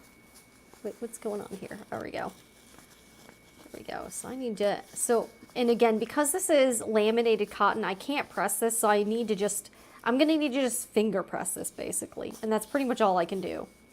But that's fine. That's okay. All right, so I'm going to kind of poke this out. I'm first going to use the bigger end of the chopstick, and then I'll use the smaller end to kind of really poke out the fine details. So this is going to be this will look, all right, I think. Let me kind of poke this out. There we go. Yeah, this looks pretty good. Yeah, so I'm using this to really poke out does this look right? Let me make sure this looks okay. Let me check out my other pouch to make sure that's like the right way. Okay, yeah, that definitely looks about the same. Or does it? I don't know. I feel like I did this. Did I do this wrong? Uh-oh. Not really. I might have done this wrong. I don't know. Or maybe not. I don't know. Let me just check.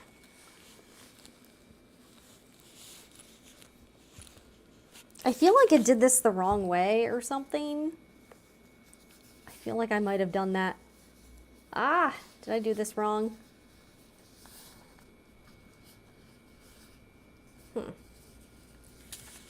Oh wait, no, I don't think I did. I think I just need to really press this out. I think I just need to press this more.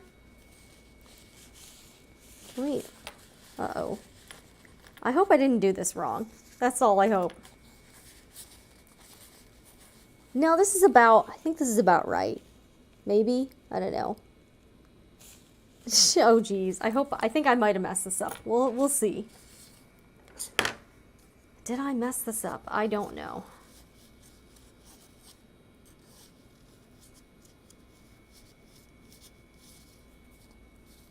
Try to... I feel like I might have accidentally... Huh. Maybe not. I don't know.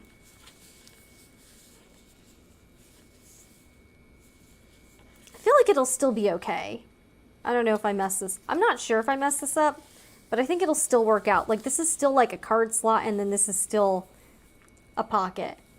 I'll be right back. Let me get a gift card, and I'm going to see if that works. Actually, I'll get a business card. Hold on a second. Let me get a business card. I feel like I may have screwed this up. I'm not really 100% sure, though. Okay, so this is going to be the card slot.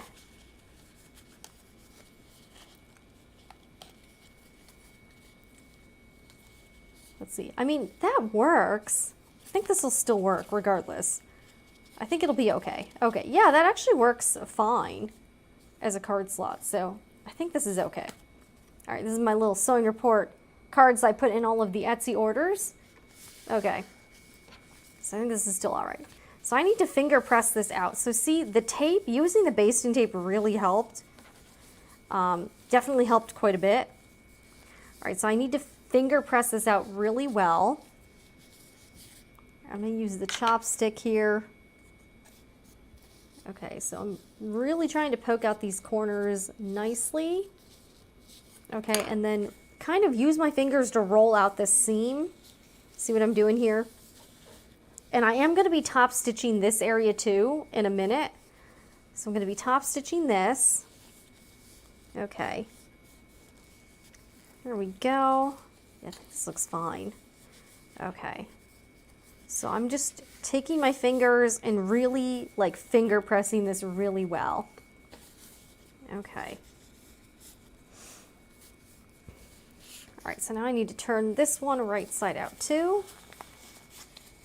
I think this is fine. I think I did it. I don't think I screwed it up. I'm not really sure. But either way, I think it'll work out fine.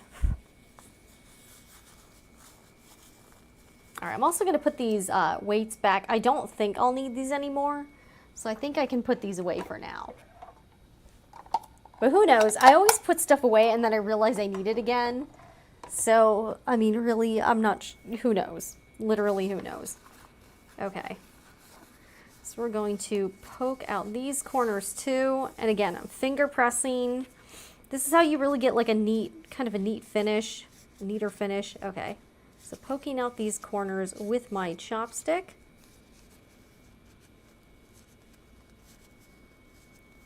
Okay, here we go. Yeah, you can really get you can really poke it out here. There we go. So you see how much neater this one looks like just pressed? So again, just kind of roll things out with your fingers. And I'm using this chopstick to really press this out. Here we go. Get a nice point here. I feel like there's a fuzz on my face or something and it's driving me crazy. Okay. So I'm just gonna finger press the heck out of this.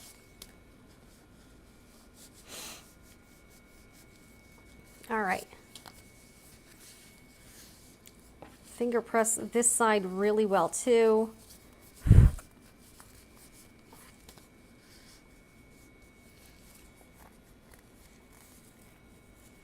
All right, getting this side. So you see how much of a difference it makes just to really finger press. And again, if you were using regular fabric, you could certainly press this with an iron. But I'm in a unique situation just because I'm using laminated cotton here. All right, so here is going to be the card slot and the pocket. All right, so I'm going to go back to the sewing machine and I'm going to top stitch this pocket area here. So we're going to top stitch this, and then we are going to actually be attaching this to the back pieces. So we're going to be doing that. All right, so let's go back to the sewing machine and we will top stitch this. I will be back stitching as well on this piece, just so it looks nicer, because this is going to be a very visible part of the project. Yeah. All right, my rabbit is taking, I'm not joking, she's taking a nap. Yeah, she's taking a nap. That's funny. She's tired, guys. She's had a hard day of laying around and eating. All right, so we're going to top stitch this. And again, I'm being very neat. I'm going to kind of press this out the best I can. All right, and I'm going to start pretty much from the edge here. Okay. Yeah, notice I'm kind of rolling this out, so I'm really trying to make sure that this looks the best it can. All right, I'm gonna kind of get myself started. Okay, and I am going to, yeah, I guess we'll keep it at 2.75. That seems all right. We'll kind of keep things consistent here. All right, and then we'll just backstitch a little bit. Just backstitch it.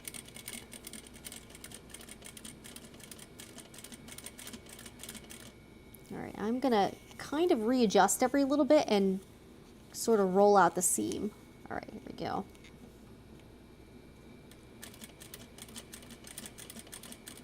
Because I want this is gonna be very visible, so I want this to look nice. All right, so I'll one more. Okay, and then we'll start the next one. And I'm actually gonna kind of keep this attached. So we're just gonna start the next one and then keep going. Okay.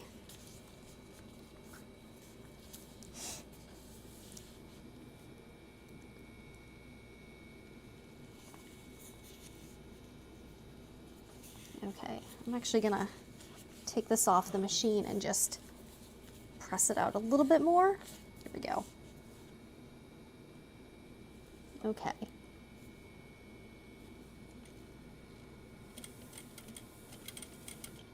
All right, back stitch a little bit.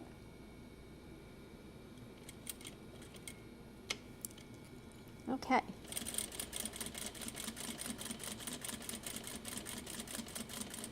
Keep the party going here.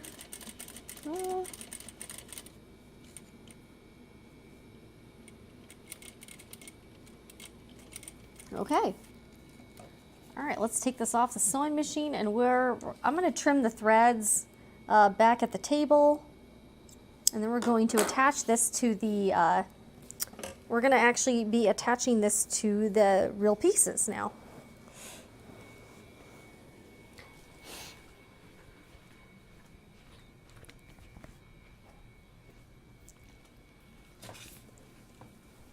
Okay, so I've got this going on.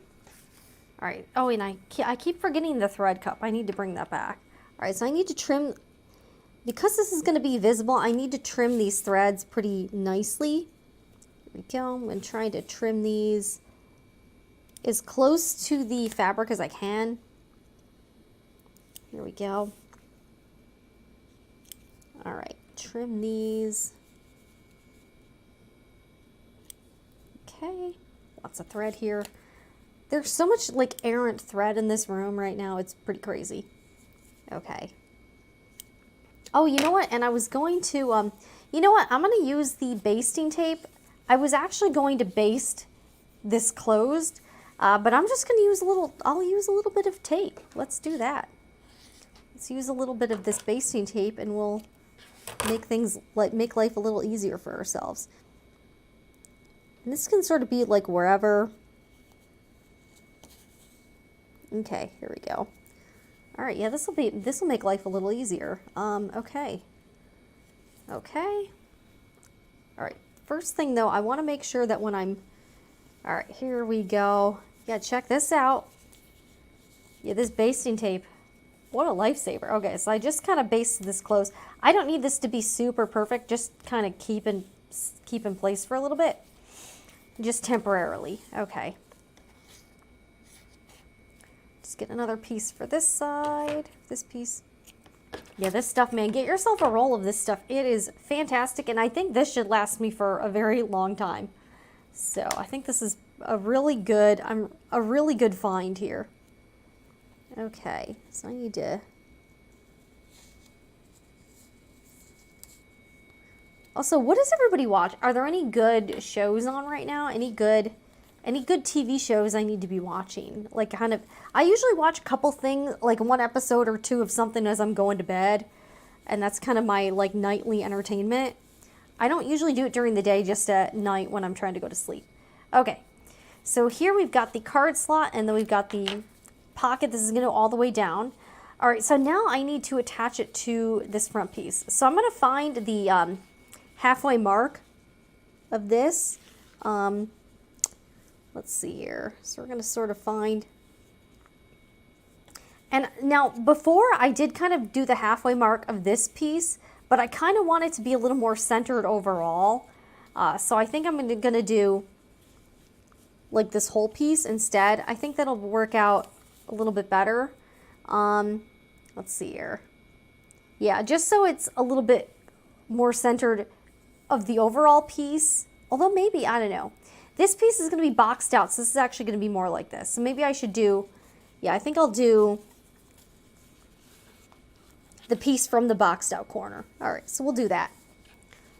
So I'm going to mark a line here. Just a little line. Okay, and I'll show you what I'm going to do. I'll show you how I'm going to keep this in place while I sew too, because I found a pretty good hack for that too. Okay. Just got this going on here. So I need to find the center point of these pieces. Okay, so find the center point of this. Okay, so about right here. Okay, so this is about the center point of this thing. Okay. So basically I'm going to be lining this up and then sewing this on. All right, oh, thank you for the suggestions. 1923 with Harrison Ford and Tulsa King with Sylvester Stallone. What channels are those movies, or are those just on a channel? I don't know. I've heard people talking about the show Succession a lot on HBO. That's actually one of the streaming services I actually do have because I paid for the year. And I heard Succession is in like the last season. I've never watched it, but I hear people really like it. So I'm kind of curious about it. I don't know. I'm curious about it. Okay, so I'm going to show you what I do to keep this on because I found a pretty good tip. So I'm going to use my Sew Tights magnets. Where did the magnets go? Oh, here we go. And I'm going to use the magnets to keep these in place while I sew. All right, so let me get some magnets out.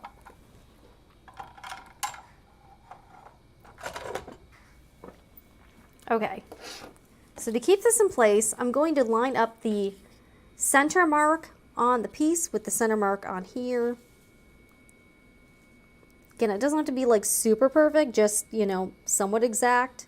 Because yeah, when this piece is going to be sort of boxed out. So this is going to be sort of, I was going to do it at the center point of the whole piece, but because this is going to sort of be boxed out, this is going to be, it's going to change the way the pattern piece looks. Okay, so I'm going to use my Sew Tights magnets, and I'm going to use this to keep the pocket in place while I sew it on the back piece. All right, yeah, this is going to be the front piece. Yeah, this is, I'm confusing myself here. I think also at the same time, I'll also try to baste in place,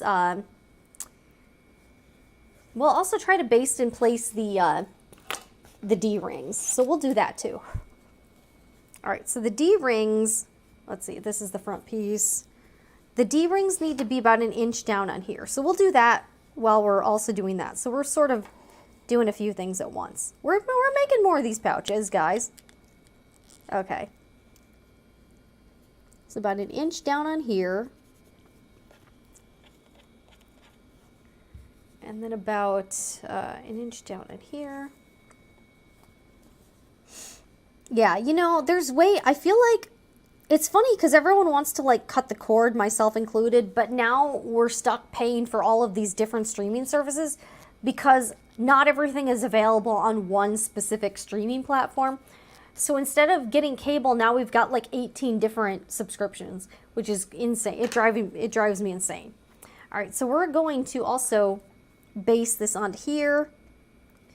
So basically I'm going to take the D-ring strap connector and I'm going to be basting this onto these pieces. So we'll do this as well when we're doing this. And then we can start putting together the pouches. So we'll kind of do all of these at once. We'll sort of multitask here. All right, so I'm going to be... All right. So I need to sort of... Okay, I need to do a little more finger pressing here. Yeah, I don't have Paramount at all. I don't have Paramount. I don't have Disney Plus because I'm not really a Disney person. I don't have Netflix. So I've got Amazon Prime and I've got like HBO. That's about it right now. But that's like, I'm fine with that. I don't really care. Let's see. And I even got rid of my like Asian streaming service too. Okay, so, oh, and I don't have Hulu either. I don't have a lot of stuff right now. Okay, so I'm going to use, all right, we're going to basically I'm going to use the Sew Tights. And again, these I also sell in the Etsy shop. They're great, and I should be getting some more I'm hoping to start stocking more Sew Tights products in the near future. So be on the lookout for that. But I'm going to use the Sew Tights to sort of keep this in place while I'm sewing this on. Okay, there we go. So we're going to be doing that. All right, let me get this. All right, so I'm just going to slide these apart. So this is the back and the front here. This is a good hack. Because that's the thing, I can't put pins in this fabric because it's laminated cotton. And, you know, there's really no place to put clips since this is sort of in the middle. All right, so I've got the Sew Tights here, and this will help keep it in place. So now I just need to sew down the side, across the bottom, and then up across the other side. And then I'm going to leave this open. So that's why I top stitched the top part, because this is going to be an open pocket all the way down, which is actually a pretty cool design, I think. Okay, so now we got to do the same thing. For here, I'm going to put a magnet on the back here. Man, I have got... Sorry guys, I have like a fuzz on my face or something and it's driving me insane. I don't know. I've got like a tiny little, if I have like a tiny hair or a tiny fuzz on my face, it drives me crazy. All right, so we're gonna put this around here. Okay, so I just need to line up the middle sections here. And get this about right. And again, it doesn't have to be like super exact. And then I'm going to use the magnet. See? So this magnet will help me keep this part in place.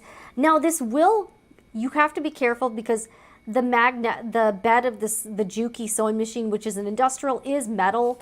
So the magnet can sort of stick to it, but it's not too big of an issue. And if you have a domestic sewing machine, it really won't be a problem because it's plastic. But sometimes it can get like a tiny bit stuck to the bed of an industrial sewing machine.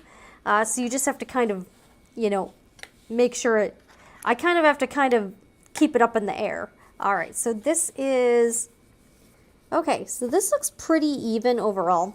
So again, I'm going to take these, I'm going to be sewing down the side, across the bottom, and then up the other side. And while we're doing that, I'll also take this opportunity to baste on the D-rings. I figure I might as well do as much as I can at once, you know what I'm saying? Just to kind of try to streamline the process. All right, so we've got these guys, and then we've got these. All right, so let's go back over to the sewing machine, and then we will get these all sewn together. All right, let's go back to camera 3. And I'm super congested, like ridiculously congested. I don't know.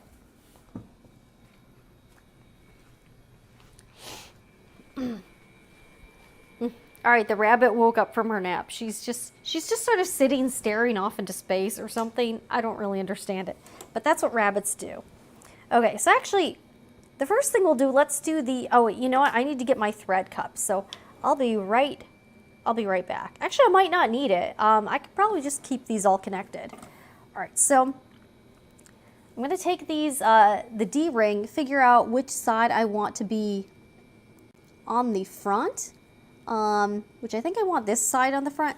So I'm just going to be basting this into place. This needs to be facing in because when it, yeah, because this is going to be the outside. So I just need to really base this. So it doesn't need to be super exact. I'm going to start a little bit beforehand. And you might need to like pick up your foot a little bit or readjust because there's a little bit of a hump there. All right, so you see what I'm saying here? All right, so you're gonna need to pick this up a little bit. Okay, and then sew here. I'm gonna back stitch a little bit too. Okay, here we go. This is gonna be on the inside. This is within the seam allowance, so it won't really be seen. Okay, so let's do the next one. And this is going to be the front of the pouch. Okay, so I want,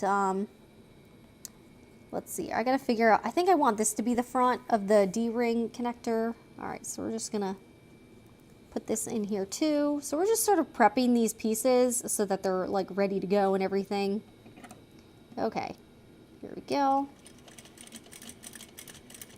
I'm just gonna be back stitching, doing a little back stitching to keep this straight.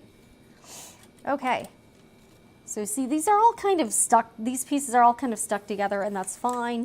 All right, so let's move on to the pocket card slot thing.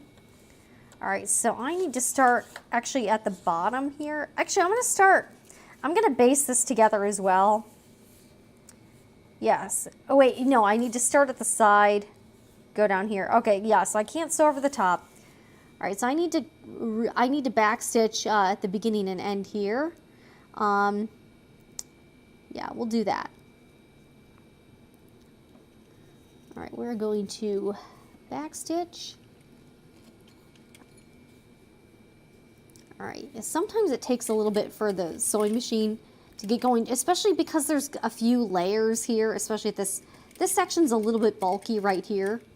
Okay. So I'm going to go kind of slow here. But you see there's definitely a bit of bulk in this like little area here. So I'm going to finger press out too. Definitely do some finger pressing here.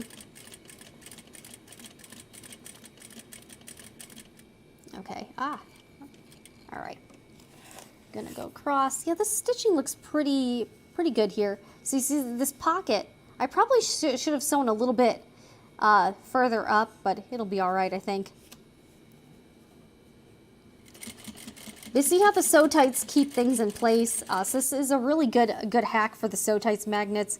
If you own them or if you would like them, you can pick them up in the shop. They're $22. Free shipping over $35 and up orders though. So it's a good value if you're buying a few things from the shop. All right, and I'm just gonna sew just a little bit more this way. There we go. All right, because this is gonna be within the seam allowance and no one's really gonna see this little part here. Okay. There we go. Yeah, this is a pretty thick section here.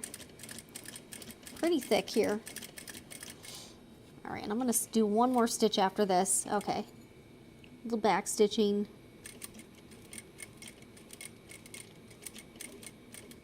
Okay, let's do the other piece here.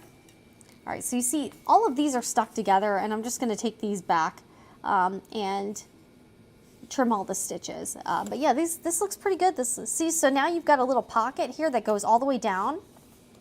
Goes all the way down to the bottom, and then you have a little card slot that you can put like a driver's license or credit cards or pretty much anything in there. All right, so let's do the other side here. Okay. Yeah, I need to finger press this too pretty well. All right, here we go. I'm gonna start back a little bit more. Okay. All right, I do need to turn the hand wheel a little bit just because this section is just really pretty bulky. All right, here we go. All right, so I'm just sew down this side. Yeah, there's quite a bit of bulk here. But yes, the magnets are, like, they're not really sticking, but they're a little bit, like just a tiny bit. So you just have to be mindful of that, but it's really not like a huge deal. All right, so I'm gonna go down the side. I'm gonna baste across. See. And actually, I'll trim these threads just so everything's not stuck together here. Okay, so these things are kind of free now. All right, so we're gonna go across here.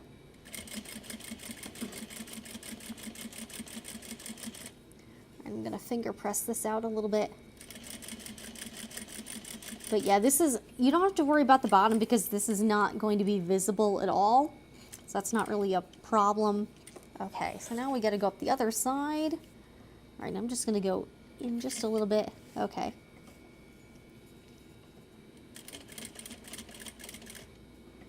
Okay.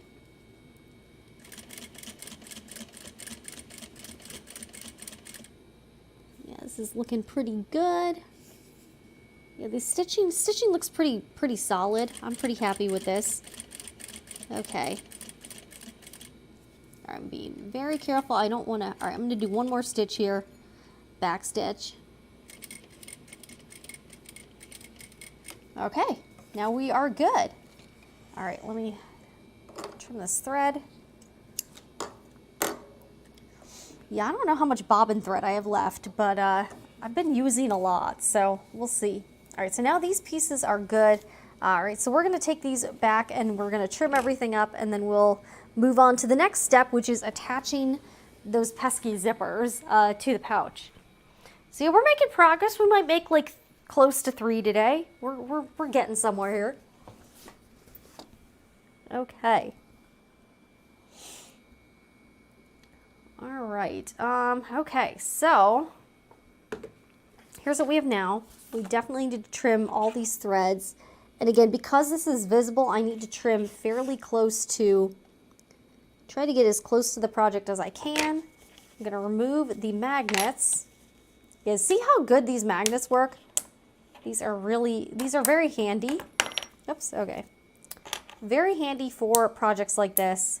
They also have versions, I'm trying to get a hold of, they have a light version, so the ones that are a little bit, they don't have quite as much force, so that they're a little easier to use if you have arthritis, or if you you want like a magnet that's a little bit less intense.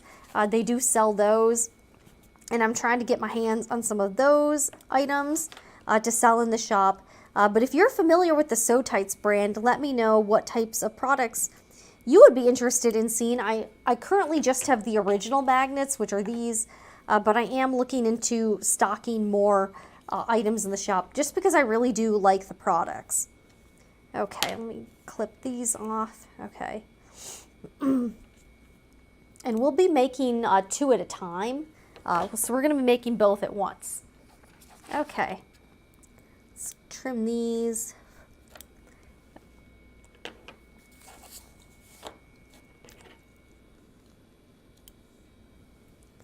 Okay. Yeah, I think these turned out pretty good. Okay, so here is the back piece. So yeah, you get this little card slot that you can put like credit card, driver's license, stuff like that. Fits very nicely into the slot here. See? And then you also have this back pocket that's pretty deep. So you could put additional, like if you have other cards, you could put the cards in here too. So lots of different options. I really like this pocket. You could put cash in here. You could put receipts. You could use this for, what was I going to say? Coins. You could put some change, loose change in here. And because I used a laminated cotton, this is cleanable. So this is, you know, you can wipe it off. You can use a baby wipe. You can use whatever. So that's why I chose the laminated cotton for the lining, was just because I wanted it to be easy to clean because I know sometimes like the inside of your purse or your wallet gets kind of gross. So that was sort of the thought behind that decision. All right, so we got the magnets here. I'm gonna put these, yeah, I'm starting to collect all kinds of stuff over here. All right, so now we've got this. So yeah, isn't this cool? So you've got a and look how deep the pocket is. The pocket is like four inches. So you could really put a lot of stuff in there. Yeah, you could put pens, you know, again, that probably wouldn't work because that's how tall the pouch is, but it's good for, yeah, you could definitely do, like if you have like a few gift cards, you could stick them in here, just a way to kind of separate it from the rest of the space in the pouch. Okay, so now we're gonna get onto the main construction of the pouch, which we did earlier. So we made one of these earlier. This is the one I made the other day, and then this is the one we made earlier today. I need to try to improve my curves. This is my nicest curve here, but on the back it got, you can see it got a little bit wonky, so I definitely need to kind of work on that, but we're getting somewhere here. But at least the front of this one looks really nice. Okay, so let's work on a zipper. This one, I'm gonna do the hard one first because this one's gonna be a little tough because I cut this zipper pretty much exactly 9 inches, and I should have cut it a little bit longer to give myself something to pull. All right, so I need to mark 3/4 of an inch from the end here. Oh, and thank you, Lisa. Yes, Lisa is an Etsy shop customer. I'm glad you really like the magic pins. They are really great. And that's the thing. I only stock stuff I use and like. So if I don't like a product, it's just not going to be in the shop. So I have stuff that I personally use and recommend. Okay. So we're going to do 3/4 of an inch. I'm going to mark the underside as well. And we're going to be using more of the basting tape, so that'll be fun. I am super congested right now. Okay, let's see here. I need to figure, where is the 3/4 inch mark? Okay, oh, it's right here. Okay. Okay. So this is where the tape, the basting tape is going to come in. All right, so I need the zipper to go from here to about here. Yeah, and I'm definitely going to need to like pull this aside. Okay. So, all right, I'm going to be using the tape quite a bit here. Yes, it needs to be about here. Okay. Yeah, I always get a little confused about the orientation of the zipper tape. I always get a little confused. Okay.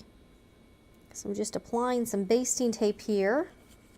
Yeah, this basting tape is a lifesaver. Definitely great stuff. All right, let's see here.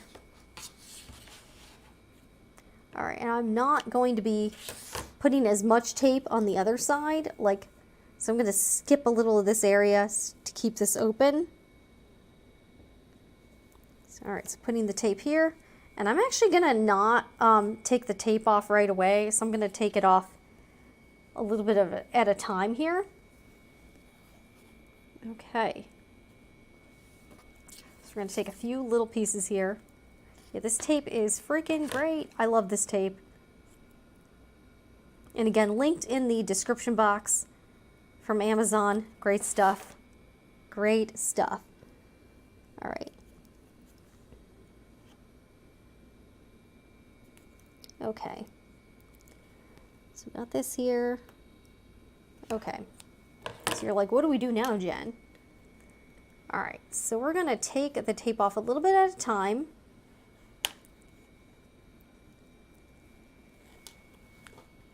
Okay, actually, I'll put it in the cup here. And as we go around the curve, I'm going to be clipping into the zipper tape a little bit, just because it'll make it a little easier. All right, so I'm going to cut this around here. Okay, so yeah, the zipper needs to be about here. All right, so I need to like, let's start it around here. All right, so you see how I'm putting the zipper tape around here like this, and then this part here I'm going to be clipping into it a little bit just to make it easier to round this curve. So I'm going to be clipping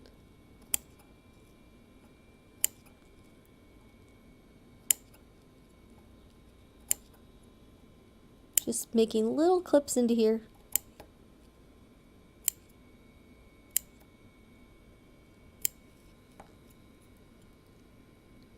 Alright, so let's see how this does. Alright, so you see how this will make it easier to, this will make it a lot easier. Here we go, see? Clipping the curve makes it so much easier to apply the zipper tape and to have it like go around the curve here. So you see how nice this looks? Ah, okay. See, look at this. Check out how much easier this. Alright, so I'm going to really get this zipper tape. I'm going to really push that down, and then I'm going to remove the rest of the tape backing. All right, and then pull it around this way. Okay, so I've got one side done. Now I need to do the lining piece. So I need to get one of these pieces here. So I'm going to be putting this also on, and then I'll be sewing. So for each step, I'm going to be starting to sew at the zipper tab side, working my way down here, and then pulling the zipper tape away. It's going to be a little hard with the shorter one just because, yeah. So we'll do both. We'll do both of these, and then we'll sew both at the same time, just to do more at once. All right, so I'm going to put, on this side, I'm going to be putting, oh yeah, and I need to mark this as well. On this side, I'm going to be, let's see here, marking on here, just so I know where to stop the tape. Okay. So I'm going to be putting more tape on this piece here. Okay.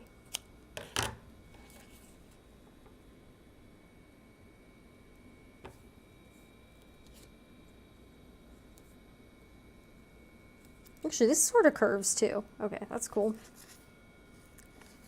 I'm going to be stopping around here. So I'm going to stop the tape around about an inch before the mark here. All right, so let's do this. And yeah, we'll do like both. Yeah, we'll do both pouches at once to make things a little easier. So we'll make 2 pouches at once this time instead of just 1. Let's get like 3 of these guys. I feel like I'm getting the hang of the tape stuff. I really am. I'm getting the hang of this, guys.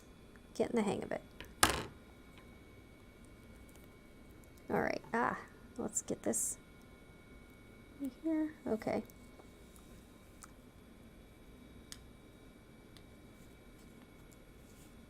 Let me put this tape here. Okay. Oh boy. Okay, this is stuck here. Yeah, I've got little bits stuck to this tape. It's very this is very sticky basting tape, like super sticky. All right, and I'm gonna do the same thing where I don't take the tape off quite yet. Actually, I'm gonna take off some of the tape. Yeah, we'll see. Maybe I should wait to take off some of the tape. I don't know. We gotta get this stuff off. This tape backing, that was kind of annoying because the little pieces just get everywhere. But you see how doing the tape thing and then clipping into the zipper really made it a lot easier to apply, to like keep this whole thing together. Okay, so let's put this on now. Okay.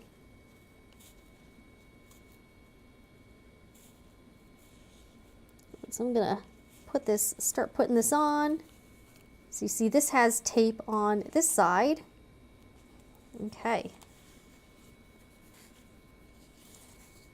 So you see, I just have to really be careful with the application here. Just go real slow. Go real slow here. This is gonna be a little bit annoying to apply, but this tape makes it way easier. And imagine if you're just doing this, like if I'm making my everyday pouch, which is just a straight line, it's going to be way easier to do this. I'm going to use the tape for that too. And it's going to be a lot easier because there's not going to be any curves. So that should be way easier. All right, so let's take this off. All right, and then we will put this all around. Okay, cool. Cool. All right, see? All right, so we got one of these ready to sew. We're gonna get the other one ready to sew as well. And then we will go over to the sewing machine and yeah, it's making me nervous though with the curve though. It's definitely making me a little nervous. All right, so we got this going on. All right, so let's get the other one. This one's gonna be easier though because I cut the zipper tape way longer, so that should be a lot easier, hopefully. Okay. All right, so this one is going to be here. All right, so see, this is how the zipper tape is going to be on the project. So hopefully also sewing two of these at once makes things a little easier and faster. That would be nice, right? That would be nice. Okay. So we've got this guy. I'm going to mark the other side too.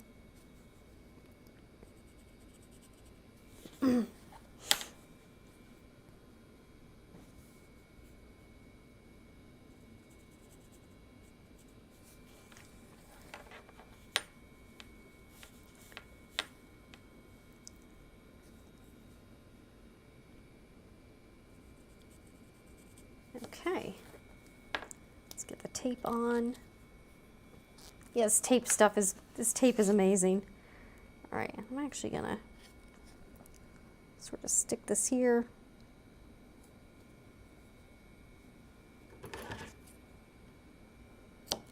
I got this going on. Yeah, you can sort of just apply it too. Just sort of apply it, there we go.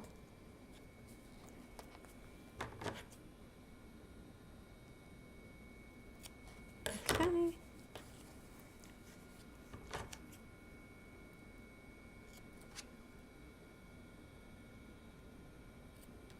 Oops. Okay. This tape is very, very sticky. Very sticky. Yeah, the tape curves a little bit. This actually is really, all right, here we go. I'm gonna use just a tiny bit of tape for that one section, and then we'll be good. Okay, here we go. All right, now we got a whole section here.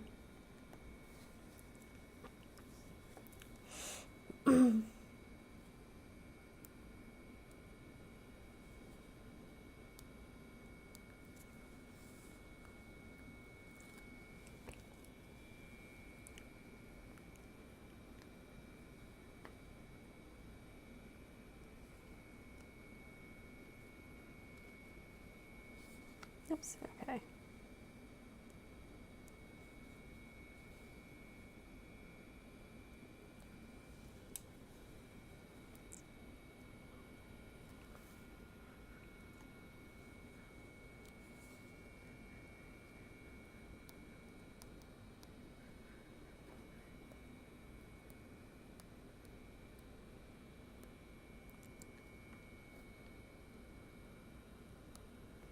Okay, let's get part of this off. I'm gonna just take part of the tape off.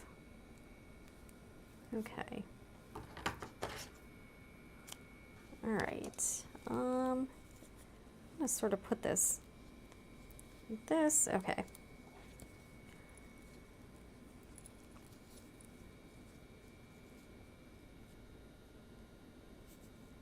All right, so yeah, I just need to start putting the tape around on the fabric, and then I'm going to clip, I'm just going to clip quite a bit of this.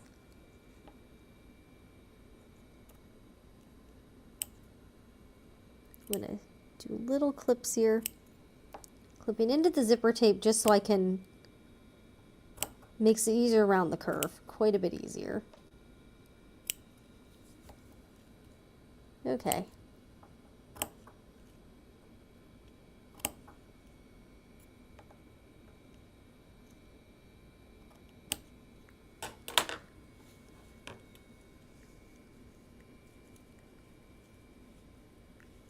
Okay. All right, yeah, check this out. Look how much easier it is when you clip this. Yeah, look how easy this is.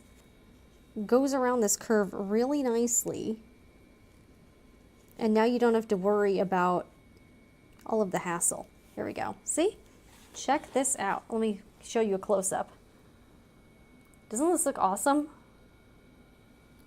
Once I clip this, it just made it so much easier to do. Okay, and I'm gonna get rid of the rest of the tape backing, and then we'll, okay. All right, here we go. Okay. So now I just have to do the other side. All right, and these are for the backs. This is not for the front here. Gotta put these aside. Okay, I need this piece here, I believe, yeah.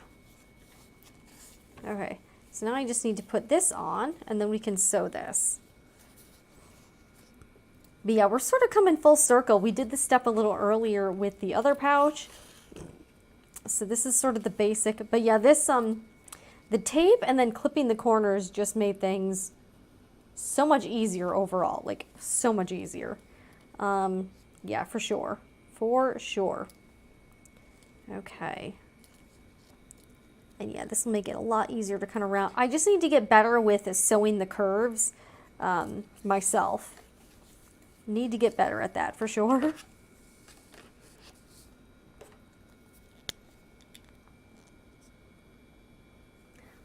Lisa wants to know, you can add the basting tape to your shop. Lisa, I don't have a place to source it. So that's the thing. But if you do buy it from the Amazon link, it is an affiliate link, so that also does do something. I'm just not able to source a good basting tape like that, so I just can't get it. So that's the problem with that. I would love it. The distributor I use that sells me products wholesale, they just don't have a product that's as good. I did try out I tried out a similar product on a live stream that I did get from the distributor, and it sucked. So the reason I'm not going to be selling that one is because it wasn't very good. But if I could get it wholesale, I totally would sell it. It's just not, that one's just not available to me. So that's sort of the problem with it. Otherwise, I totally would. I think that would be great. All right, and I'm going to go ahead too. Now that I know where the curve is on the other side, I'm going to go ahead and clip that on the other side as well. Okay, but if you do buy it from Amazon, it does, like if you guys shop Amazon using the links, that does really help me too. So I really appreciate that. I wish I could get it. I don't have like a source for it right now. But if I can find a good one, but yeah, the one I tried from the distributor, it was just not very good. So that's why I chose not, I'm not going to sell that because I just didn't like it. All right, here we go. Got this one done. Okay. Okay, so let's do this one.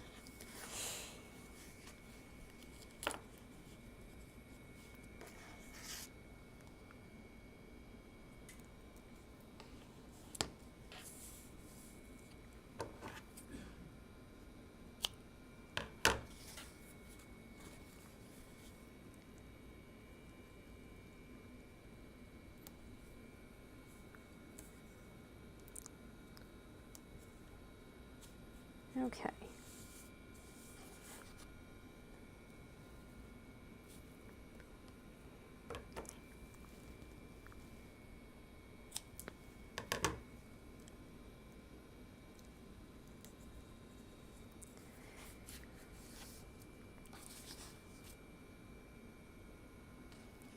Hello everyone joining it. Okay, so yes, if you're just joining, this is what we're making. We're making the Yarrow pouch. It's a pattern by Noodlehead.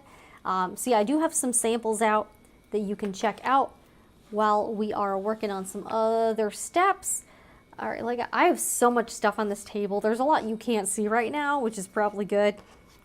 So we're just working on attaching, we're working on sewing the main and lining pieces to the zipper tape. This is a little bit of a tricky pattern because it is curved. Yeah, fun times here. The curviness really adds a bit of a level of complexity.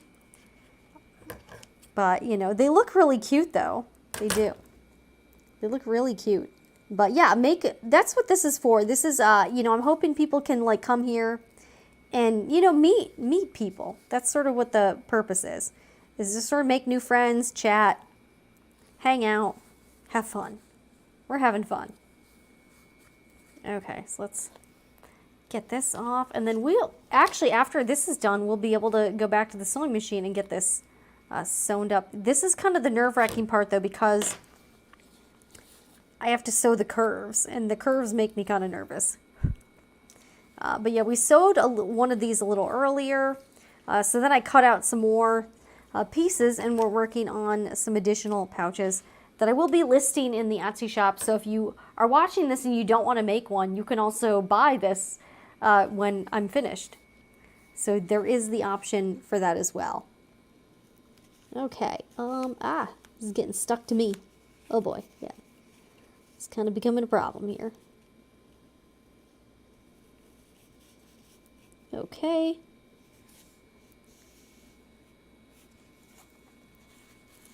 Yeah, using this tape, this basting tape, is definitely a great thing.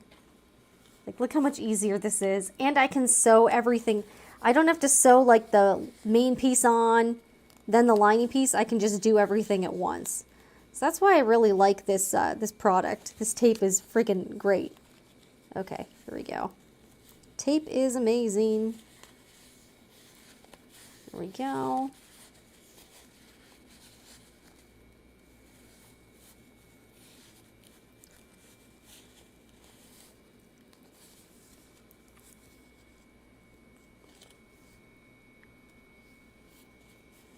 All right. This is going to be tricky. This is definitely going to be a tricky. This is like the trickiest part of the project, one of them. Okay. Part of it's just making sure that this zipper tape is like tacked down and kind of away from everything. Okay. Ah.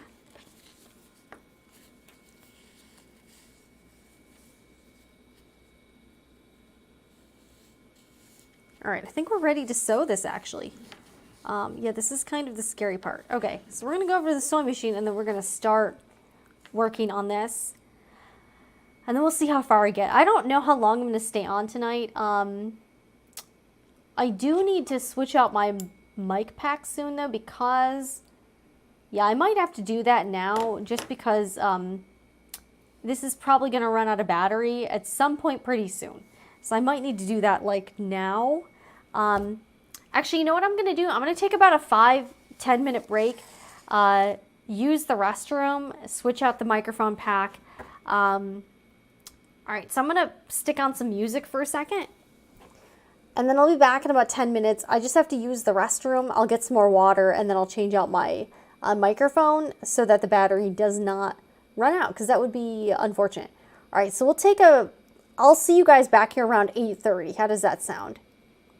Let me put on the lo-fi music for a little bit. We'll put that on for a little bit, and then put on camera 2. All right, and then I will be back in like a second, okay? Let me mute my microphone too so I don't, okay.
Alright, and we are back. Hopefully, y'all can hear me.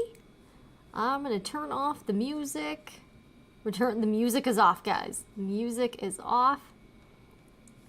I just had to use the restroom. I got a fresh microphone pack so the battery shouldn't die at some random time.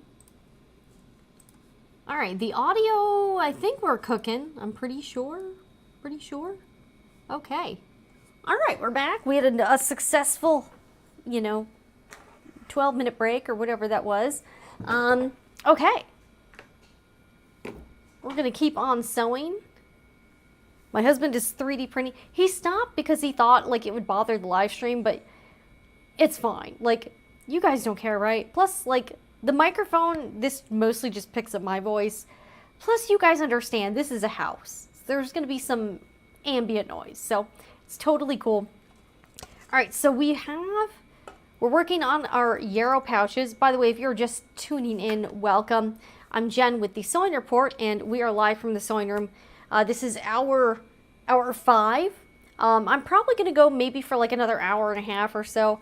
We'll see how far we can get, but I completed the construction process earlier. So if you missed that part, I would rewind more towards the beginning because I did this step earlier. I'm just doing it again. So if you'd like to see it, yeah. All right, so we're going to try to, I need to try to see how this looks. Okay. Yeah, this part is kind of difficult, I'm not going to lie. And it always makes me a little bit nervous to do. All right, so we're going to sew these together. I've got the zipper tape sandwiched in between the main fabric and the lining. So here's the thing. So the zipper pull is around here. So I'm going to sew to about here and then pull it forward so it doesn't get in the way for the rest of it. So, yeah, nobody hears any print. Okay, so nobody can hear the 3D printer. I think it's on. He's got the door shut. My husband is always really afraid to make noise, but when you're streaming for 8 hours, I think it's pretty understandable that you guys are going to hear some level of noise. My rabbit doesn't care. She's just doing whatever she's going to do. Oh, let me show you guys a photo. Let me see here. I want to show you guys a photo of her. Let me see if I can get a picture. Sometimes I take just funny pictures of her doing random stuff. Okay. Okay, so just to give you guys some context, every night I will clean out her litter box. So the other night I was cleaning out her litter box. This is just sort of a fun story time. I was cleaning out her litter box. So I have the trash can. I've got the litter box on top of the trash can because I kind of, clean it out and then I let it air dry for a little bit. And she just crashed out. Here, let me see. She just totally crashed out, right next to me while I was cleaning her box out. So this is her little bag of, I put these little, they're literally horse wood pellets. I put that in the bottom of the litter box, and that absorbs all of the, rabbit mess. So sometimes rabbits will just flop. I have not been able to catch it on, I think I caught it on camera once, but it's kind of hard for me. I want to take a video of it, but I just can never, I just always miss it.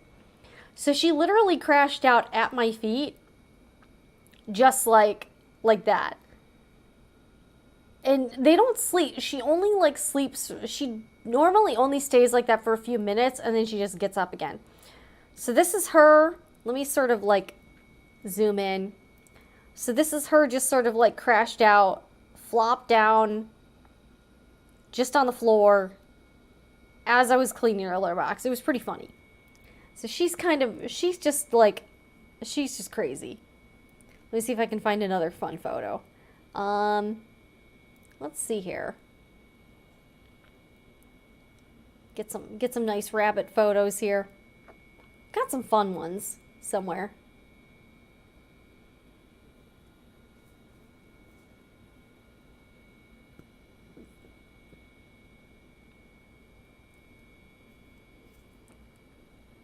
All right, let me find another. I'm trying to find another funny one. I got some funny ones here.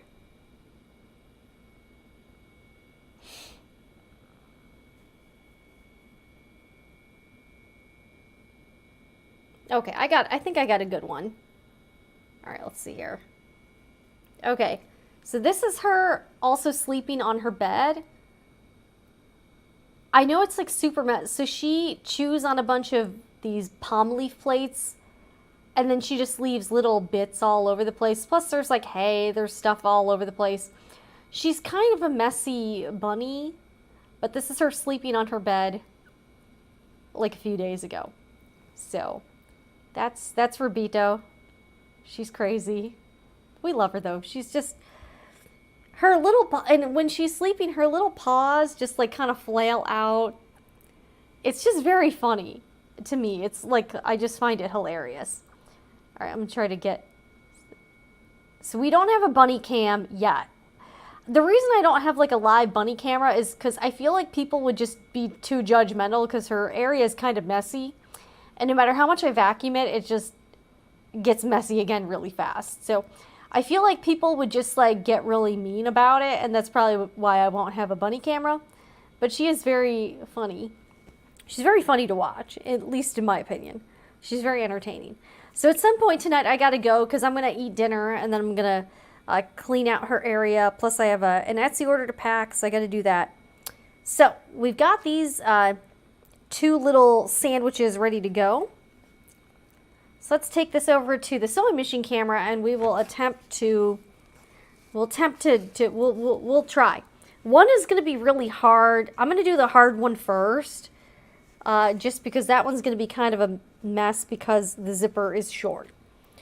So I'm not looking forward to that. I'm going to be honest. That one's going to be kind of tough. All right, so plus I'm kind of amazed that the sewing machine camera doesn't overheat and die from being on for like 8 hours. I'm honestly kind of surprised and impressed.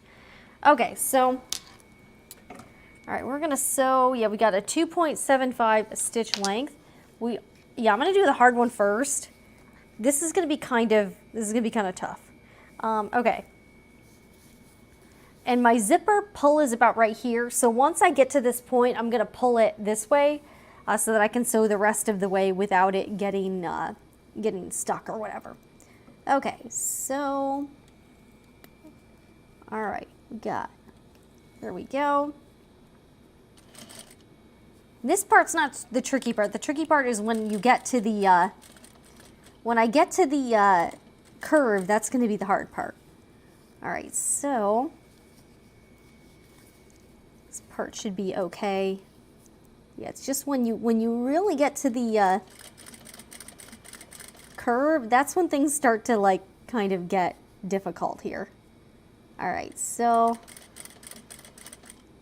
I'm going to pull it this way. All right, so now I can pull this. All right, see, maybe you can sort of, okay, actually you can see this. So see, the zipper is about 3 inches in.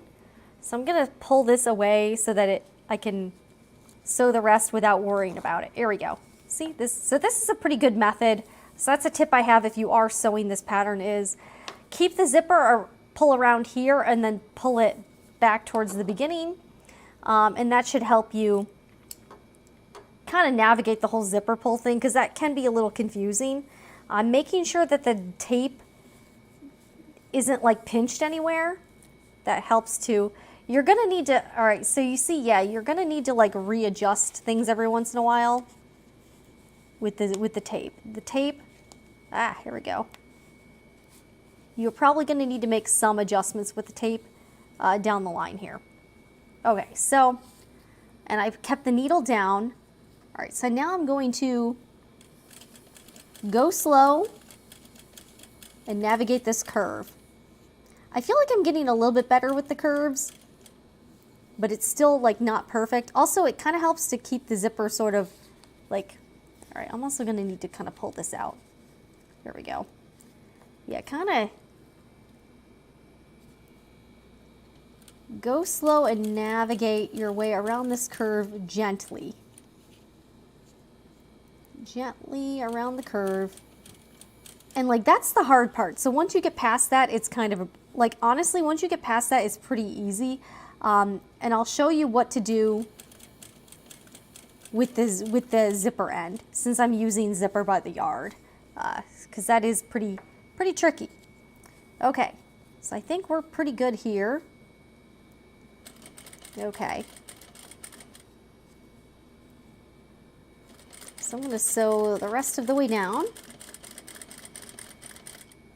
All right, so see, we're getting close to this end, and you're like, how is this going to look? All right, so I pulled the zipper tape apart here. All right, actually this won't be too bad because I have a little bit of leeway to work with. So maybe it won't be as bad as I think. All right, so I'm going to sew almost up to the, all right, so I'm gonna stop about here. So I'm about 1.5 stitches away, and I'm just gonna pull this, like kind of full stop. I'm gonna pull this out, just like this. All right, so I'm gonna do that. So this should be about right at the mark line, see? All right, so I'm trying to get this. The other thing you can do is you can try to use these, I don't know, you can use like tweezers or forceps or something. This is why I really wanted to cut this a little bit longer, was just so that I could just pull it out with my fingers. All right, so I'm just gonna yank this as hard as I can. All right, and then I'm just gonna sew over it. There we go. I'm gonna back stitch a little bit. And then I'm just going to kind of hold this in place and go over this section one more time. All right, back stitch. All right. All right, so now I'm gonna pull this out and see how this looks. Just to see what we're working with here and just to make sure everything looks okay, A-okay. All right, let's see. And I can always seam rip and do it again, but I think my curve looks pretty okay. There's no like jagged areas or like areas where I kind of like got off kilter. It's just a nice, gentle curve. So hopefully this looks okay when I kind of turn this right side out. I'm just gonna check. I do need to clip my seam allowance at the curve, but I'm just checking now for how it looks. All right, the lining looks pretty good. Let's check the outside. Oh yeah, okay. This looks good. This is what I want. This is just a nice, yeah, this is perfect. This is just a nice, gentle curve. So this is exactly what I'm looking for with the curved section. This is honestly one of the hardest parts of the pattern. So if you can get this, you'll be okay. See, this looks pretty nice. It's not, yeah, it's even. I think this looks pretty good. All right, so let's do the other piece. And this one should be, oh, and let's take a look at the zipper stop.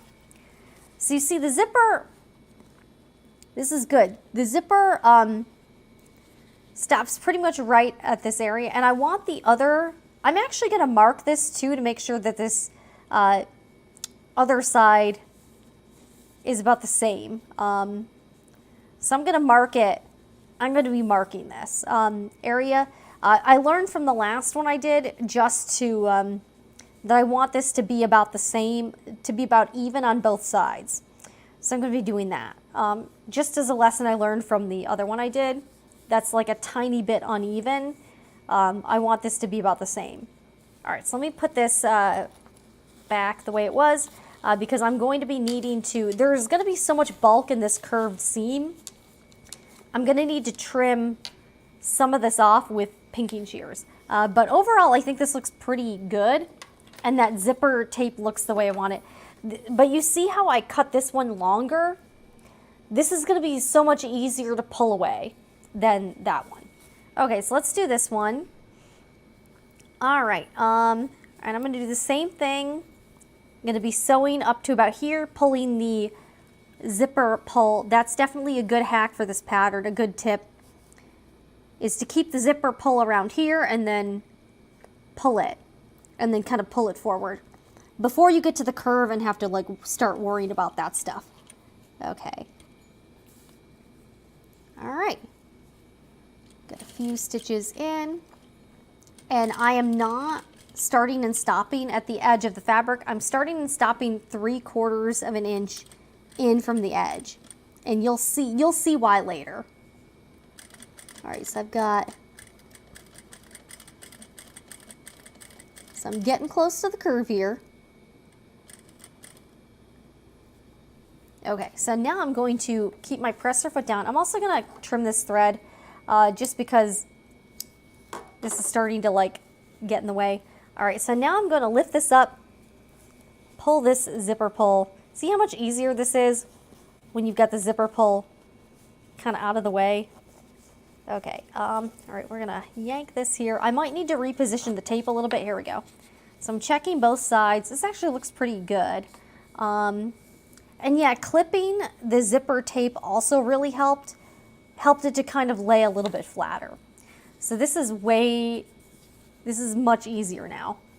Okay, so I'm gonna kind of make sure this is pulled away. Okay, here we go. It's definitely much easier here.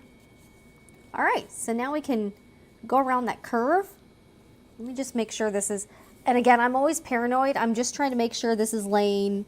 Here we go. Yeah, I definitely need to kind of, all right, here we go. This is much better.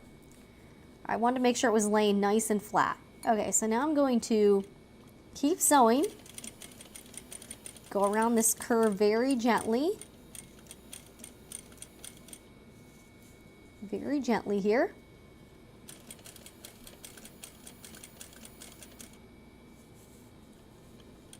Okay, keep pivoting. So this is a nice gentle curve here.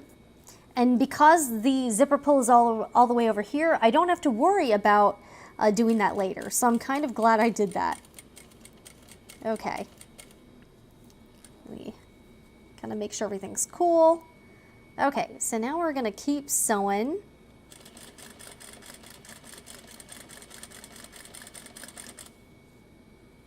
Make sure these are lined up. All right, so I'm getting close to the mark line. Okay, so we're about the same thing. So we're about 1.5 stitches away. All right, so I'm gonna pull this tape apart.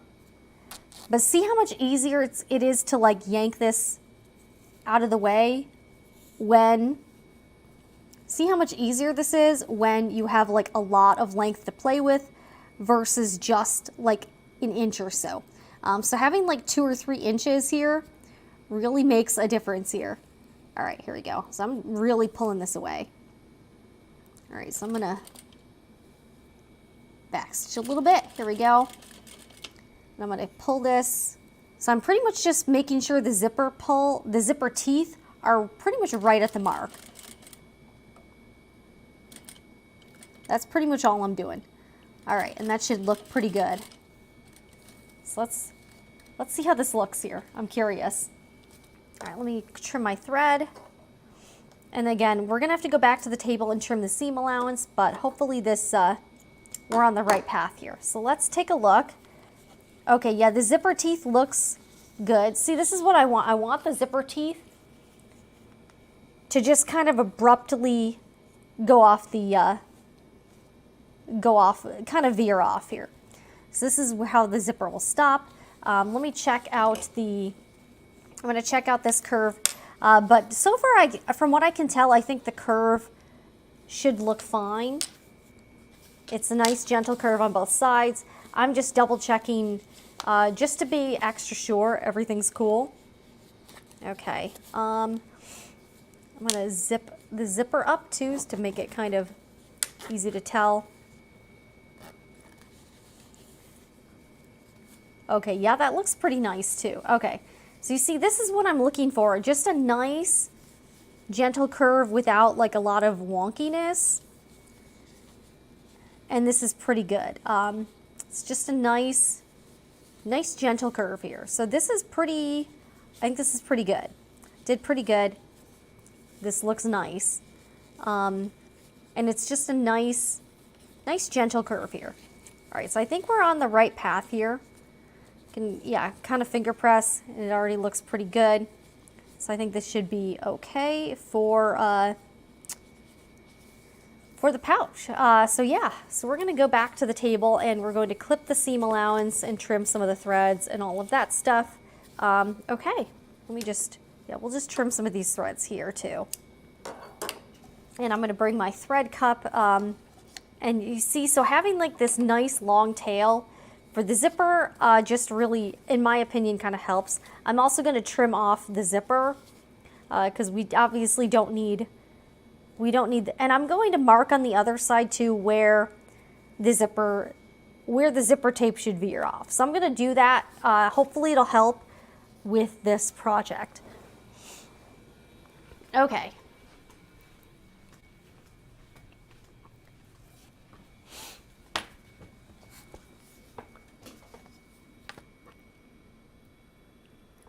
All right, so everything looks good. Yeah, I've got so many scissors here and stuff. Okay, so the first thing I'm gonna do, I'm gonna trim some of these threads here. We don't need this. I'm also going to trim this tape, the zipper tape. Again, it served its purpose, but yeah, we should be okay. But yeah, this looks good. Just kind of abruptly kind of stops, and that's actually what I wanted. So I'm going to trim some of this off. Obviously, I don't need this to be like 3 inches long. I'm going to leave a little bit of it, but not much. All right, so now I need to, when you turn this right side out, there's going to be a ton of bulk in the seam allowance unless you clip it. So I'm going to take a moment to clip this. Pretty good. I'm going to snip it fairly close to the stitch line, not through the stitch line, but fairly close. And yeah, this is a lot of layers, and I'm also cutting through the tape too. So yeah, this will hopefully help it just to look neater. All right, so let's turn this, and I'll show you what I mean. And the other thing we'll do for the other one is I'm going to clip. I'm going to clip the other side of the zipper tape for the other one, because I did it for this one, but I didn't do it for the other one. But yeah, look at this, a nice, just beautiful curve. So I just have to top stitch. So I'm going to finger press this, and you're going to be top stitching just from where the zipper starts to where the tab ends. So you're not going to be top stitching this whole way. You're just going to be top stitching from the zipper start to the tab end. So I'm going to finger press this a little bit. And then once we do that, we'll repeat on the other side. Sorry, I just have like my nose is like very stuffy right now. So yeah, I think this turned out pretty good. This is looking pretty good so far. Yeah, zipper tape looks good on the end. Okay. So on the lining, I'm just sort of like pulling it away, pressing it. Yeah, this looks pretty good. On the other side, we'll do the same thing. Just because I cannot press this with other fabrics, I could press this with an iron, but with the laminated cotton, I just can't. But yeah, this curve looks really good. I think this is one of my better ones. And I'm going to be top stitching it probably like this, with the zipper sort of up like this. I might open it up though. Let's see here. Just so that it can so this isn't in the way. So I might do that. So we'll see. But yeah, this looks really nice. This is perfect. And I just need to top stitch like here. It's about here. Go around here. I'll do about a 3.0 top stitch length. All right, so let's trim this too. Got some threads here and stuff. I don't have too much to trim for the zipper tape, just like a little bit. Just a tiny bit. Let's see here. Yeah, but that's why I took like an extra stitch here so that the zipper tape would be ultra secure. And it does seem to be pretty good. Okay, so I need to trim the curve here. Just take this right now and trim this. I'm trimming fairly close to the curve here. Fairly close here.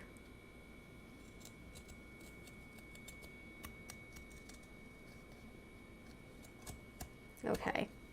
A lot of little tiny bits here. Okay. So we're going to do the same thing. Let's check it out. I think this curve didn't turn out quite as good as the other one, but it's still pretty good, I think. So I think it's still all right. Got lots. We got the back pieces. So at the end we should have 4 of these guys. Yes, this is the first one I made, and this one I'm going to be keeping because it's a little bit wonky, just a little wonky.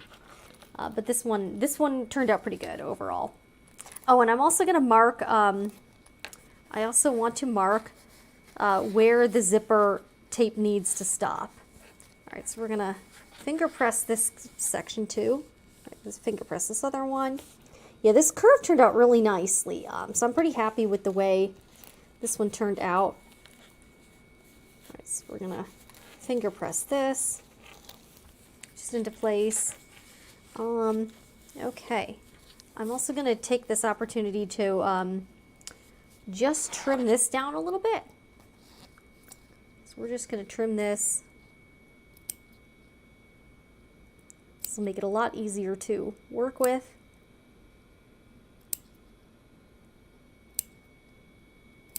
Okay, this will make it way easier.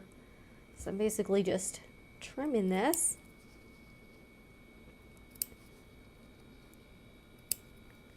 Okay, there we go.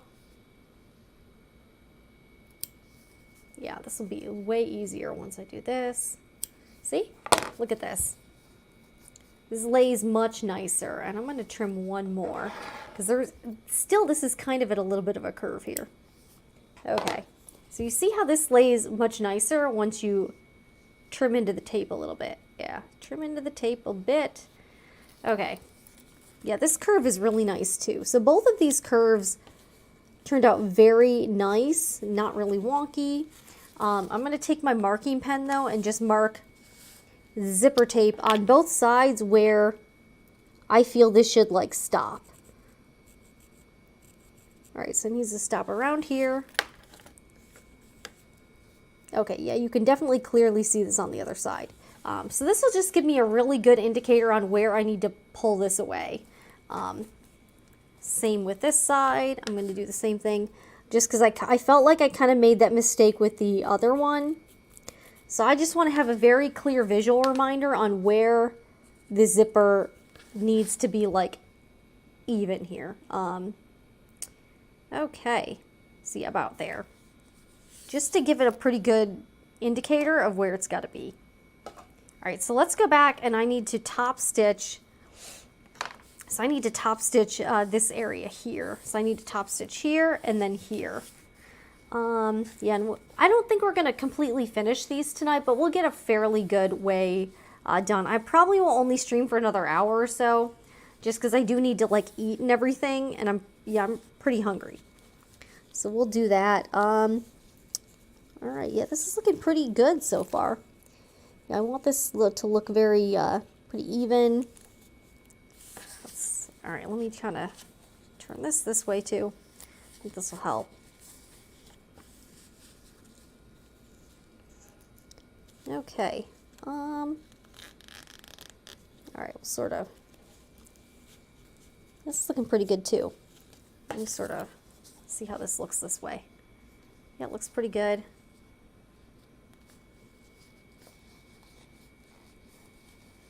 Yeah, nice curves both ways. All right, let's go back to the sewing machine and we will top stitch these, and then we will move on to the other side and then apply the zipper tape to that side as well.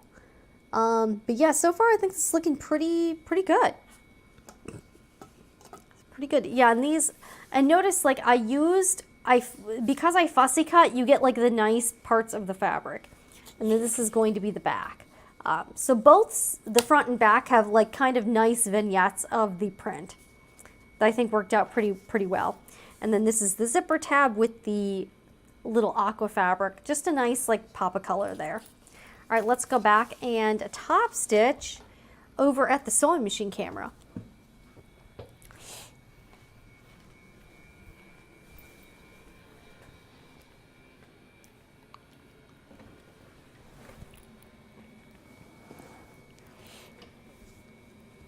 Okay, so I'm going to switch to a 3.0 stitch length, just so it's nice and long. All right, we're going to start right at the zipper stop here. So we're going to stop right about here. right. And this shouldn't be, so I do have to go around the curve, so I got to worry about that, but definitely should be easier than sewing that little sandwich together for sure.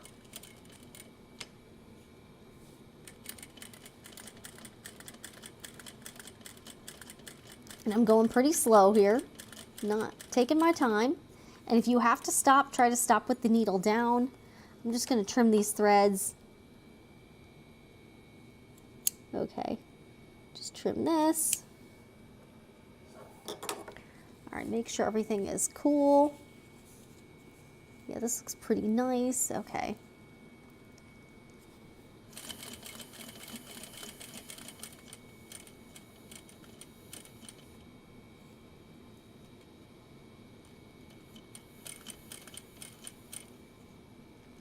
All right, this part might be a little tricky here. A little tricky. Just sort of, yeah. And again, go slow. The top stitching matters. And you don't want your top stitching to look sloppy. So that would be unfortunate. Okay, so kind of, don't be afraid to like pivot your machine a little bit. Keep your needle down, pivot. You know, go one at a time. Don't be afraid to do that.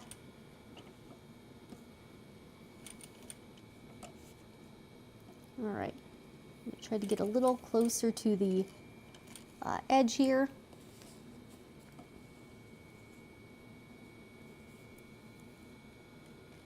And yes, the zipper tape might be in the way a little bit, but notice like I'm going really slow here. I'm not speeding at all. I realize this takes some time, and I am trying to be as patient as I can with this thing.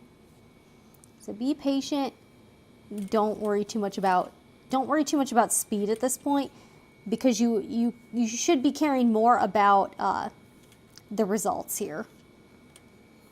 So this is not a race. Yeah, this top stitching is looking really cool, because I want my top stitching to look very neat. Yeah, this looks pretty good so far. I think the top stitching is looking nice. So I'm pretty happy with this so far. Okay, so I'm just gonna, all right, here we go. And I'm gonna stop the top stitching right at the end of the tab. Okay, so yeah, I'll probably stop this right here.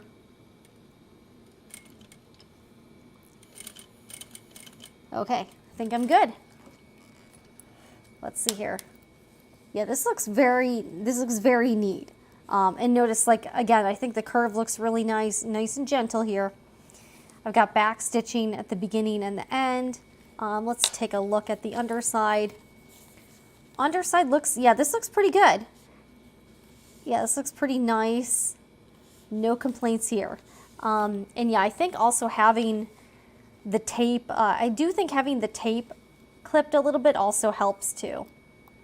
So a lot of things you can do if you're working with curves. Hopefully this is helpful to you if you're like, what do I do here? All right, so we're going to do the same thing for the other side. Okay.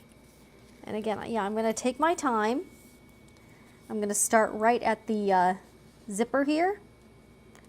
Back stitch. All right, I'll make sure my, okay. Back stitch here.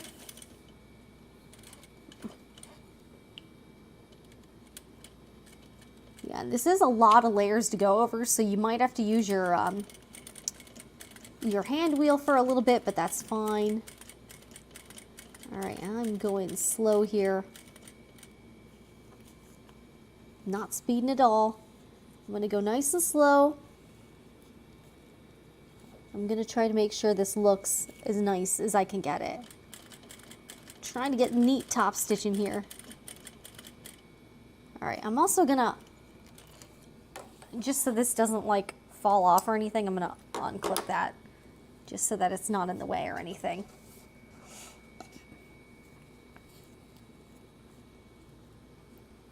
But yeah, I think these this particular method has helped me get nicer, get a better result for this project. doing all these steps. Yeah, this top stitching looks pretty neat so far. Nothing to complain about here. And again, I'm going slow and I'm not really worrying about I'm really not worrying about rushing here. Okay, so I'm gonna pivot my foot just a little bit. But when I pivot my foot, I'm not doing anything too extreme. I'm just sort of if I do pivot, it's just like a tiny bit of the way.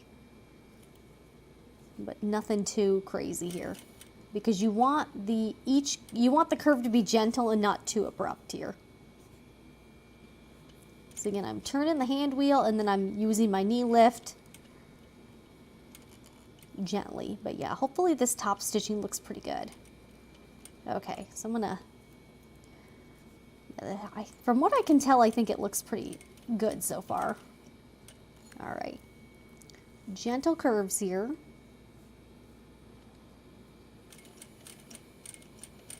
All right, I think this looks, yeah, this looks good. All right, this top stitching, A+ top stitching here. Looking pretty decent here. All right, and I'm gonna, again, I'm not gonna rush. I'm just going very gently. Okay, oh, and I just realized once this is done, I need to, my thread got a little bit tangled in the upper thread guides. So I need to, but I'm gonna worry about that after I finish this because I don't really want to mess this up. Okay, back stitch.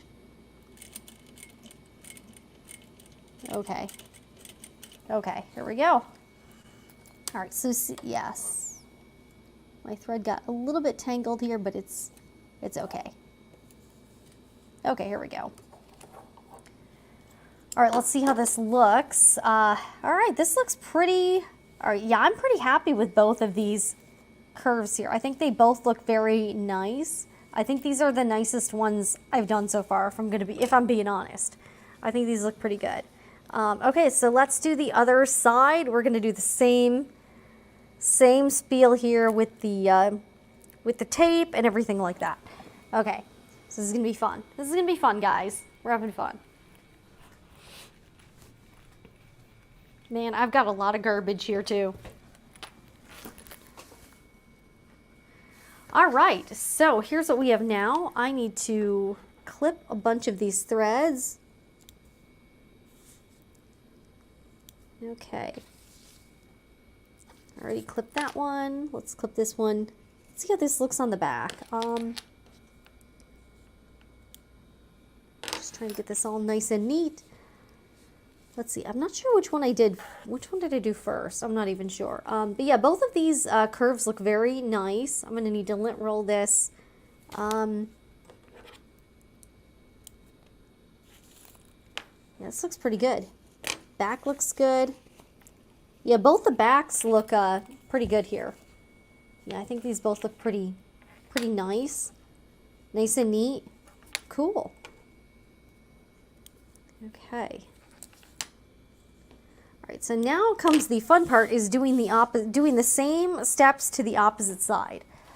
So that's going to be interesting because it's a little bit hard to do the back side. Let me put these scissors somewhere. This is a little challenging too because I need to make sure everything matches up on the other side. And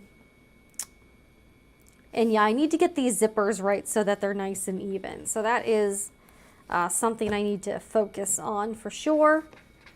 Okay, so let's do the back pieces now. But yeah, the front pieces look really, yeah, these are the fronts. This is really good so far, I think.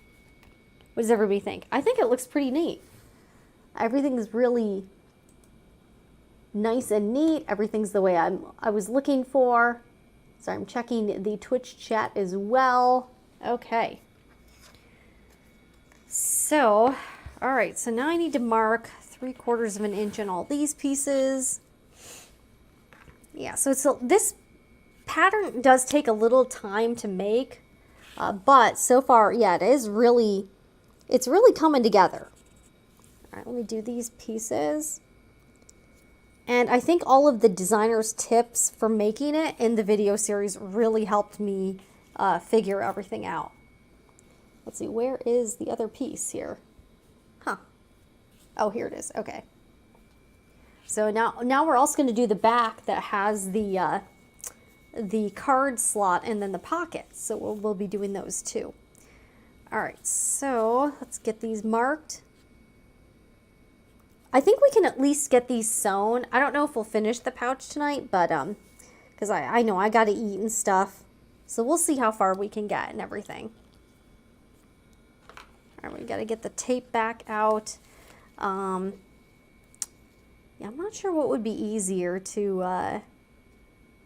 have the tape. It might be, yeah, it might be easier to have the tape out, I think. Yeah, I think it might be. We'll have to see. Huh. All right, yeah, I think it would be easier to do it this way. Yeah, way easier. Okay.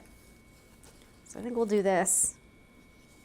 And the zipper, I'm not in danger of the pull going anywhere just because one side is already, has a stop on it. So I think I should be okay, I think, hopefully. All right, so I'm going to pull the zippers out like this. And I think we're pretty much in the clear here. Okay. Yeah, this is a little bit confusing though. I'm going to be honest. It's a little confusing. Let me get the basting tape out. Wait, did I mark this one? Yeah, I did. Did I mark both of these? I think I did. Okay. All right, so let me get these scissors out.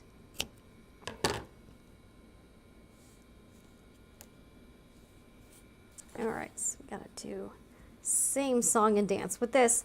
On this one though, I'll be sewing with the lining side on the up, so I need to mark the underside of the lining.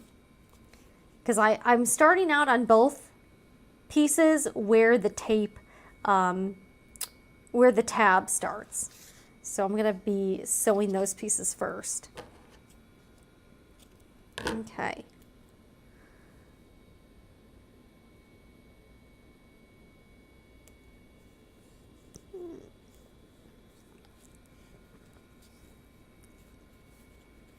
And if anyone has any questions on the project or about like anything, now is your chance. Ask away. I'm here. We're hanging out. So if you have any questions, I noticed the people messaging me on Etsy are, where are you guys now with your questions? So that's the thing that kind of irks me a little bit, is that the people that do that, they're not people I've ever seen in the comments or in the chat. They've never interacted on the videos. So I do find it a little odd that they're sending me an email or an Etsy message when they've never even bothered to leave like a comment on the video. And I'm like, you know, you could just leave a comment on the video or a question on the video, and they don't do that. So that's kind of why I posted that the other day. It was just because I'm like, guys, like, you need to stop, like, stop with the Etsy messages. Stop with the Etsy messages. This is ridiculous. All right, so I got to do, all right, so we need to do this side. Okay. Yeah, so here, okay. Yeah, I'm just getting a little confused. All right, so I need to, yeah, so I need to do this like this way. Okay. And then this will be, okay, on the other side. See how this can get kind of confusing on like what you need to do? Because you're like, wait, which side do I need to put this on? I always get really confused. Maybe it's just me though. I don't know. Let me put this, we're gonna put this tape on. So yeah, at least this should give you a good idea on what to do. And then if you are just tuning in now and you want to see how I made the rest of the pouch, I did complete this step earlier. I'm just making more of these pouches.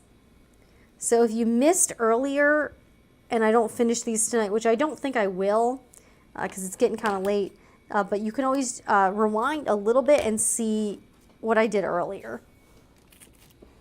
Okay, okay, so I need to, this will actually be kind of, make it a little easier with this open though. Okay, so I need to put the zipper about right here. We'll kind of close it. All right, so I'm just sort of, here we go.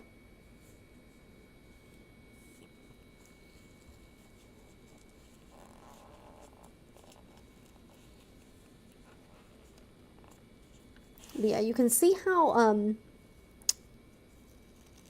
Yeah, you can definitely see how clipping into the curve really, really helps here. So I'm just able to like kind of round this corner very easily because I clipped it, because I made all these little clips in there. Yay. Okay, here we go. And I'm actually, maybe I should remove the tape. I don't know. Let's see here. But yeah, see? So this is when I made all these little clips into here, and it looks really nice like this. I also need to know, this is where I stop, and I'm gonna need to like pull this out here. Okay, so I need to pull, so I know I need to like pull this out here. So good to know, good to know. All right, let me pull the rest of the tape off here. Yeah, this, once I've started doing this, using the tape gets a lot quicker. Okay, so here is one end of the zipper. See how nice this looks? Everything's all nice and curvy. Got about a 1/4 inch here. Kind of check this out here. This looks pretty nice. Looks good. Looks very good. Okay, now I need to do the other side. So for this one, I need to mark both on the right side and the wrong side because I'm going to be sewing with this side up. So we'll get 2 of these ready and then we'll sew these. Okay. Okay.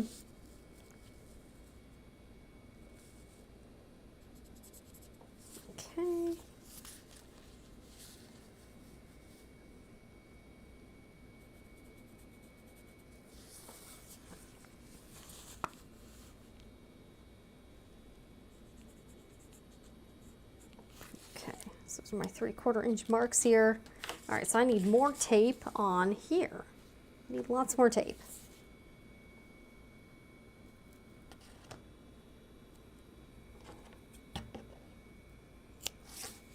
Yeah.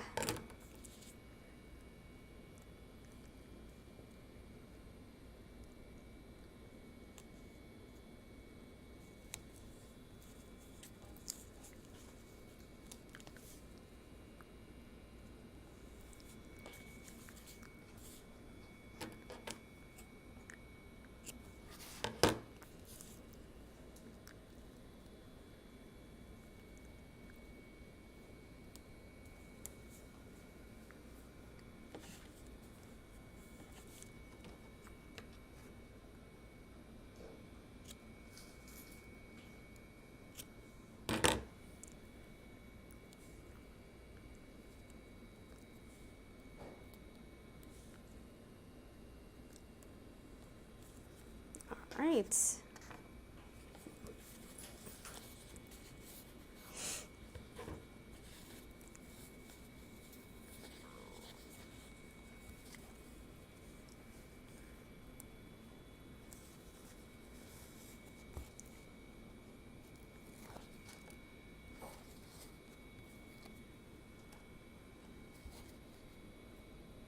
So we've kind of come full circle because we kind of started out constructing these, and then I started from the beginning, and then I traced, cut the pieces, prepped the pieces, and now we're kind of back here again. So we've kind of gone almost full circle here, pretty much, I think. All right, so now I gotta put this on. So I'm gonna try to match this up with this other piece. Okay, here we go. All right, so I'm going to do the same thing. Kind of push this around the curve here. Yeah, this looks really, I think this is looking pretty, this one's looking pretty nice. Okay. Much easier with this Basting tape. Much easier. There we go. Oh wait, did I take, oh I didn't take the tape off. Okay, that would help, huh? No wonder it's not sticking. Okay. And yeah, this tape is a bit repositionable, so that is also a plus. Okay, so let's do the other side now. But yeah, not too bad. We're getting somewhere here. We are getting somewhere. Okay, and I've got this, because I'm going to be sewing with this side up. So I'm going to make these marks very prominent here. right, and I'm gonna need to pull the zipper out real abruptly here. So that's gonna be a little tricky. But here's my little sandwich. Now, also got a lot of little, I really need to get the lint roller out. Hold on a second. Here we go. Get a little lint roller out here. Okay, so let's do the other side. We'll see if we can get this sewn up tonight. And then I might finish the construction on my own, and then maybe we'll switch to another project for next week. I'm still trying to figure out what day of the week. I might just stick to Sundays for now to see if I can actually like commit to this full time, and then maybe we'll expand. So I might just do Sundays for now and an occasional weekday if there's something else to talk about. Like last week we talked about the Big Four pattern PDF expansion. So if there's something to talk about, maybe we'll talk about that. But, you know, I think right now I might stick with Sundays. Everybody's here on Sundays. I think the viewership has been pretty good. But I don't really want to overextend myself because there are some videos I need to do. I need to work on videos too. And sometimes it's a little hard with the live stream stuff. So I might stick with Sundays for live streaming, and then kind of, because I need to keep up my video production for the main channel, and then we'll kind of see where we go from here. But, you know, I think so far it's been pretty good though overall. Okay, so I need to, all right, so it needs to be about here. Okay. Here for this. Okay. Let's get some more tape. Yeah, this project is going pretty well so far, I think. Everything looks good. I only had one that's kind of wonky, but that's okay, because I'm going to keep that one for myself since I don't really want to sell that one. Okay. Yeah, this basting tape is life. I like this stuff. I like this stuff a lot, actually. I like this stuff more than I probably should.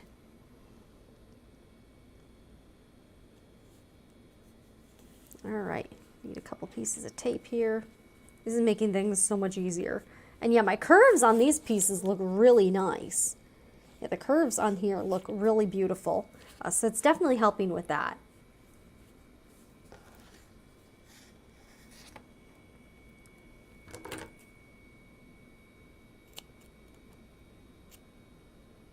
Got a couple pieces here. I don't know if I'm going to need all of these, but we've got them.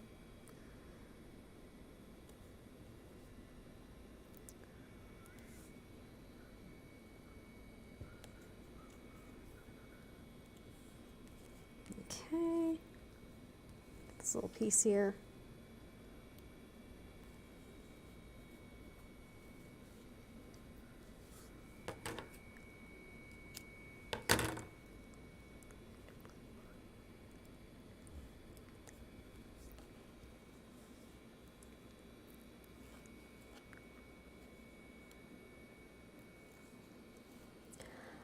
Chronic Crafter, do you prefer the tape over the glue, and why? For zipper tape, absolutely. I've Elmer's washable school glue, which is what I use for glue basting on regular fabric. It just doesn't hold up well with something as thick and bulky as zipper tape. I've used Fabri-Tac glue in the past as well, but I think this basting tape is my favorite. It's the neatest, and I think it's the easiest. So I think this basting tape, link in the description, affiliate link, this stuff is awesome. Not sponsored or anything. This is just a product I really like and just found like last week. Okay. But this stuff is freaking amazing. Definitely like a game changer. All right, so I'm just basically putting the zipper tape over this, and I've already clipped, so I've clipped into the tape to help spread this out. This stuff is freaking great. So this basting tape is definitely my favorite new tool for applying, for doing any project like this where you have to sandwich zipper tape in between layers. This is freaking great. Plus I can do everything at once. I don't have to sew on the outside fabric then the inside fabric separately. I can just do everything at once. This tape holds really well, so I'm a fan. The Fabri-Tac glue works pretty well too, but I actually think this basting tape is better. Plus, it's not permanent, so if you need to take it out, you can. With the Fabri-Tac glue, it's permanent. Plus, I think the Fabri-Tac glue is bulkier, and this basting tape is a little, like, doesn't have as much bulk. The glue is runny and it takes time to dry. This basting tape is immediate. So that's another reason why I'm personally definitely a fan. Okay, so we got to do this other piece. All right, this is going great so far. I feel very productive today, guys. It's going well. Yesterday was not as productive as I would have liked. I was hoping to sew like one more of these and then cut out more pieces. I didn't, but we were able to cut the pieces together on stream, and I cut out pieces to make an everyday pouch that I'm going to be doing. Maybe we'll do this next week. I also am working on, I'm going to be cutting out pieces hopefully soon to make this really cool looking crescent tote. So maybe we'll try this out like next week. I'm really in like a bag and pouch phase, guys. So I'll probably be sewing these for a little bit. If that's not your jam, I totally understand. Yeah, this is totally an honest review, Chronic Crafter. I bought this stuff. I also like, I only talk about stuff I like, you know. So if I didn't like this, again, totally not sponsored, just a product I found on Amazon. I've tried quite a few basting tapes as well, and a lot of them are just not good. So this stuff is really good.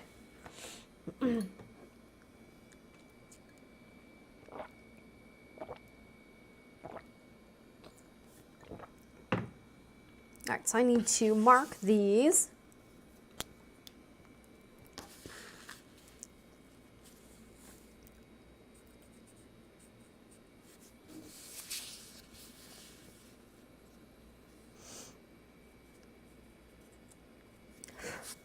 All right. Actually, this is good because it shows through on the other side. Okay, cool.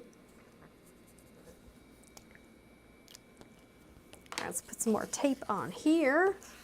Yeah, this tape, guys, this is my favorite thing ever. Maybe ever. I think my husband's still using it. I don't know if he's 3D printing anything, but I can't even hear it. So obviously it's not really a problem. He was really worried about that for some reason, but it's totally fine. Okay. I think he's probably watching. He's been watching, he likes to watch a lot of YouTube and stuff. So that's what he's doing. He also likes fishing stuff, so he did go fishing the other day. I think he had fun. He got a new fishing pole. Life is good here in Florida. All right, we are almost ready to go back to the sewing machine pretty soon. Yay!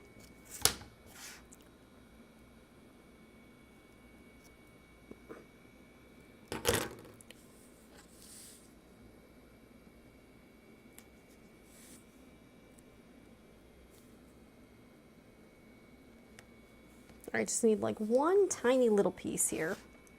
Yeah, and I like that you can, if you're using this tape for like a straight shot, it's going to be way faster. The only reason why it's slowing me down a little bit is because I've got these curves. But if you're just working with a straight surface, it's going to be like super, super easy. So that's why I'm excited to try it out with the everyday pouch, because that's just a straight across zipper install. So that should be pretty easy, hopefully. All right, let me get the pouches back in so you can see the beautiful pouches. All right, we're almost ready to go back to the sewing machine. Back to the sewing machine. All right, let's get this tape off.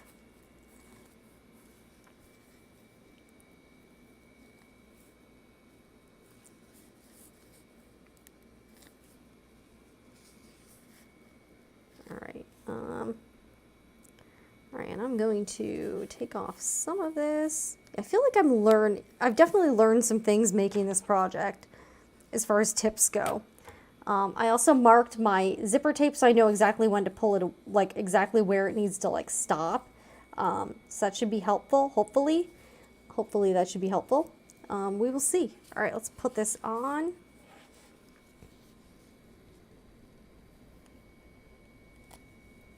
Right, I'm trying to line it up with the other side of the lining too. Hopefully that helps. Okay.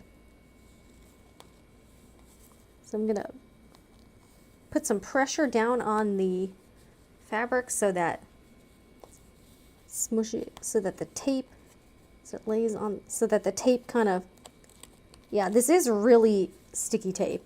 Not, that's definitely a good thing. Very sticky. It's very sticky. You want tape to be sticky, right? I mean, hopefully, I don't know. I'm gonna move this out of the way for a little bit. Okay, I'm gonna remove the rest of the tape. And then we should be ready to go back to the sewing machine in a little bit. Okay.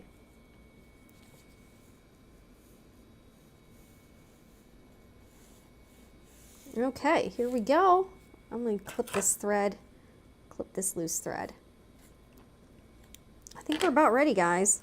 I think we're about ready. Let me get my trash can. Ah! All right, I'm trying to get the trash can close enough to me, but like not in the shot. Hopefully you can't see the trash can. I don't know. I feel like you can see it a little bit. Let me move this out of the way. Let's see here. All right, I think it's out now. All right. All right, so we're going to sew this side with the lining up. So the lining will be on the up side, and then we're going to do the same thing. I'm going to start with the hard one first because I know this is going to be kind of tough here. It's going to be a little hard. Okay, so we'll do that. Okay.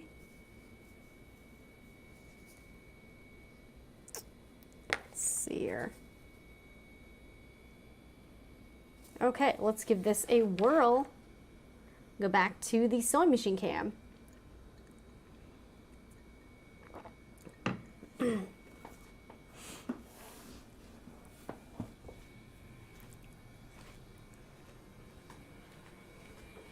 All right, the rabbit's, she's laying down again. I think she's tired. She's very tired, guys. She has a hard life. It's hard being a rabbit in 2023. All right, so we're gonna start at the 3/4 inch mark again. 1/4 inch seam allowance, and I'm gonna do a 2.75 stitch length. Okay, so right here. Okay, so we're gonna sew a little bit. Okay, that was pretty fast. Okay, let's back stitch a little. All right, I'm gonna trim these threads just so they're not getting in the way of anything. Let's just trim these right now. I like to trim, I'm a very proactive trimmer. Okay. So the zipper pull is here. I'm gonna sew to about here, and then I'm gonna pull the zipper, pull past everything so it's not in the way. That's another tip I've kind of picked up by making these. It's easier to do that at the beginning than at the end. Okay, all right, so needle down. All right, here is the zipper pull, and I'm gonna try to pull it, there we go. So now the zipper pull is over here, and I don't have to worry about it getting in the way of anything. All right, so, all right, I'm gonna probably need to kind of reposition this at some point. There we go. See, but see, this tape holds really well. All right, so, and I can kind of tell here that the zipper tape is not really in the way. So that's good. All right, and I'm gonna go slow here. Go gently along the curve. So really gently. I kind of screwed my first one up a little bit. I kind of sewed like a pucker into the zipper tape, and that kind of sucked. Definitely kind of sucked. Not a fan. Not a good thing. So I'm being very careful here. Being very careful not to sew into the, not to sew like a little wrinkle into it. That would be bad. Okay, yeah, and I'm probably gonna have to kind of reposition this again. Here we go. So you see, it's not in the way here. Everything looks okay.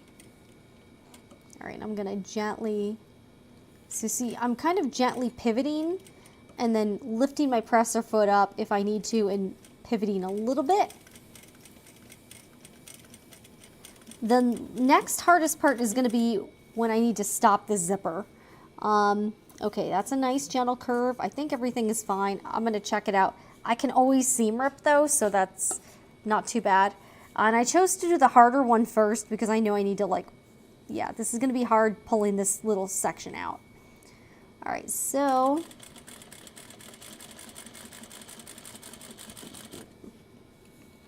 okay. But yeah, see how much easier it is with this tape? I'm telling you guys, this is like a lifesaver. All right, so now I need to stop this. All right, about right here. Okay. Okay. All right, so I need to stop this about right here. And this is gonna be hard. I need to like yank this out of the way here. So I need to pull this out of the way. Oh, this one's very short. So this is gonna be very difficult. So I need to really yank this. Okay, yank this out of the way here. I'm really close to the needle here. Okay. All right, back stitch a little bit. And I'm gonna yank this again. All right, back stitch again. So hopefully this stays. I'm gonna match this up to see how this looks. Let's see here. Where is my little purple dot? All right, this looks okay. I think I matched it up okay. Actually, you know what? We'll see.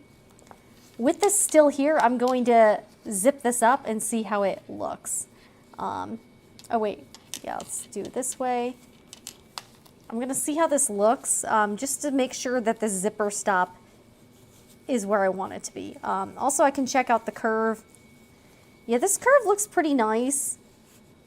It's not, I don't see any like extreme wonkiness. I think it's fine. I'm just gonna make sure that the zipper, okay, yeah, this zipper stop, this is it's a little bit, actually wait, it's not too bad. If I kind of consider, yeah, if I consider like this to be even, okay, that's actually not too bad. Okay, that's definitely fine. All right, so I'm gonna do the other side now. I think that this side should be much easier because I have extra zipper length to play with, so it's definitely not gonna be nearly as difficult. All right, so let's do the same thing. Yeah, I'm definitely getting used to this process. Once you make a few of these, it starts getting easier and easier and easier. So yeah, don't feel too frustrated if you're making this for the first time. It's definitely getting easier for me for each one I make. Like I'm like, oh, okay, this will make my life a little easier.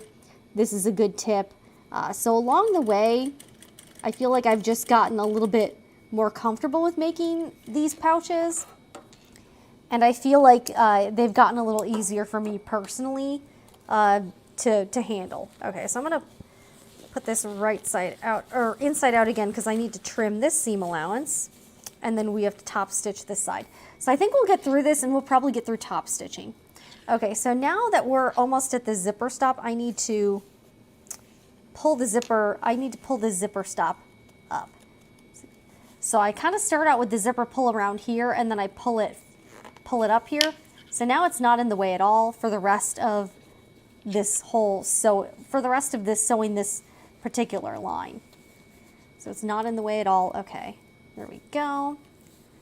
Nothing's in the way here. Okay, so now we can keep sewing, and I'm going to go very gently here. All right, pivot a little bit.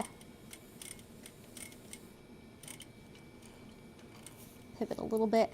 So notice I'm going very slow, very gentle, not doing anything too crazy here. Okay, more gentle pivot. And yeah, this zipper should be a lot easier to pull out, for sure. Should be much easier to pull.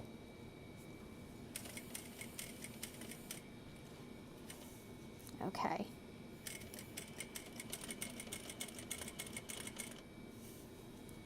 All right, so I'm making sure everything's kind of lined up here. Okay.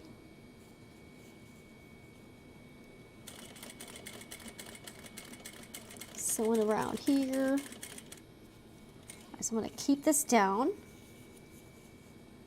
Putting this about here. Okay, let's see here. So I'm going to stop about here. Okay, and I'm going to pull this out. So you see how leaving me this extra tape really helps me just like pull this out. So this is good. So see, yeah, cut your tape a little bit longer because then you'll have more to work with in terms of, you know, pulling it. All right. Actually, do I need...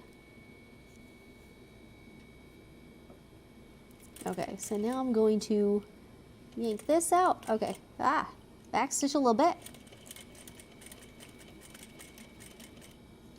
All right, now I'm gonna pull this, keep yanking this. Okay, and then I'm gonna sew over this. Okay. Okay, there we go. So you see I got a couple, this is secured pretty well. All right, we're gonna take a look at the curve here. I think this will look fine though. And I'm gonna check to see if the zipper stops line up too. So we'll kind of, let's take this out here real quick and we'll just see. We're just gonna do a little dry run here. Let's see here. Yeah, this curve looks pretty good. It's a little bit wonky just because I didn't clip the seam allowance. So once I clip the seam allowance, it should be better. So let's see how these line up. Okay, these are pretty, okay, this is pretty good. I think I did a pretty good job lining up where this zipper where the zipper tape veers off course there. And I think making that mark also really was a good thing because then I knew where it needed, I knew exactly where the zipper tape needed to stop.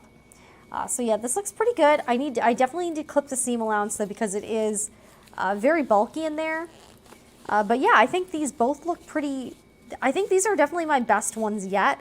And I think it's because I've made a few more before.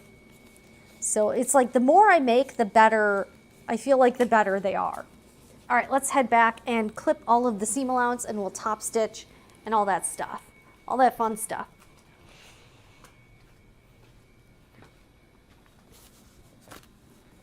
All right, so this I can definitely trim off. Okay, trim off. Just throw this out.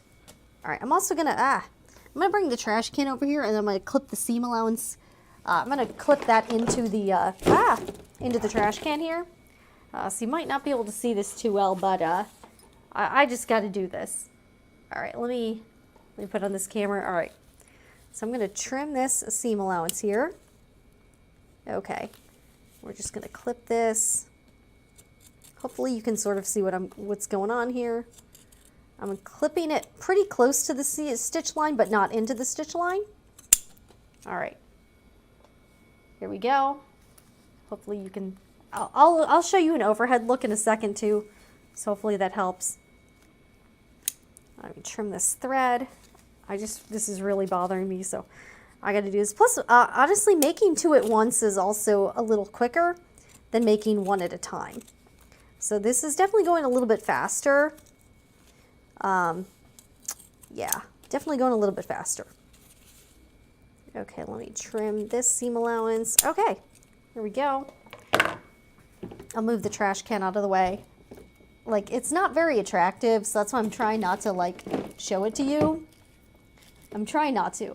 Hopefully you can't see this. I don't know. Let me see here. I don't know if anyone can see this. Okay, I think it's out of the way. Yeah, I think it's out of the way now. Okay. All right, so now we have, all right, so we've got the seam allowance all clipped. So now I need to go back and top stitch all of this stuff. Okay, let's put this right side out here. So it's starting to look like the shape it's intended to be, you know? All right, and I'm going to unzip this, but oh yeah, this looks really nice. And you know what? Come to think of it, I think for the one I made, I think for this first one that I made with the like wonky curves, I think I forgot to clip the seam allowance on that. So I think that's why I think that's partially why the curves aren't as nice looking, is because I forgot to trim off the seam allowance. So that definitely makes a huge difference for sure. Definitely made a huge difference for me. Okay, so now we've got this all trimmed off. Yeah, this definitely looks, this is a little bit off with the zipper ends, but I think when you kind of line up the ends of the actual fabric, it looks fairly close. So I think it'll be okay. All right, so I want to unzip the zipper to about here. All right, so then when I top stitch, this will be kind of separated, but yeah, so this is how it looks now. So I'm going to finger press everything really well. Let me move this out of the way here. Actually, I'm not sure if I'm going to need this. Will I need this for... Actually, I don't really think I'm going to need this too much.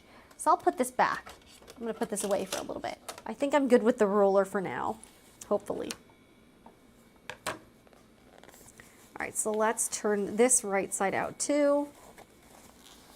Yeah, I think this is looking really nice. I'm going to unzip this as well. It'll make it easier to press and top stitch. All right, here we go. See, so both of these pieces can lay flat now with the zipper. Yeah, the zipper looks really, this zipper tape looks really nice. It's a nice, like, gentle curve. I can really press this. There's like a little bit of like a peak here, but it's really not too bad. Yeah, it's really not bad at all. What do you guys think? Okay, yeah, I think this looks pretty nice. So I'm going to be top stitching this. Oh yeah, and reminder, I need to switch my stitch length back to 3.0 for the top stitching. So just remind me, guys, remind me. Or either that, or I don't know, maybe I'll remind myself. I don't know. All right, so this is the inside pocket too. So this is what this is going to look like. And then this is going to be sort of like the side. So it's going to be more like this. Okay, so I need to, yeah, this curve looks really nice too. So I did a nice gentle curve here. So we're just going to finger press this. This is starting to like come together and everything, right? All right, finger press real well. Yeah, this tape I can't imagine what this would look like without the tape. It would probably look really, really bad without this tape. So I'm really glad we have the tape here. Okay. Not sure if that's like my husband or whatever. I don't know. We'll see. I don't know. All right, so we're going to be top stitching here.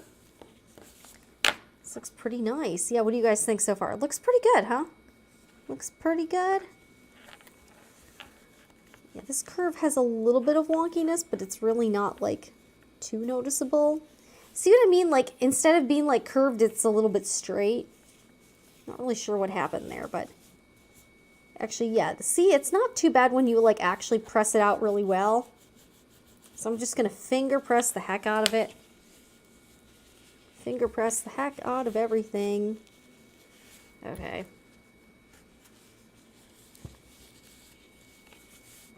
Finger press the heck out of this one.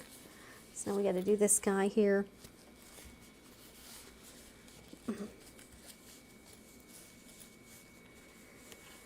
All right. Yeah, I think this side looks pretty good too.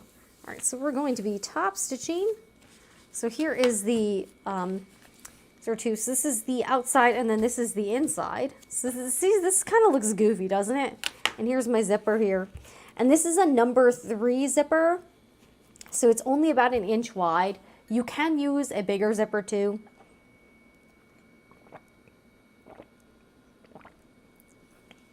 I just picked this zipper because I felt like it worked well with this hardware.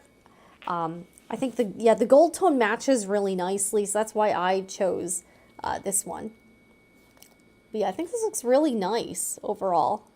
Looks really good. I really like these zipper pulls too, so I think these are really good. Okay, so let's go back to the sewing machine and then we will top stitch this side. Top stitch here, and then we'll top stitch here. And again, we're not top stitching all the way down. We're just top stitching from where the zipper starts to where the tab ends.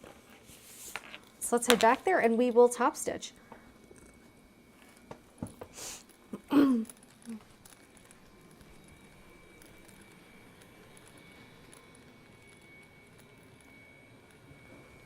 Okay. So I think I'll finish this up another day. I'm probably going to do the top stitching and then we will sign off for the night. Just because I have some other things I gotta do tonight. And plus I need to eat because I'm kind of starving. So I'm going to eat some leftover lasagna. Hopefully you guys have already eaten. Maybe you've eaten while you've watched the stream. I don't know. But hopefully you've eaten because I have not yet today. All right, oh, and I need to move the stitch length up a little bit to 3.0. Okay. All right, let's top stitch a little bit. Okay.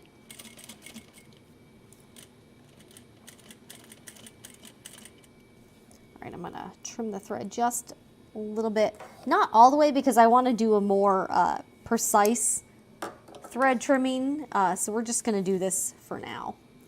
Okay. And again, I'm going kind of slow here. I'm not going super fast because this will be visible on the outside and I want this to look really nice. So I'm gonna be really taking my time here. All right, I'm gonna need to kind of fold this in. Sorry if I think I just bumped the camera, but hey, it'll be okay.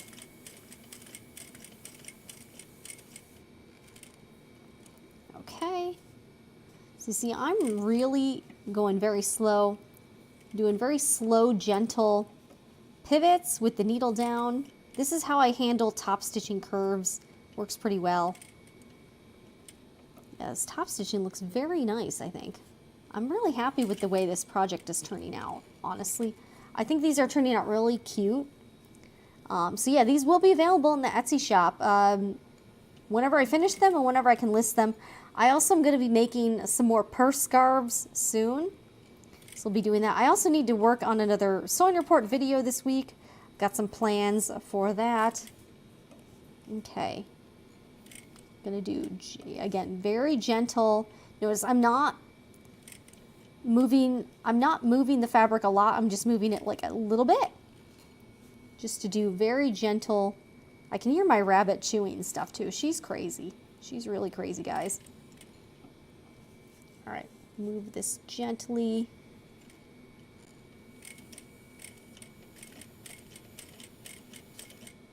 Okay, yeah, I think this top stitching looks pretty nice, I think overall. It's turned out pretty good. Okay, we're going to, and yeah, this last part is a breeze because this is just literally a straight shot. So this part's pretty easy. And I'm just gonna stop where the zipper stops, basically. So basically one more. Yeah, this is a little tough, but I'm gonna backstitch. Okay, let's do the next piece. Okay, yeah, and I just stopped basically. Yeah, this looks really, yeah, this top stitching is very nice. Not a lot of wonkiness on the curves. I think the curves on this, I think these two are the nicest looking. Yeah, the back looks really good here. Very happy with that. All right, let's do the other one. That's looking pretty good, guys. Looking good. Looking good. All right, so I need to start here. Okay, yeah, here. Okay. So start about here. So yeah, after this, I just need to basically, yeah, sew these together then. And then do the box corners and all that stuff. But it shouldn't be too bad. Shouldn't be too bad at all. Okay. I don't need to worry about the stray threads because those are all okay.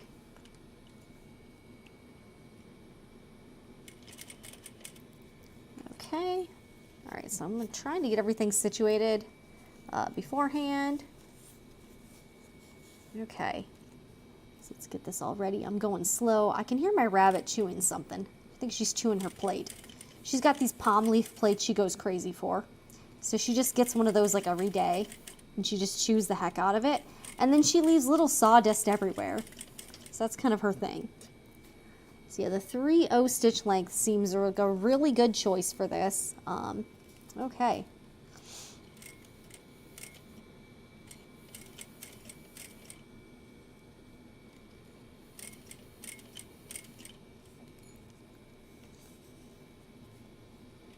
Yes, I'm being very gentle.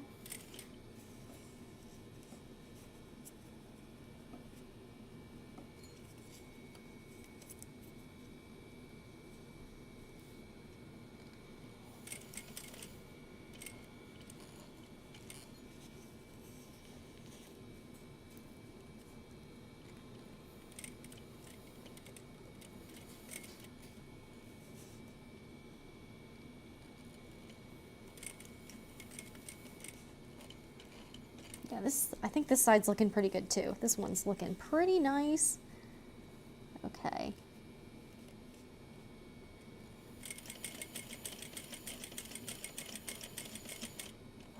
Let's stop with the needle down. All right, and I'm gonna stop right where the zipper stops. Yeah, this is looking pretty nice.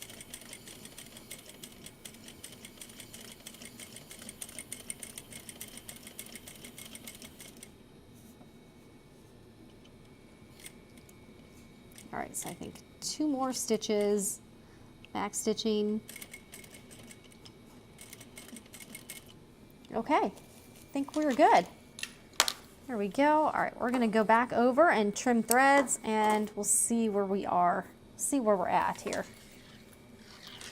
All right, here we go. Let's take a look. Yeah, the top stitching, there's one section that looks a little, all right, here I'll show you.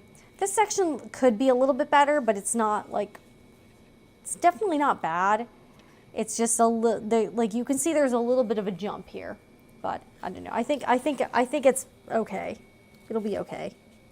Let me take a look at the other side. Yeah, the other side looks really good. Yeah, both sides look pretty. Yeah, there's like a tiny area where I just kind of made a little bit of a, what can I say? There's a little bit of like an angle there, but it's not bad or anything. I don't think and it's on the back, so I think it'll be okay.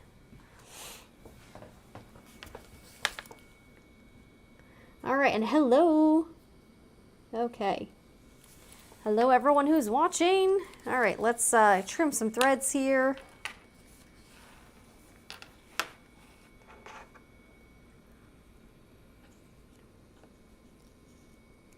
Okay.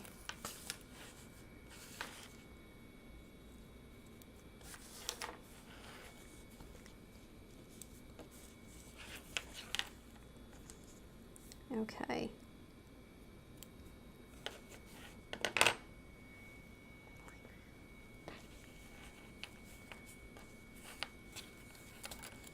All right, so here's what we have now. So we have, all right, oh, and I need to trim I need to trim these threads. I need to trim these very closely. So we really just need to clip these together, and then, yeah, we're getting close. We're getting close to being done here. We're getting close. Let me trim some of these threads here.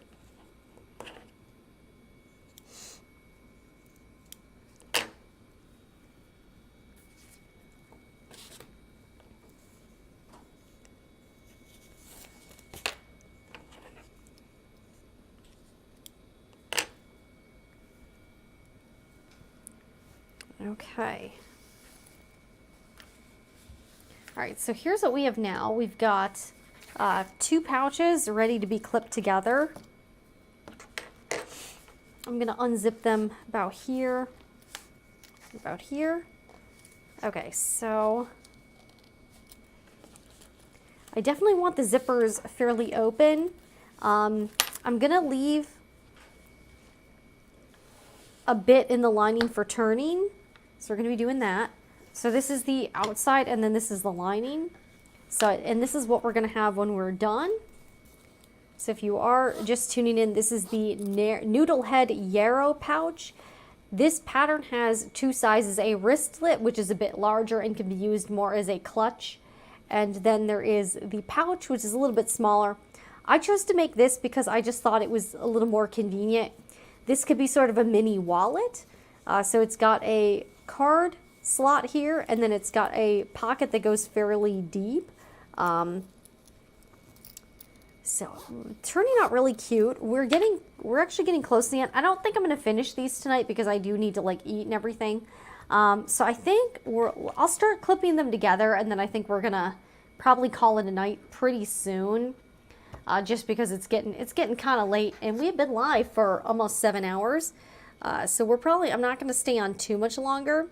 But I do appreciate everyone watching. But I do have these glitter clips. Also, after this is over, I'll go back in the description and I'll add the glitter clips because I didn't realize I was going to be using these. And I will add back in my Kai serrated shears because I kind of took those out and I was like, hey. So I took those out and I probably should have left those in. I just didn't think I was using them today. But obviously I am. I put some of my scissors. I'm trying to kind of clean up a little bit too here. So the next step is really to open up the zipper and then start clipping all of these together. So we'll like start doing that. We'll start doing this. See where we end up here. Okay. I mean, yeah, we'll just kind of start hanging out and doing this. All right. And this way is going to be up. So basically we're going to sew, this kind of turns into something that kind of looks like a weird wonton shape. And that's because it's curved.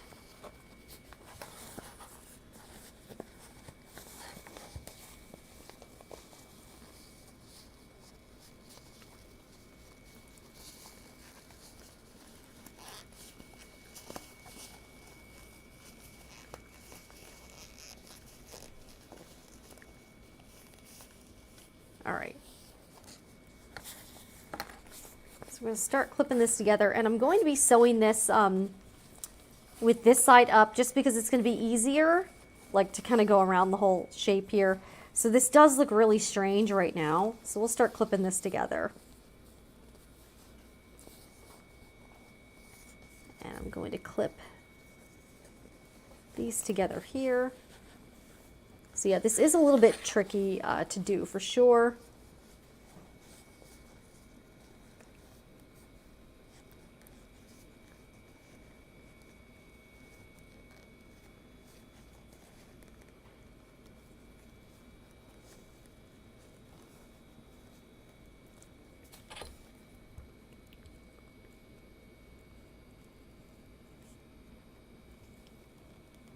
All right, this is a little bit tricky to do. Here we go.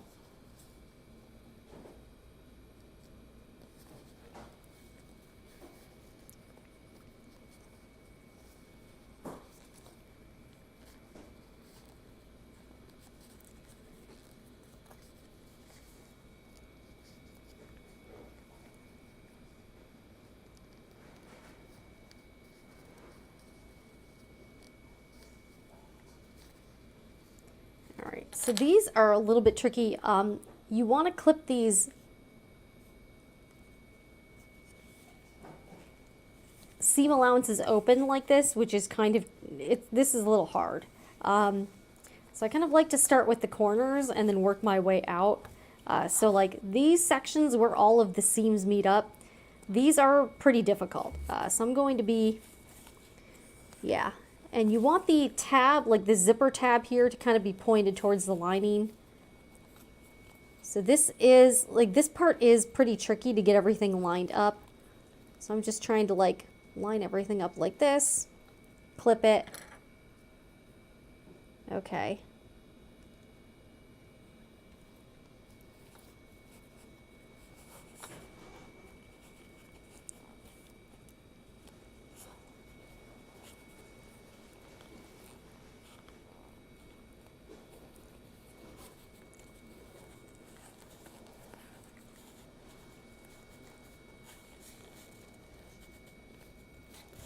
Okay. So yeah, these parts are not the easiest here. So you really have to kind of maneuver your way around here. Okay. So I got these parts clipped. Let me get these other corners here.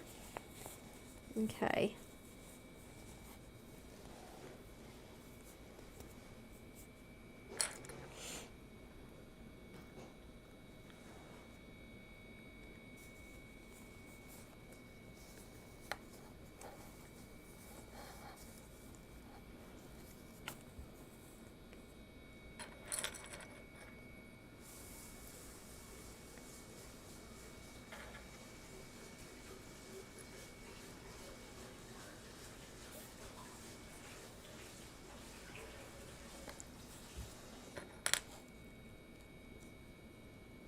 So we'll try to do both of these here.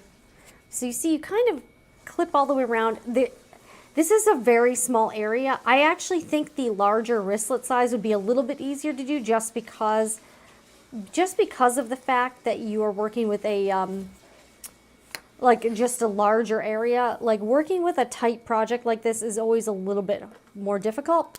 I'm also gonna mark out a section for turning. Okay, so I'm going to try to start like here and then go to about, like here.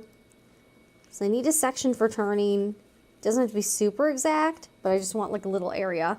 So I'm going to be sewing from like here, all the way around here, all the way around here, to here, and then stopping and leaving this part open for turning. Then we'll be boxing out the corners and then turning the project right side out. We're probably not going to do that tonight. I did do it earlier in the stream. So if you missed that, you are welcome to rewind a bit or go back to more towards the beginning. So I did do this earlier. I'm just doing it again. And I'm probably not going to do this all tonight. We're just going to start clipping this though. And I think I'm probably going to call it a night pretty soon, because it's getting pretty late. So we'll just finish clipping this, and then I think we'll sign off for the evening. Okay. And when I sew around this little area with the D-ring, I'm also going to be reinforcing that by backstitching, just because that's going to be kind of a high stress area of the project. So we'll be doing that too.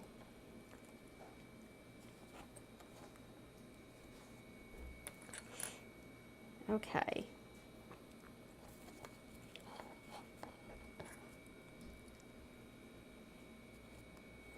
All right, so this is what it will look like when it's all clipped.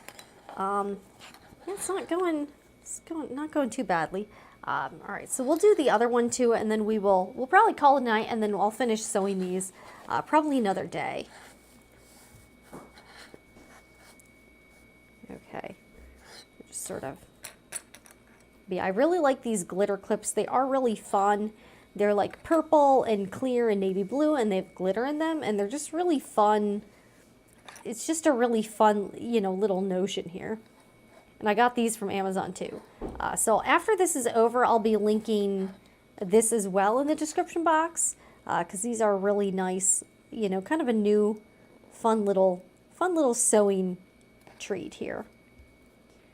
Okay. All right, so we got this guy. Yeah, so this is what this looks like. Yeah, this looks really straight. This project looks really weird at this point. And that's because it's got the curved. If this just had a straight zipper, you would not get this whole situation here. All right, so let's do the other one. Let's try to do the other side here. We're getting somewhere here. I also don't think I need the pinking shears anymore. We'll see. All right, I'll put this back in the frame here. Okay. So I'm gonna start. And notice I'm keeping the zipper fairly open. So the zipper is almost all the way open. That's because if you leave your zipper closed while you're turning, while you're doing this, you're actually not gonna be able to turn the project right side out. So that's gonna be a bit of a problem too. All right, so I'm gonna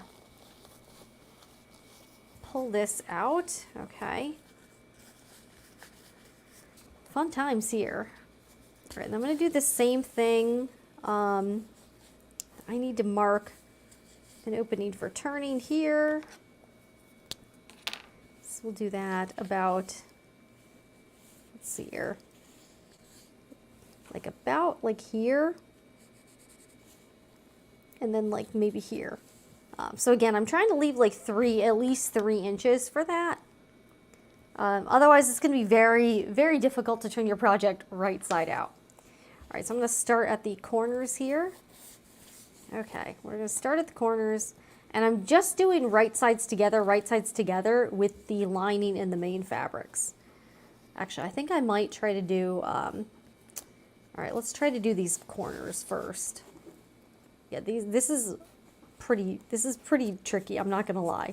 This is not my favorite part of this whole sewing process for this pattern. This is definitely not easy. Actually, I might work better if I do these first. So we'll do these corners first. Get a couple more clips out here.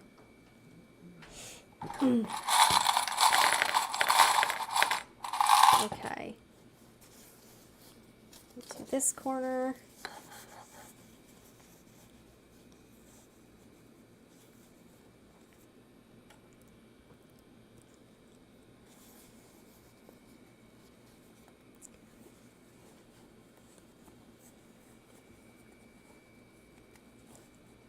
Start clipping this here. So maybe we can get this all clipped tonight, and then I'll finish this up. I'll have to finish this up another time. Okay.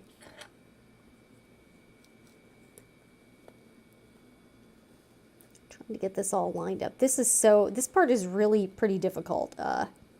Not very fun either. You have to try to get this all lined up the best you can, and this is definitely not super easy to do. Okay.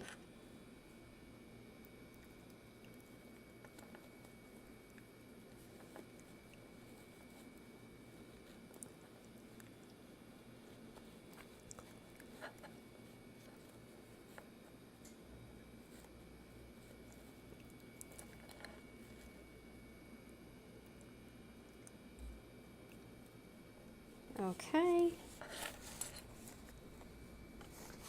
Do this guy here.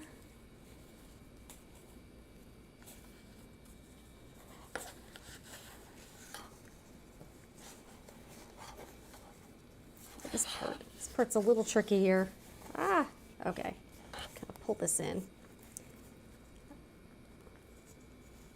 Yeah, this is not the easiest pattern ever.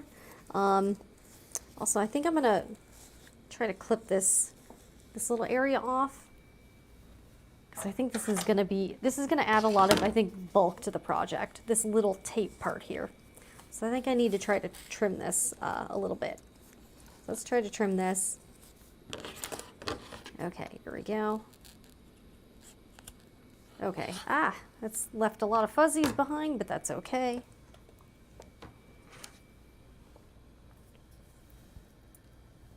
All right.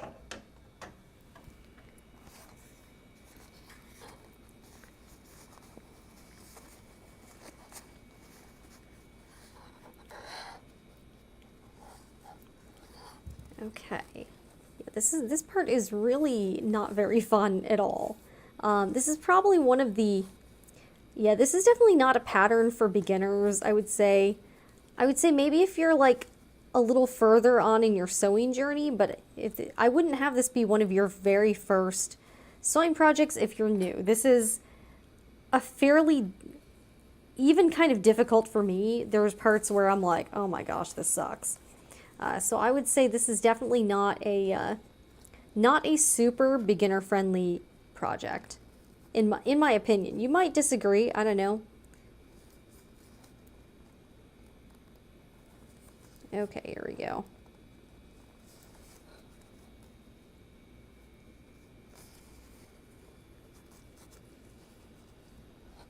Okay.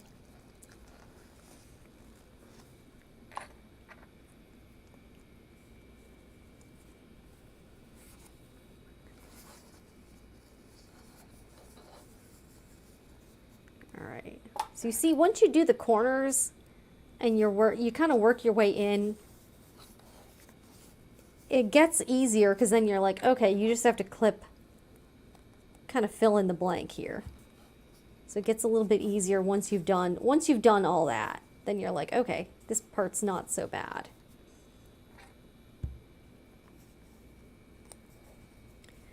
Okay.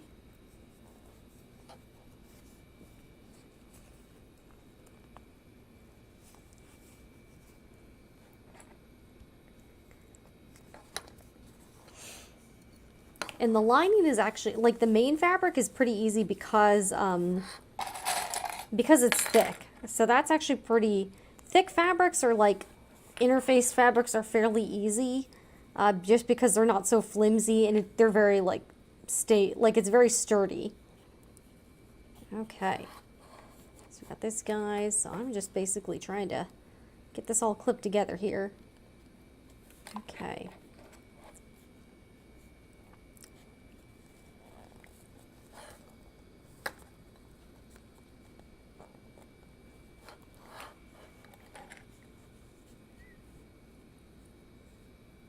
All right.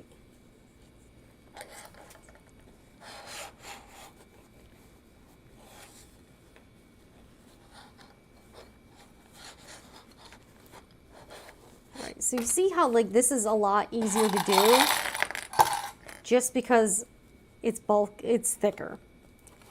This is just not as difficult to do. And it's a little bit more forgiving too, and the fabric is a little bit thicker. There we go.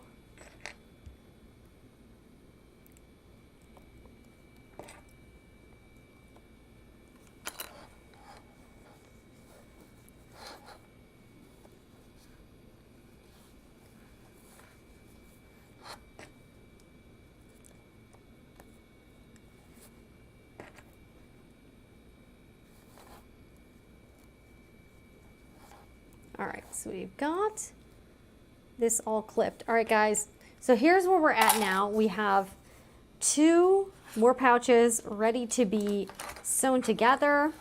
We've got them all clipped using the fun glitter clips. I got one done today, and then this is the one I made the other day. I am starving, and I'm probably going to go eat something, and I got some other chores I need to do before bedtime. So I'm probably going to sign off and get some food and then take care of some other things.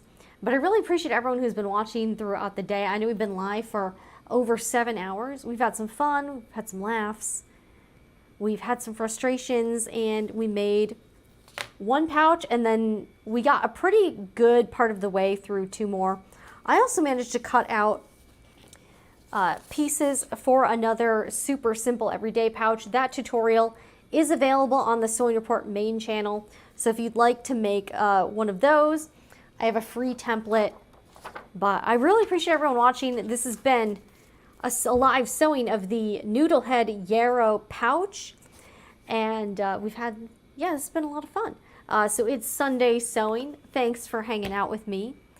Leave me a comment down below. And if you enjoyed this show, I would really appreciate a thumbs up on the video.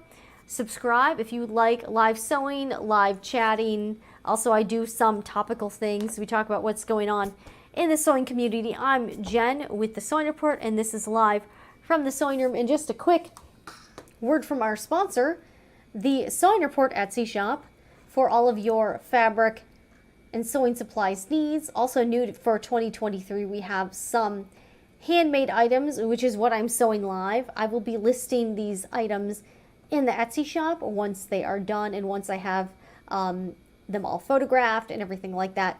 But this channel is not monetized. I'm trying to get to 1,000 subscribers, so if you could help me out with that, it would be greatly appreciated. You can also support this channel by checking out some of the hot supplies, fabric, and items in the Etsy shop. So you can do that. I'm trying to get to 1,000 subscribers because that's what I need to get Sewing Report Live monetized. So that's what we're trying to accomplish. So I really appreciate everyone doing that. We are close to 500 subscribers as well. So that is a fun time here. So Thank you all. I wish you all a great week ahead. But thanks for hanging out for Sunday Sewing here at the Sewing Report. We are live on multiple platforms. And I will catch you guys again in the next one. And remember, whatever you're doing, make it fun. I'm Jen with the Sewing Report.